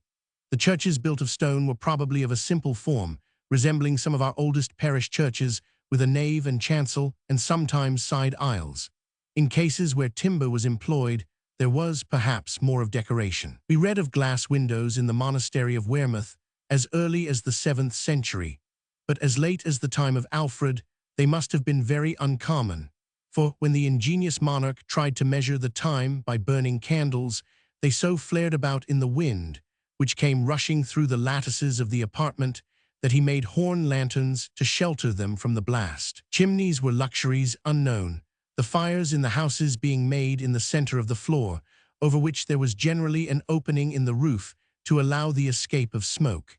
And when the fire went out, or the family retired to rest, the place in which it was made was closed by a cover. What must have been the state of the highways in provincial towns may be conjectured from the well-known fact that, in the 11th century, the ground in Cheapside was so soft that when the roof of Bow Church was blown off, 4 of the beams, each 26 feet long, were so deeply buried in the street that little more than 4 feet of the timber remained above the surface. The internal appearance of the Anglo-Saxon dwellings of the higher class, according to the researches of antiquaries, exhibited some advance in the cultivation of the arts. Let us enter one of them. The walls are hung with silk, embroidered with gold, the work of Saxon maidens, who, like the damsels of Israel, produce divers colors of needlework. Chairs and benches may be seen in the apartments, adorned with carvings of the heads and feet of lions, eagles, griffins. They are of wood, and some of them are adorned with precious metals. The tables are of a similar description. You see them spread with cloths for the approaching meal and furnished with knives, spoons, drinking horns, cups, bowls, and dishes. Lamps and other vessels of glass, though rare, are not unknown, and silver candelabra and candlesticks of various descriptions adorn the rooms.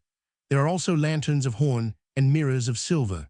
The Anglo-Saxon bedsteads resemble cribs or cots and are furnished with beds, pillows, bedclothes, curtains, sheets, and coverlets of skin. The luxury of a warm bath, too, may be obtained. Stepping into the kitchen, you have ovens and boiling vessels, and yonder is a cook dressing some meat. He is thrusting a stick, with a hook at the end, into a cauldron, which stands on a 4-legged trivet, within which the fire is made. The roast meat is brought up to the table by the servants, upon spits, the guests cutting off such portions as they please. 3. The Anglo-Saxons are addicted to the pleasures of the table, and to their lasting dishonor be it said, that excess in drinking is the common vice of all ranks of people, in which they spend whole nights and days without intermission. A number of men and women prepare the wine chamber, the minstrel sings his lay, the hall games follow, and the drinking cup goes round the festive circle. 5. Let us walk through the streets of an Anglo-Saxon town of the largest class and look at the different orders of the population. The greater number of persons we meet with are the Saxon ceorls or churls. The Doomsday Book speaks of some who belong to the class of ceorls as liberi homines. Some of these are freemen, others, though they have personal rights and are under the full protection of the laws, are notwithstanding bound to the soil on which they live and labor. They form a peculiar class of vassals, being under certain obligations to their lord, yet having a property in the land they till. These churls constitute the commonalty of the country, in distinction from the nobles or earls. The weregild or compensation for murder, so common among the Germanic nations, who overthrew the Roman Empire, and forming an index of the social position of different classes of the community, values the life of a ceorl at 200 shillings and that of an earl at 1,200. These churls are laborers, artisans, and traders of various descriptions. They wear a woolen tunic, descending to the knee, with a collar round their necks. The legs of some are naked, but most wear shoes. Certain of these passers-by wear bandages or cross garters, commonly red or blue, above their ankles and round the calf. From the shoulders of the better sort, you may also notice short cloaks, about the same length as the tunics. Their long hair, profuse beard, fair complexion, and light eyes evince their Teutonic origin, while their countenance and bearing seem to proclaim that they belong to an intelligent and freeborn race. Yonder goes a Saxon earl, alderman, or thane. He is of gentle blood, and has a place in the Witenagemote, or National Assembly. Persons of his class are lords of townships, and are assessors in judgment with the bishop and the sheriff in the well-known county courts, which form the palladium of Saxon justice. Just by him there walks one of the inferior nobility, or lesser thanes. The dress of these parties distinguishes them from the common multitude. The same in form, it is costlier in material and ornament. The tunic is of rich cloth and embroidered on the border. The mantle is of silk and lined with fur, with a large brooch fastening it round the neck. The women who are passing through the street wear a long garment with loose sleeves over a kirtle, and their headdress is made of a piece of serge or silk wrapped round the head and neck. The clergy rank with the nobility. Indeed, they form the highest order.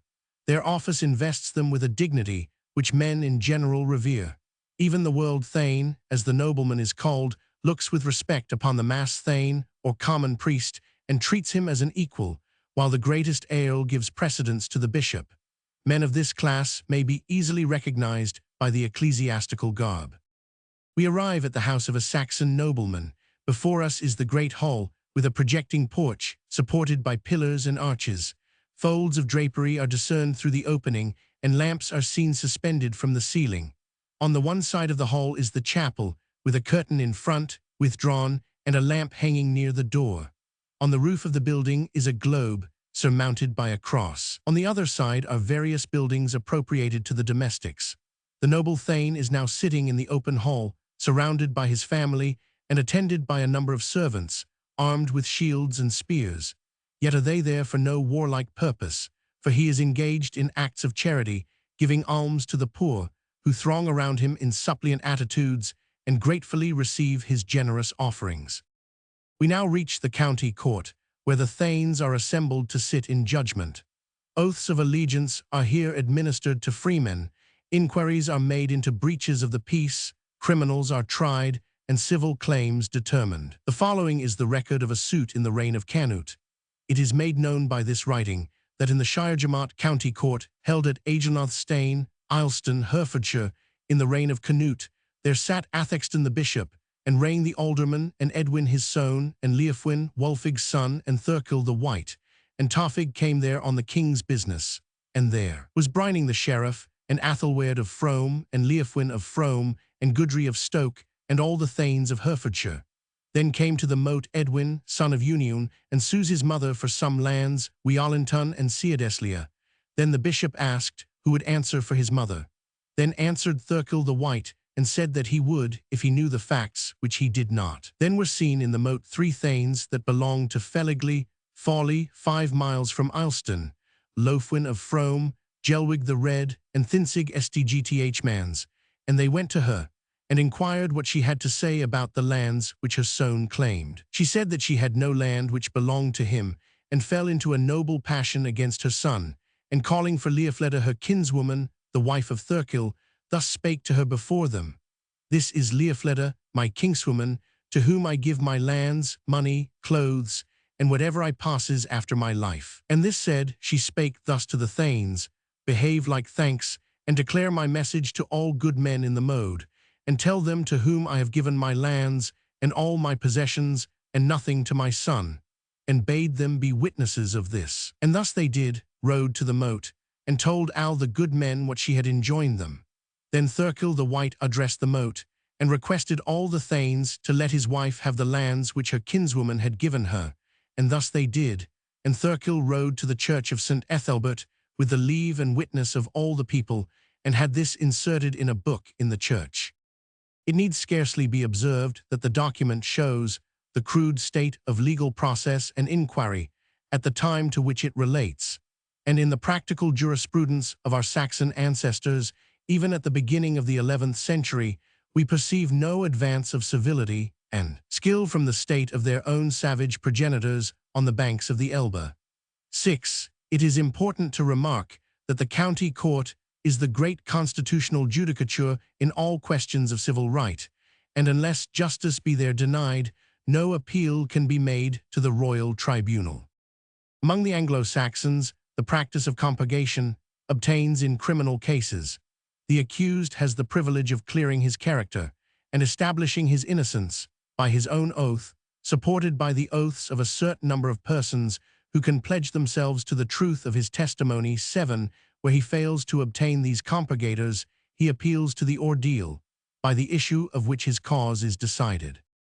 In walking through the Anglo-Saxon town, we perceive some indications of trade.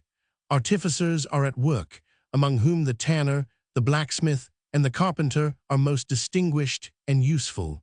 But let us hasten to the market. Some encouragement is afforded to commerce by the laws of the country, by which it is enacted that every merchant who has made 3 voyages over the sea, with a ship and cargo of his own, shall be elevated to the rank of a thane or nobleman. That the principle of commerce is understood appears from the following conversation which we overhear between a merchant and his neighbor. Merchant, I say that I am useful to the king, and to aldermen, and to the rich, and to all people. I ascend my ship with my merchandise, and sail over the sea-like places, and sell my things, and buy dear things, which are not produced in this land, and I bring them to you here with great danger over the sea. And sometimes I suffer shipwreck with the loss of all things, scarcely escaping myself. Neighbor, what do you bring us? Merchant, skins, silks, costly gems, and gold, various garments, pigments, wine, oil, ivory, orichalcus, perhaps brass, copper and tin, silver, glass, and such like. Neighbor, will you sell your things here as you bought them there? Merchant, I will not, because what would my labor benefit me? I will sell them here dearer than I bought them there, that I may get some profit to feed me, my wife, and children. But commercial dealings in this market are sadly fettered. Witness the following enactments. If any of the people of Kent buy anything in the city of London, he must have 2 or 3 honest men, or the king's ports reeve present at the bargain. Let none exchange one thing for another, except in the presence of the sheriff, the mass priest, the lord of the manor, or some other person of undoubted veracity. If they do otherwise, they shall pay a fine of 30 shillings, besides forfeiting the goods so exchanged to the lord of the manor. These restrictions, which apply to the sale of all articles above the value of 20 pence, are evidently intended for the security of the revenue, to which a certain tax is paid on everything which is purchased at a price above that sum. We may add that the market is held once a week. Sunday was once, in most towns, the market day, and still is, in some, to suit the convenience of the people who then have leisure, and are congregated together in the town to attend on Mass. But the clergy, who justly consider this a sad profanation, have long endeavored to put a stop to the practice, and to shift the market to the Saturday, in which laudable design they have succeeded in many places. In our imaginary ramble through the Anglo-Saxon town, we have met with a number of slaves. They form the population below the Seols. Slavery existed in England before the Saxon invasion and has been perpetuated by the conquerors. Part of the conquered Britons were reduced to this degraded state by their new lords, and some freeborn Saxons have, on account of debt, want, crime, or inability to resist oppression, been drawn into this abject class of the population. The disenfranchisement of the free is attended by significant and disgraceful rights. The unhappy individual resigns his sword and lance and receives the bill and goad. He then humbly kneels and places his head under the hand of his master as a sign of full submission. Slaves are common articles of traffic and are publicly sold in the Anglo-Saxon markets. The importation of slaves from other countries is allowed, but the exportation of native slaves is forbidden. Yet an illicit trade of the latter kind is carried on particularly at Bristol, where the Anglo-Saxons may be found selling to the Irish, not only their servants, but even their own children and other relatives. Here we must close our notice of the towns in the Dark Ages, and with it, our brief and imperfect review of the general social condition of Europe during that period. It certainly was not the age of great cities. They did not flourish then. Manufactures, commerce, the arts and habits of peaceful enterprise, all of which form the sinews of strength in civic communities, were in a feeble state. Towns did not take a leading part in the movement of society and did not give expression to the spirit of the age, as they do in our day. In looking at the church, the monastery, and the feudal castle, it must be felt that there, not in the town, was to be found the presiding genius of the times. They were the chief social elements then at work. They belonged to the period. They inspired it and gave a shape to its affairs. But towns, properly speaking, belong to other eras, to times before and after, and come in, during the age reviewed, merely as links uniting the forms of ancient and modern civilization. Yet toward the end of the Dark Ages, they are seen reviving, and beginning once more to play a conspicuous part on the stage of the world, giving obvious presages of what they have since become. Abundant materials for reflection are presented to the reader in the 5 short chapters which compose this little volume. These sketches illustrate the plan of divine providence. Perhaps, in looking at the facts reviewed, the reader will be struck with the slow advance of human improvement and with the permission and long continuance of so much that was apparently useless and even pernicious in the institutions, habits, and spirit of society. Without touching upon the great problem of the ultimate cause of moral evil in the universe of God, which is a question not to be fathomed by the limited intellect of man, it may be observed that the state of things which obtained in Europe for so many centuries is but analogous to what we find has taken place in the physical creation. In looking back upon the natural history of our world, we find that the operation of the divine laws has been slow and gradual, that geological eras of long duration have occurred, in which much was going on that might seem useless and even hurtful. We see, for example, that vast spaces of time were occupied by the growth of vegetation in wild and rank luxuriance, which apparently yielded no advantage, which was connected with a state of the atmosphere unfavorable to animal life, and which was, at length, submerged beneath the waters, probably by some terrific convulsions. But these slow and gradual changes have issued in the present beautiful and useful condition of the physical world, and these long periods of seeming useless and even pernicious vegetation were the eras of our coal formations, when those treasures were being prepared upon which modern comfort, modern art, and modern civilization so much depend.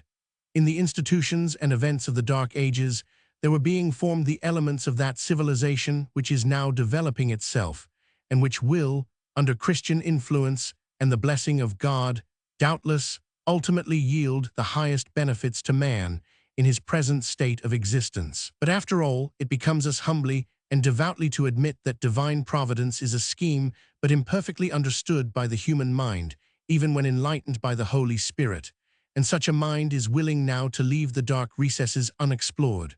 Lo, these are parts of his ways, but how little a portion is heard of him.